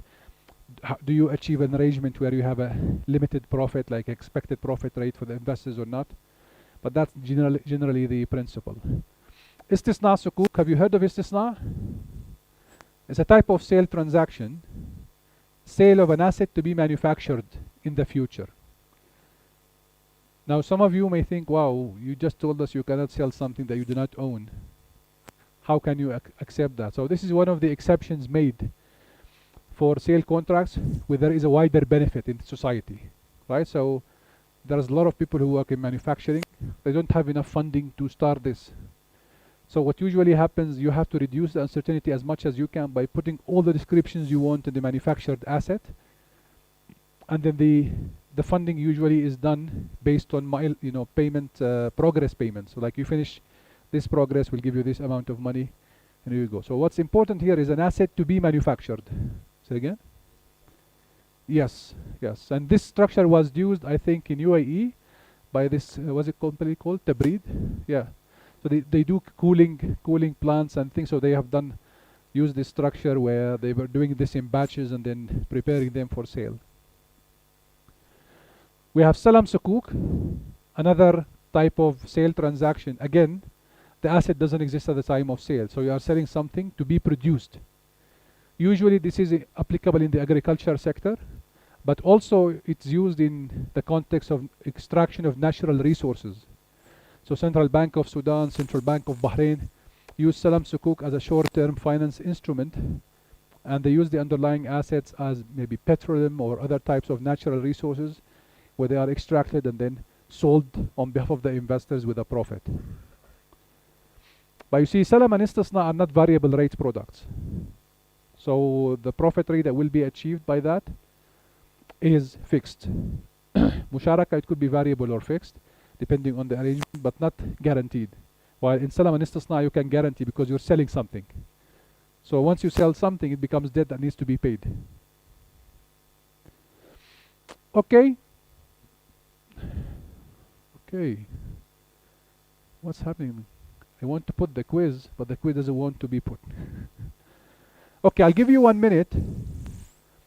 Think of this while you'll have a break from me, where Vimal will kindly share with you some interesting case studies from Africa in terms of developing an Islamic capital market.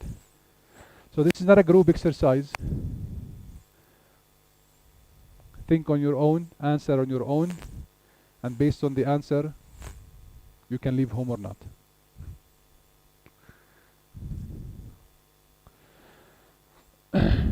If someone was here yesterday, they have an unfair an unfair advantage. So maybe you don't participate.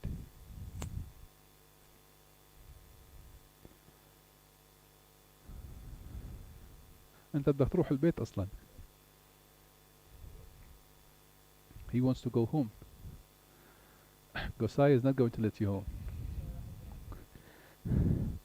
He arranged for you a training session in the airport.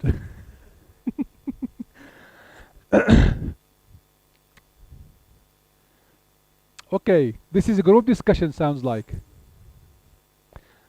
Or you have finished. Let's look at the first question. Are you ready or you need more time? More time. You're working on it. You're working and recording. Well done. See, this is capacity building.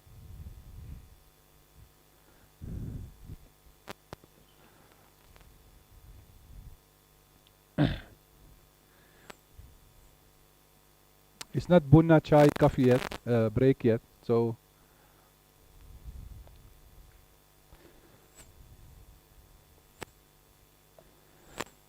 don't ask ChatGPT. I can see people using their phones.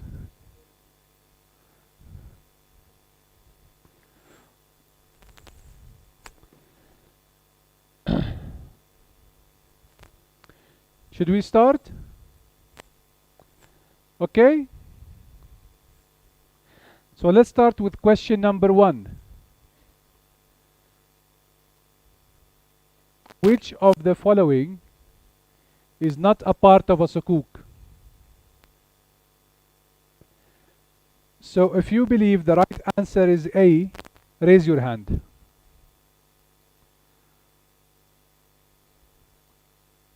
Just for your information, all of you have to raise your hand at some point. Right? So let's do it again. If you believe the right answer is A, raise your hand. B, C, D. Now everyone needs to raise their hand at D. So we have 10% participation ratio. This is borderline haram. Okay. So the right answer is, who said A? Raise your hand. It's the wrong answer. No, it's actually the right answer. Thank you very much. So why it's Undertaker? Do you know who is Undertaker? You watch WWF? So Undertaker, it doesn't exist. There is nothing called Undertaker in. We have Underwriter, right? But not Undertaker. So question number 2. One of the key differences between a conventional bond and sukuk is that. Who believe the right answer is A? Raise your hand. Okay, thank you. B, C, D. I think we have the same problem. Okay. Let's do this question. A conventional bond exposes the holder to asset level risk. Is this correct? I'll count to 3 and I want to in one voice. 2, 3. No. Come on. Yes, it's no. Right? You have just a debt obligation. You don't get exposure to asset risk. There might be some asset-backed bonds, but they act as a collateral. B, a conventional bond has a fixed maturity date. Is this a key difference? So meaning that Sukuk does not have a fixed date, generally speaking. So this is not also the answer. What about C? A Sukuk grants the holder undivided beneficial interest in the underlying asset. Could this be a key difference? 1, 2, 3. Come on, where is the energy? 1, 2, 3. Here we go. Yes, C is the correct answer. So number 3. George is expanding his car dealership and wishes to issue a Sukuk. He approaches which bank would like to help George in this transaction? So they approach the bank to enter into an Ijara Sukuk using the premises that he owns as an asset. In this scenario, which of the following is correct? A, raise your hand. B, C. So only Vimal has raised hand. So now when I say D, I need to see hands touching the ceiling. D. Okay, I think you like to work collectively. You feel empowered together. So let's do yes or no for A. It's no. Yes. What about B? So let's read it. The special purpose vehicle is the lessor, and the Sukuk holders are the lessee. Sukuk holders are represented by who? By the SPV. They are not leasing between them. It's not like you having a lease with yourself. Hello, how are you? I would like to lease you. Please, thank you very much. So this is wrong, right? George is the lessee. Remember, George is the originator, right? Is the lessee, and the special purpose vehicle is the lessor. Is it right? 1, 2, 3. Oh, there is a disagreement among the scholars. So George is the lessee. Let's try to draw back Ijara in our head. George has an asset. They will sell it to the SPV and then lease it back. So if George is leasing it back, he is the lessee. Lessee is the tenant, right? And SPV is the lessor, because George will pay rent. So C is no. It's the wrong answer. Right or wrong? 1, 2, 3. It's right. Someone there is saying wrong, but I'm not going to point you out. Number 4. The originator in a Sukuk is best described as the... Is it A?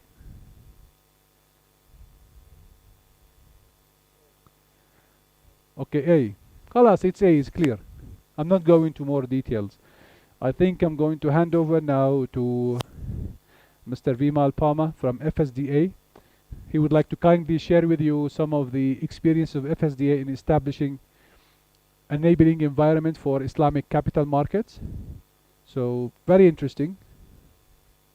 Would you like this?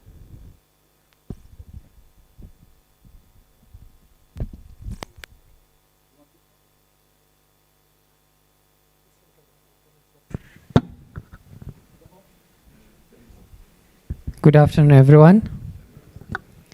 So I'll just be presenting a few case studies on work we have done in Islamic finance in other African markets. So the first one is the Kenya as a country, where we worked with the national government and the Capital Authority of Kenya. This was a collaborative initiative with the financial sector regulators, and the financial sector regulators are capital markets, pension funds, insurance funds, as well as banking sector. And it was mainly to design and coordinate a couple of interventions to promote Islamic finance in Kenya. So on the deliverable side, we had a couple of policy papers which were developed, and they were also passed by the responsible decision makers. So we had 4 white papers which was guiding the financial sector regulators. So the regulators for banking is the Central Bank, Capital Markets is the CMA, Insurance is the Insurance Regulatory Authority, Pensions is the RBA, which is the Retirement Benefits Authority, Microfinance and SACCOs. So all these were, we had some amendments into the Kenyan legislation itself to support this introduction and implementation. Now, when we were doing this, I think the key thing here to remember is we used participatory finance, not really Islamic finance, because it is interchangeable, to say that this is not only for the Muslim population. It is even for non-Muslims who can benefit from such kind of products in the market. We also had a policy and procedure manual for both the CMA and the National Sharia Advisory Council. This is just to assist them in regulating and licensing Islamic capital market participants, and also the instruments which will come to the market, so in terms of the products. And we had a Sharia governance white paper, which is was indicating the Sharia framework for the Kenyan Islamic industry. So this one again was customized based on the Kenyan rules and regulations and what can work locally. It is similar what we are doing right now in Ethiopia. What Islamic finance regulations can work in Ethiopia, obviously looking into the international standards as well, so that they can be used for benchmarking. The other references are basically what we are doing right now in terms of training and capacity building, creating the awareness on why Islamic finance can be a growth driver and also for economic development. And from all these deliverables, we had very good outputs. One is we had a fully functional cross-government Islamic finance project management office with the regulators. So it is interesting to know that each of the regulators had a dedicated staff member who was part of the project management office in terms of promoting their respective sectors for Islamic finance. We also had a national Sharia governance framework. So this one is still ongoing, mainly because the government has changed. So as you all know, when the government changes, there are some priorities also change. So this is also a very good document which is going to help Islamic finance in Kenya. And we also enacted a couple of amendments into the legal, regulatory and taxation frameworks, mainly to incorporate Islamic finance in the Finance Act. And this had required parliamentary approvals and presidential access passed. Then there was also a lot of scholars which were trained. So the market has quite a number of Islamic finance professionals now working on different products in the different sectors. So capital markets, banking, insurance, microfinance, and SACCOs as well. I think I mentioned about the Islamic Finance National Policy document, so I won't repeat, but I also led on the Islamic Finance Toolkit. So this is basically a guideline which shows a whole process on how Islamic finance instruments can be issued in the market. What are the requirements in terms of the framework? What are the stakeholders who are involved? Generally the whole process. And we developed this for the whole African market. So it was in both English for the Anglophone countries and in French for the Francophone countries. We also had another initiative for the West Africa Economic Monetary Union. This is what is very similar to what we are doing right now in Ethiopia. Mainly a development of an enabling framework for Islamic finance and the market, Islamic products as well. It was phased in two different stages. So the first one was an assessment to check the enabling environment and to identify any opportunities and gaps, which I think is what we are doing right now here in Ethiopia. And then also the phase two was actually the development of the required legal and regulatory framework for establishing the Islamic finance in the YMO region, which is the West Africa Economic and Monetary Union. So there were mainly two main outputs. One was a diagnostic report which identified the opportunities and gaps, and implementation roadmap for the development of policy regulatory framework, and also for the issuance of Islamic capital markets products.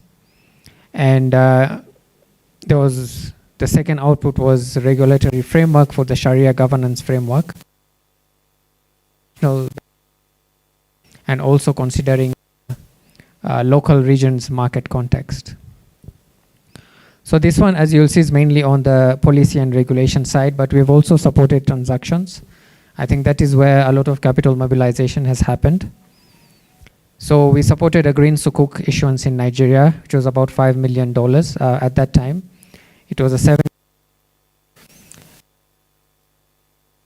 corporate green Sukuk, not only in Nigeria, but in Africa, in the off-grid renewable energy space. The main aim was to provide 14 gigawatts off-grid solar energy across the sub-Saharan region. And as usual, like other conventional instruments, we were providing technical assistance, but we had transaction advisors, Sharia advisors, as well. The other issuance is a Lindsay Sukuk, which was issued in Kenya last year. About $23 million, but a 15-year tenor. This is listed on the exchange, Nairobi Securities Exchange. And it was mainly used to fund about more than 3,000 affordable housing units, which was in line with supporting Kenyan government's affordable housing agenda. In terms of the partners, we had all the partners, the placement agents, the lead arrangers, the legal advisors, but difference here is a Sharia advisor for both the Sukuks we've issued. And then we also are supporting other green Sukuk issuances in other markets, but I cannot disclose on that because it's still confidential information. But this is just to encourage the market participants that such products can actually be used to raise capital in the market through any of the Sukuk structures. I think my colleague Najib has already mentioned the different Sukuks which can be issued. And this is investment capital which can be brought into the country, which was not there before, to create transformative impact by not only having new products in the market, but also creating jobs in Ethiopia. So I think that's it from my end. I just wanted to give some case studies. If there are any questions, then I'm happy to respond. Thank you.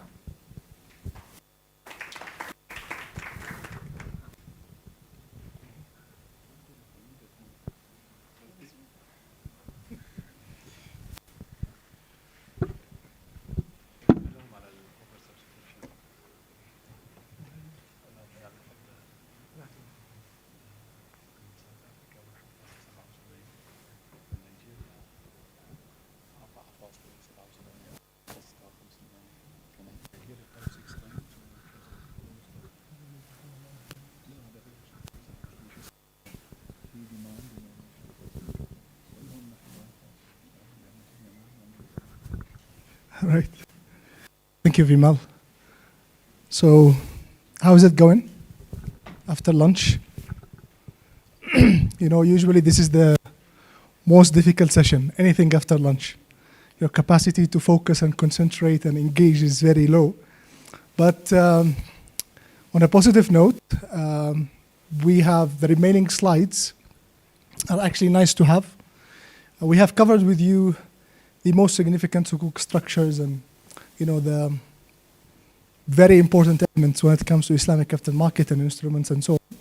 So for the rest of the presentation, I'll probably take about 20 minutes I will just want to take you through some of the innovation in Sukuk structures. Okay. So we have ESG Sukuk. Who has heard about ESG bonds?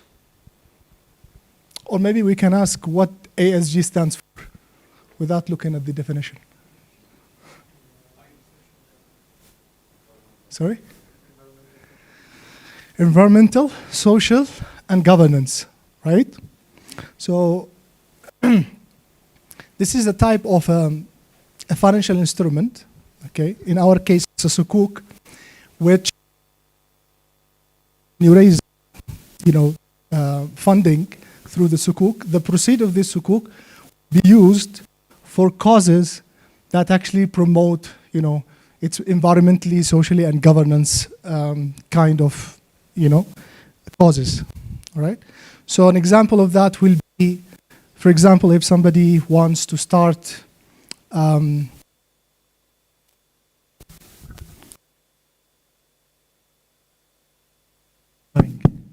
okay, it came back to life.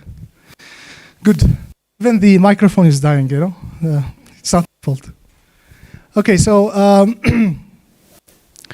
for example, raising funding in order to support clean energy, right? Or to build, let's say, cheap housing. That will be from a social perspective, right? Clean energy will be from an environment perspective. And usually regulators they adopt international standards and they issue a criteria that you have to satisfy in order to be categorized as an ESG or an ESG Sukuk, right? So as this instrument is popular in the conventional sector, it's also in existence when it comes to the Islamic capital market sector. And I would say there is a growing demand for this kind of product. I mean, just now we were talking about this clean energy project that was funded by Sukuk in Nigeria, right? If you look at the ESG Sukuk, one of the first landmark transactions that has happened was done by Kuwait Turk. Kuwait Finance House? Have you heard about it? It's an international bank. This is their own subsidiary in Turkey. So the name, right, is a little bit different because it's established in Turkey. They were the first one, actually. This is among the landmark transactions that has happened. I'm not quite sure if they're the first, but it's a landmark transaction. They raised 350 million in 2021, and they used the structure as an investment wakala. So, do you think that there is a demand for this kind of instrument? What do you think? Yes? Yeah, actually, they are oversubscribed. The one in Nigeria, how much oversubscription was it? 1.7. Oh, forgive me. 5-6 times. Oversubscription. So it is quite, significant and demanded. Which one?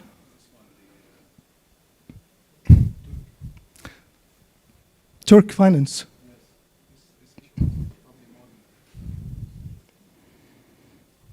$12 times. It was oversubscribed by 12 times with an order book of 4 billion. I mean, it's quite big and significant, right? And same thing when it comes to green sukuk. It's also something now that is getting very popular, especially in Malaysia. They have done this in 2017. There is a company called Tadao Energy, Sedem Behar, which issued the first green sukuk in the world. And they raised 250 million ringgit. That's approximately $60 million.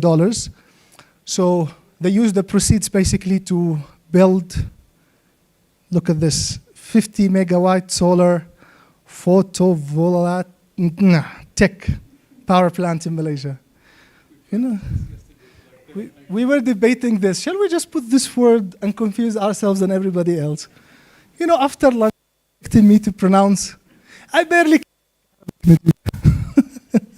And you're putting this, things in a slide. Yeah. So just the point that we're sharing this information with you is to deliver a message that, yes, these kind of instruments exist in the conventional, but also Islamic structuring can cater, for these causes. Now we want to talk about something that will be of your interest as Islamic banks. And so let me ask you a question. Currently, as banks, your regulatory capital is made of what? Do you issue bonds as part of your capital? Do you have that? Not all banks. I guess CBE could be an exception. Yeah, I understand that CBE is actually an exception. But for other banks, I'm not aware of any other bank issuing a bond, even conventional institutions, issuing bonds to be part of their capital.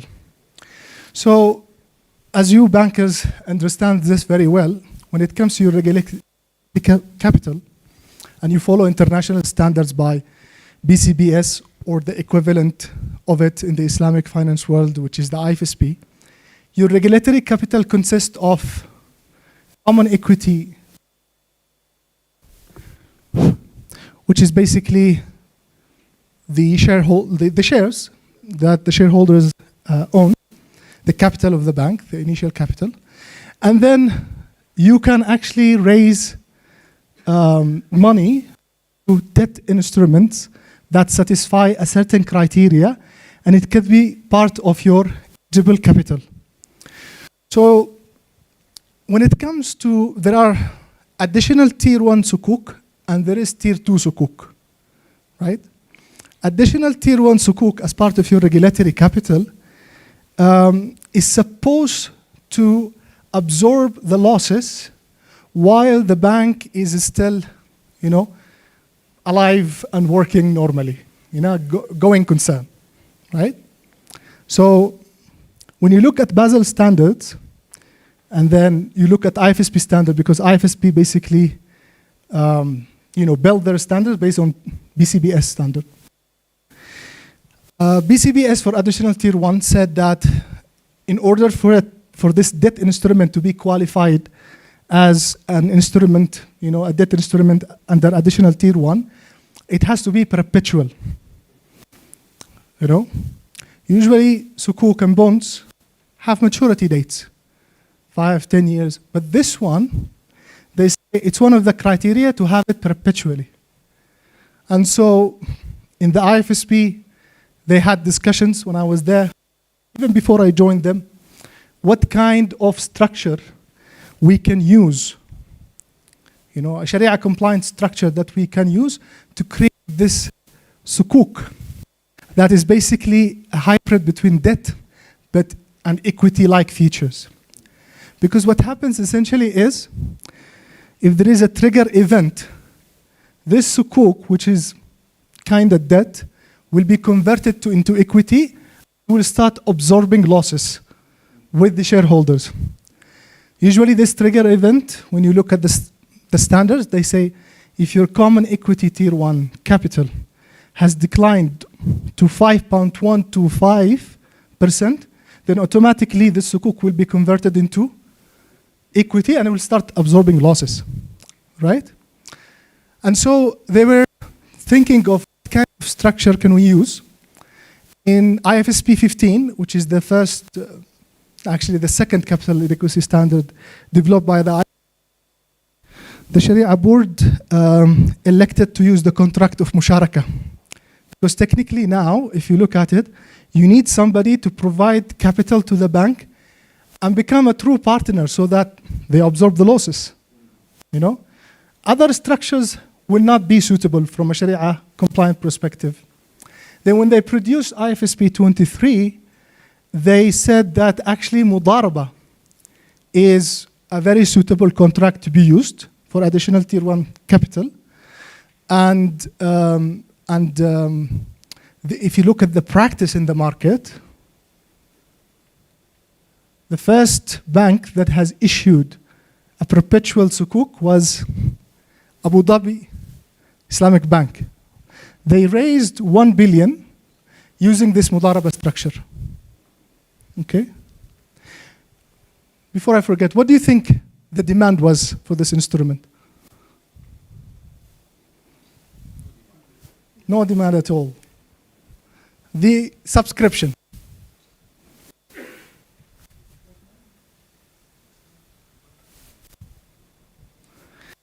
Was actually 30 times oversubscribed. That's big, right?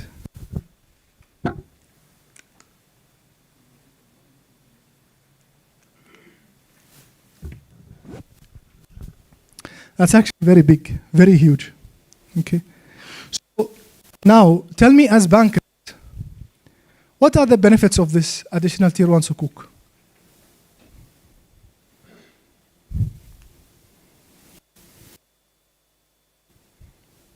Yes?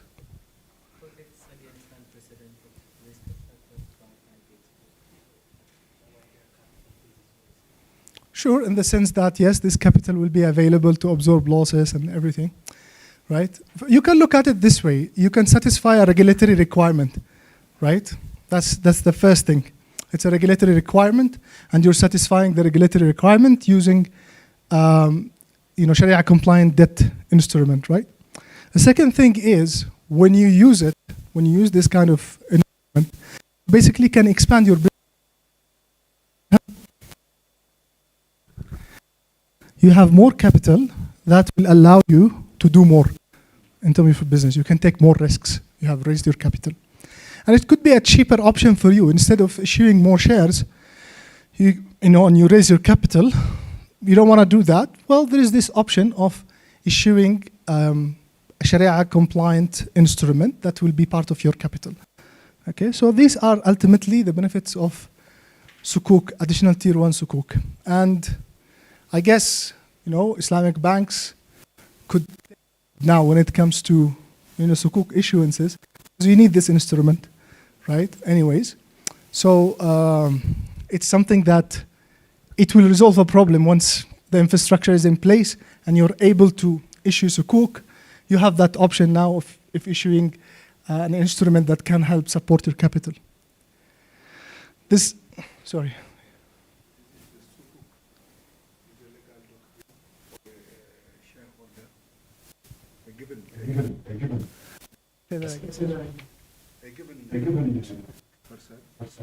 By equity Sukuk, then is it a legal shareholder?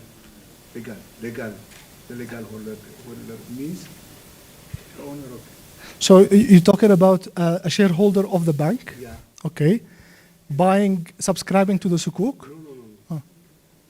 Is the Sukuk equivalent to? Is equivalent to the shares? Yeah. Good question. Okay. Well, it has been designed in such a way. I understand that people might get confused and say musharaka, and now the Sukuk holders have become partners with the bank. The next day they appoint somebody to become the CEO. Not really. It's not designed for this purpose, actually. So you don't get that voting rights and everything, right? And it's not really categorized as equity because there is a trigger event in which later on, if the bank breach that limit, then it will be converted to liquidity in order to absorb the losses. But it's not like you raise funding using Sukuk, then the Sukuk holders will become true, shareholders. That's not a good.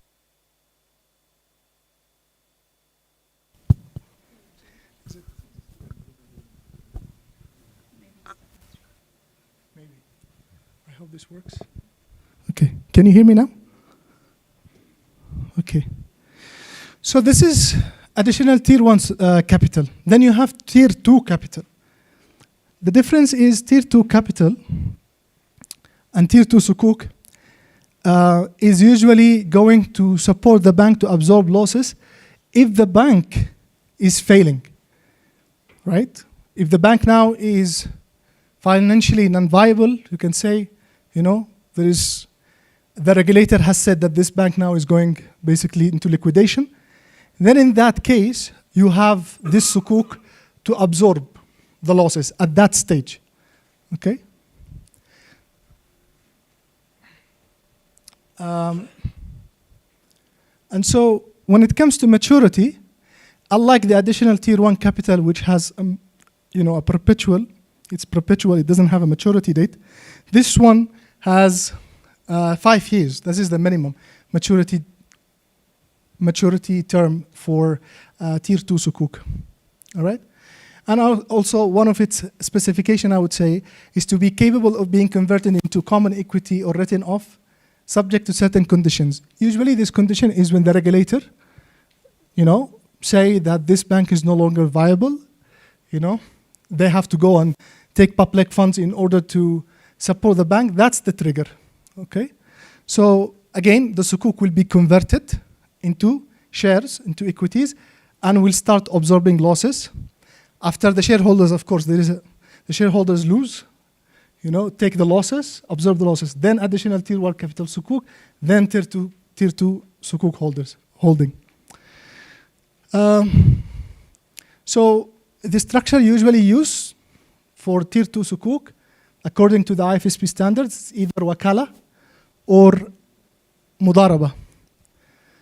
Basically, they would select a specific portfolio of the bank, just like what we have explained earlier, and they will securitize that portfolio, and they sell it to the SPV and raise fund this way. They appoint the SPV then as an agent on behalf of them. So the benefits of tier 2 sukuk will be also similar to additional tier 1 sukuk. It just gives you that ability to absorb more losses, meet the regulatory requirements. Right. So in terms of examples, in 2020, we have Riyadh Bank, which is an Islamic bank in Saudi. They have issued the region's largest corporate sukuk, a $1.5 billion. And it was 10-year Basel III compliant tier 2 sukuk based on investment wakala. So what is the subscription? It was 5.5 times oversubscribed with 8.3 billion in orders. So it exceeded, what they're looking for. Okay. So these are the types of, I would say, unique structures that you have also in the sukuk world.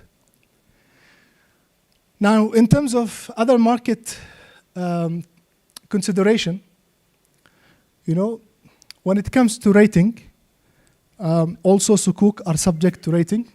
Bonds are usually rated by rating agencies. Same thing goes for sukuk. And technically speaking, the way that the rating is happening to the sukuk is fundamentally not so different from the way that they work out the rating for the conventional bonds. Because essentially what you're looking for is to understand, the cash flows, the creditworthiness of the issuer, the timing of this cash flow, the security that is provided, all of these kind of things. So to a large extent, it is very similar. And we have international rating agencies. Are you guys familiar with this? Standard & Poor's, Moody's, Fitch Ratings. They're the leaders. And they do actually rating for sukuk as well. It's not, they don't only do bonds. They do also for sukuk. In a country like Malaysia, they have their own also local rating agency. If I'm not mistaken, it's called RAM rating. And they do the rating for sukuk as well. Okay, so it's mandatory if you're issuing sukuk and selling it to the public to have that kind of rating. So usually the rating agencies, when they rate sukuk, they will consider Sharia, civil code, national rules, and they want to see if any of that will hinder the securities issuance process. Okay, specifically what they look at is enforceability of the asset under the relevant laws. Whether you will be able to have a recourse to the asset, presence of a trust law or equivalent fiduciary. Najib was, all of this time was talking about how to set up, an SPV that will act as a trustee. So they look into these things as well. And they look at the interpretation of Sharia. Definitely every sukuk to be issued has to have some sort of Sharia approval, from a Sharia board or Sharia advisors. So they look into this. But what do you think when it comes to Sharia compliance rating? Is there such a thing?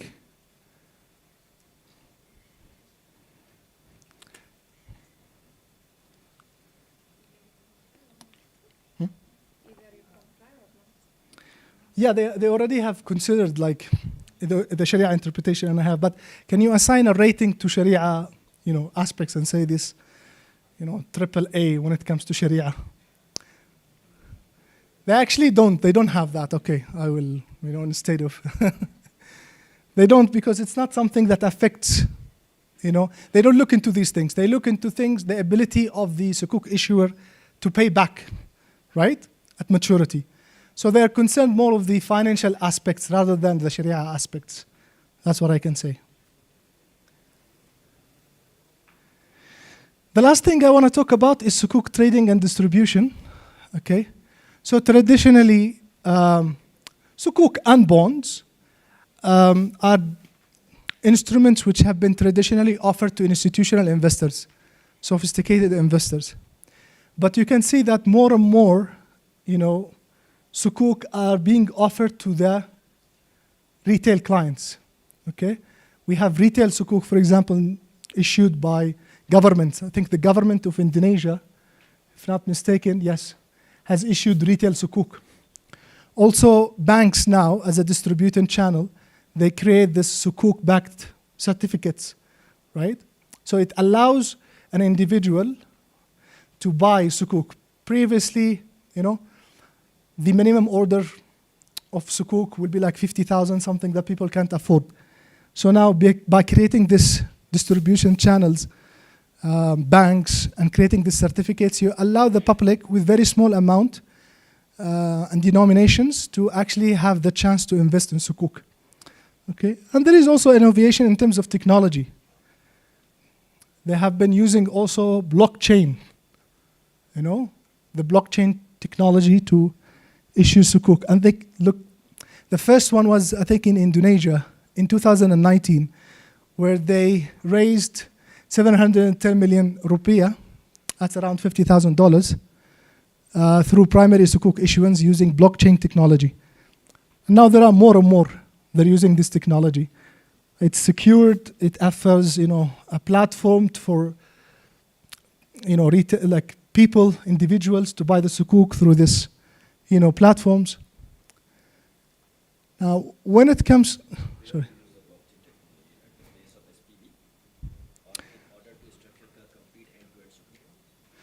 Look, do you have the? I'm not a big fan of blockchain. I'm not a big. Yeah.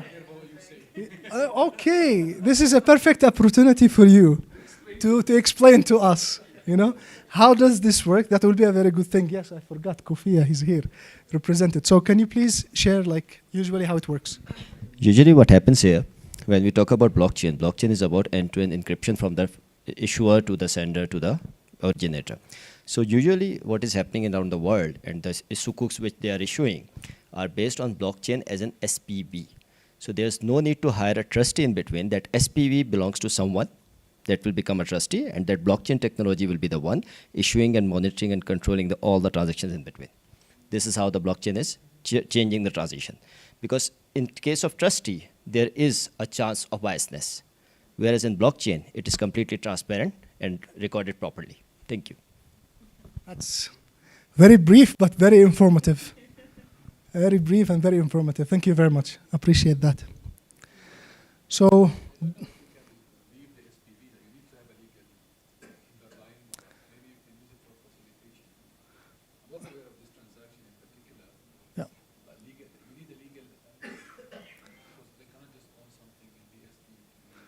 something legally, and that's kind of securitized. What? So no human intervention is required. It's already protected. So you can still use Yeah. the legal entity as an SPV, but then that can be done through the blockchain trading. Yeah. Okay. So I'm not going to talk about blockchain anymore. You know, I'm here not an expert on blockchain. I'd rather just share with you what has been innovative in the market. Okay. Then when it comes to Sukuk trading, actually Sukuk, you know, in terms of primary issuance, there are a lot of issuers and it's a growing market. Everybody is interested in this instrument. So there's no problem with that, with the primary market. But when it comes to the secondary market, we have this problem of, you know, buy and hold culture. The buy and hold culture. The fact that, you know, instead of using this as a way to manage your liquidity, right? You buy an instrument and then you keep it in need of liquidity. You're just going to give it up and, you know, take cash. When it comes to Sukuk, this secondary market doesn't have the depth. And the reason for that is, the first thing is the demand is much, much, much higher than the supply, right? What do you call, like overstripping the supply every single time. The reason for that is, you would understand as bankers, you have certain requirements when it comes to liquidity management, right? And you need high quality liquid assets, which you have to hold in order to meet this liquidity requirement by your regulator. And therefore, banks and financial institutions will usually take this instrument and keep it so that they can satisfy this regulatory requirement. And that affects the tradability in the market, in the secondary market. That's one of the main reasons. The second reason is, as you can see from our previous discussions, there were restrictions when it comes to the... Are you still awake? Well, he spoke for 2 hours and he was going after each structure and saying, what is the thing? If it's tradable or not, right? We were discussing this. Not every single Sukuk structure is tradable from a Sharia perspective, like Murabaha, right? Because it's debt-based. So that also has another impact on the liquidity.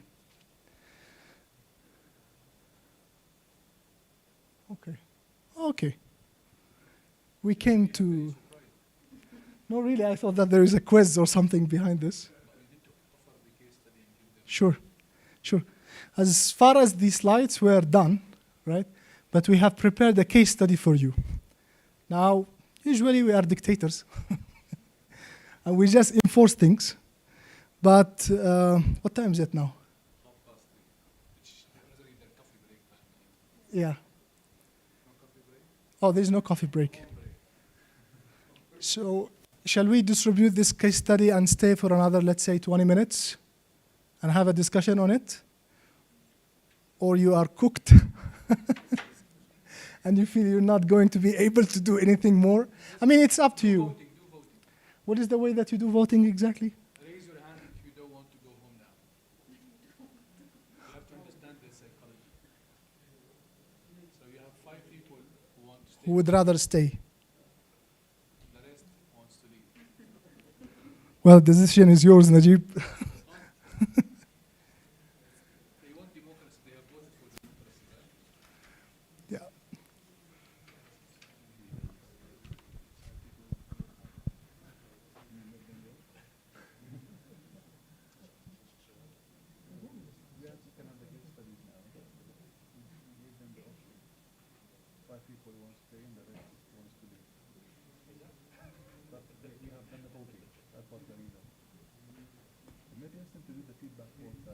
Okay. Before the decision is made, I want to, urge you, take your phone, all of you. You're connected to the internet, right? Good. Scan that barcode and give us your feedback. This is... 5 stars. Oh, yes. I forgot. Other options are not, are not viable. So whenever you see 5 stars, just click on it. It's up to you. This is fair. Please give us your honest feedback. It's going to help us a lot as well. So I'll give probably 3 minutes. It's not difficult to choose 5 stars. you know, no pressure. Oh, there is a video here. We're live. Okay, I'll give you 3 minutes to do this.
So I think it's an easy, cheesy, lemon squeezy type of case study for you.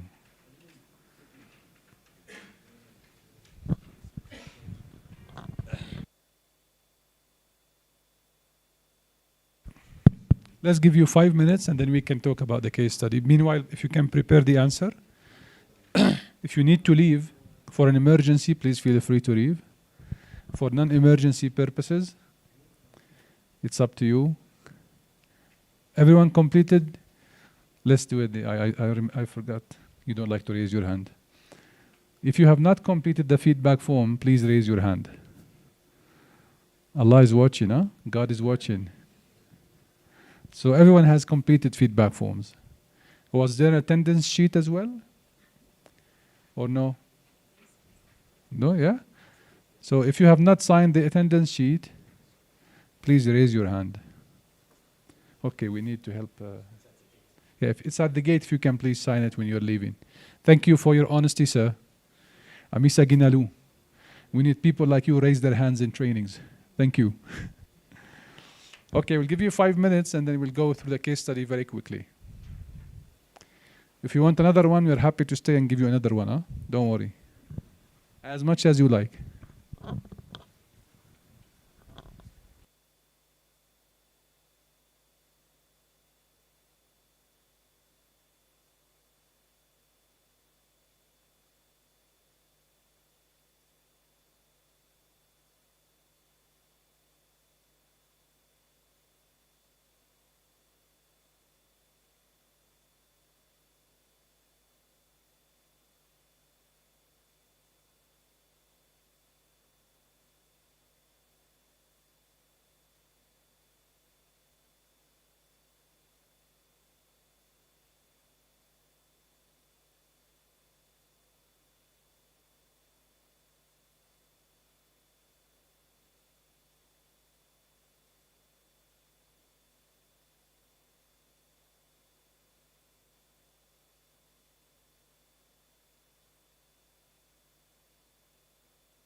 All right. I think we have given enough time. So it's a simple case study, right?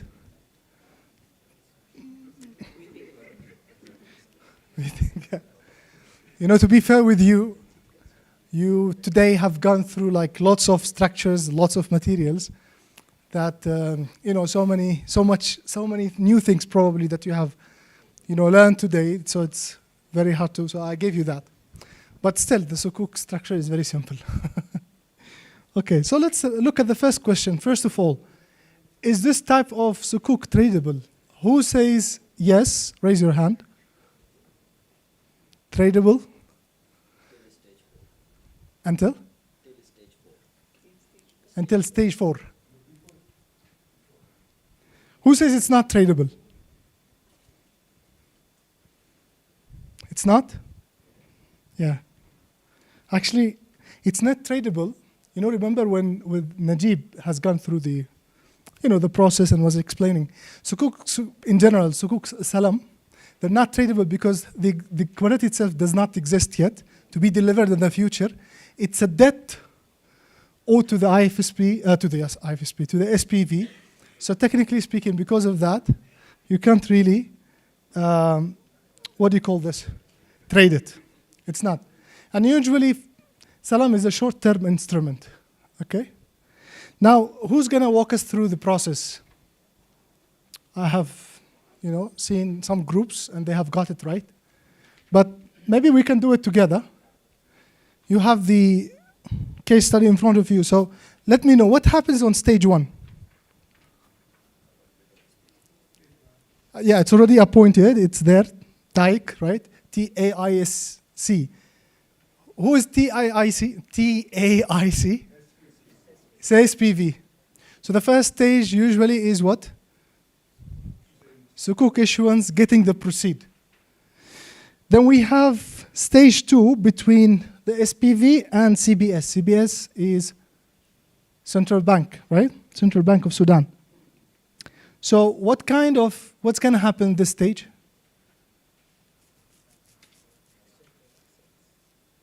Yeah, which is, what do we call this, the contract itself? Salam contract, exactly. They will sign a Salam contract in which the SPV will advance the fund to the Central Bank of Sudan, and the Central Bank of Sudan will promise, as the originator, will promise to deliver the commodities. What are the commodities? Petroleum products, right? So they promise that at maturity, we will deliver this petroleum product. Then, the last stage, what happens? Yeah, the Central Bank of Sudan fulfill its promise and, you know, bring the petroleum products. SPV now is the owner. They sell it in the market and they make a profit.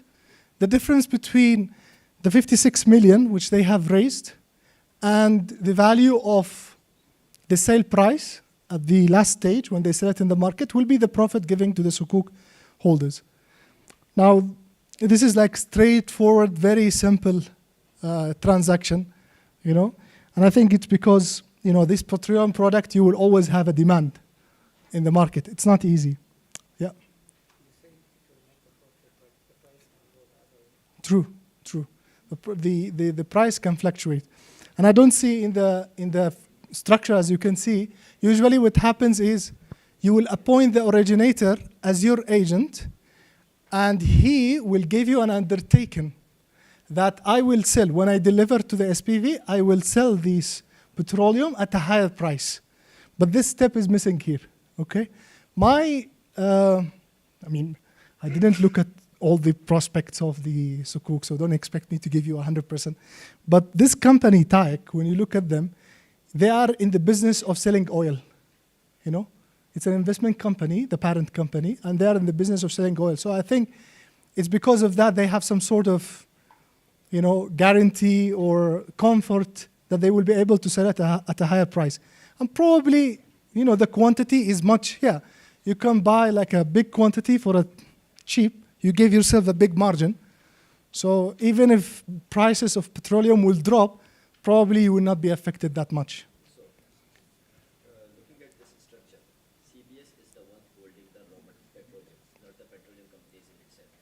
Yeah, there is an arrangement. I mean, there is an extraction. It's owned by the government probably, right? So that government has mandated CBS. Yes. For that, Yes. Yes. Now, at stage 4, petroleum is already available. Yes. It is not something that you will produce. Raw petroleum is always available. No, for this one, yeah, this one, the funding is needed for the, you know, exactly. So you just basically provided the liquidity necessary to have them extract this oil from the ground. Once it became available, it's yours, because we have already entered into the sale transaction in advance, right? So that's how basically this very simple structure.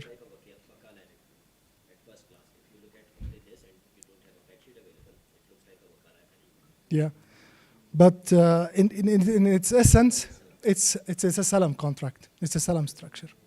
Okay. So is there any question? Thank you. Are very tired now. You have been hearing all of this sukuk structures, equities, Islamic, tradable, not tradable. We're squeezing so much information into your heads. What I can say is, you know, this is a lot to learn, and there is still a lot to learn. So this is a continuous process. Maybe we managed to give you some of the keys. Then you can go back and, you know, build on this. From our side, we hope that this has been beneficial and that you have, well, it's a rough subject, but I have that you have enjoyed this presentation or workshop, capacity building workshop. From our side, we thank you very much for your participation, for your questions. We have made this an enjoyable experience. And it's been always good to be here in Ethiopia, and I hope that one day I'll come back. With this, I will conclude the... Is there something? Yeah, I will conclude from my side as Essam. I was going to say this, and then I will leave it to I'm going to give it to Gusaya. Gusaya is going to, you know, introduce whoever is going to do the welcoming remarks. Okay. Thank you. So we'll have a closing. So we'll have a closing remark from UNDP PR, Mr. Samuel Doe. Thanks.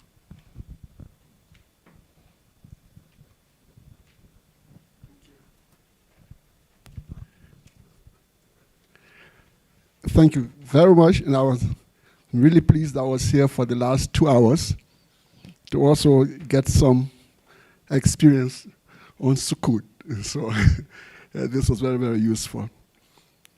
So, distinguished colleagues, on behalf of UNDP and the ECMA, and of course FSD, it's a privilege to join you as you conclude this significant workshop on the Islamic Capital Market, organized by the Ethiopian Capital Market Authority and guided by the technical expertise of IFAAS and the invaluable support from FSD Ethiopia, FSD Africa, and UNDP to unveil and refine Ethiopia's Islamic Capital Market Roadmap.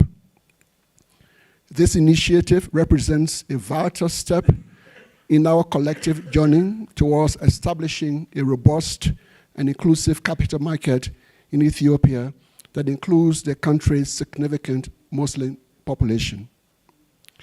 On behalf of the United Nations Development Programme, I would like to extend my heartfelt gratitude to each of you for your active participation and unwavering commitment to fostering a capital market that is not only inclusive, but also grounded in ethical values.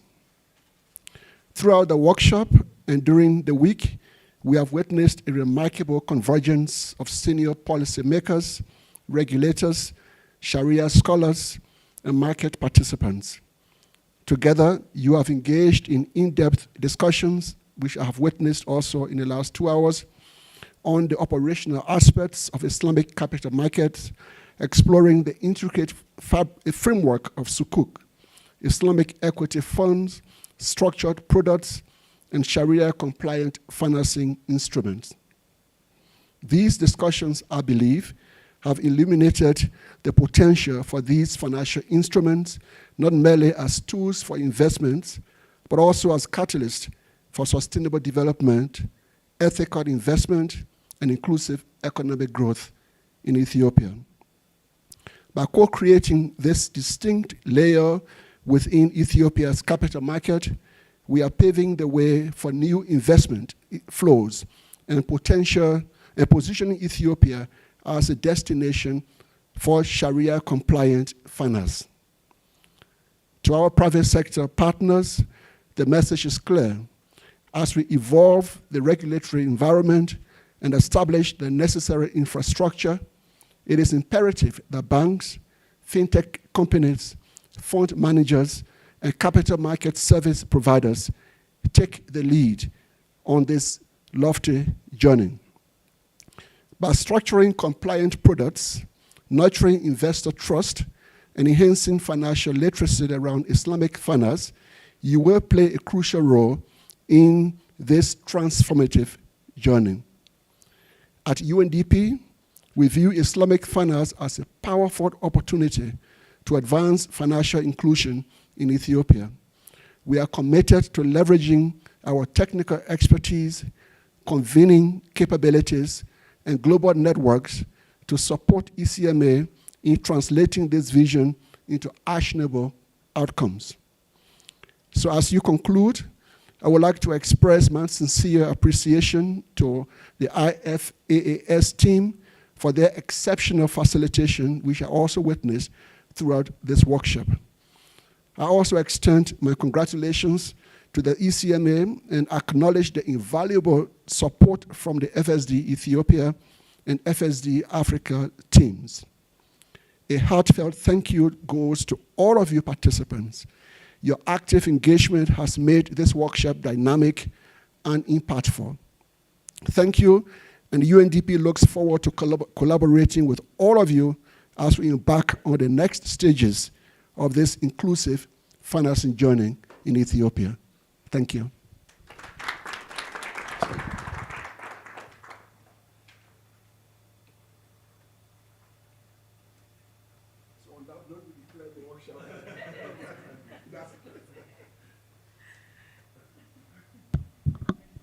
Thank you, Mr. Samuel Doe, Resident Representative of UNDP Ethiopia. On behalf of the ECMA, I'd like to thank the team from IFAS, Mr. Najib, Isam, and every one of you participants for the engaged participation. Thank you very much for our supporters, the FSD Ethiopia, FSD Africa, and UNDP. Have a good evening.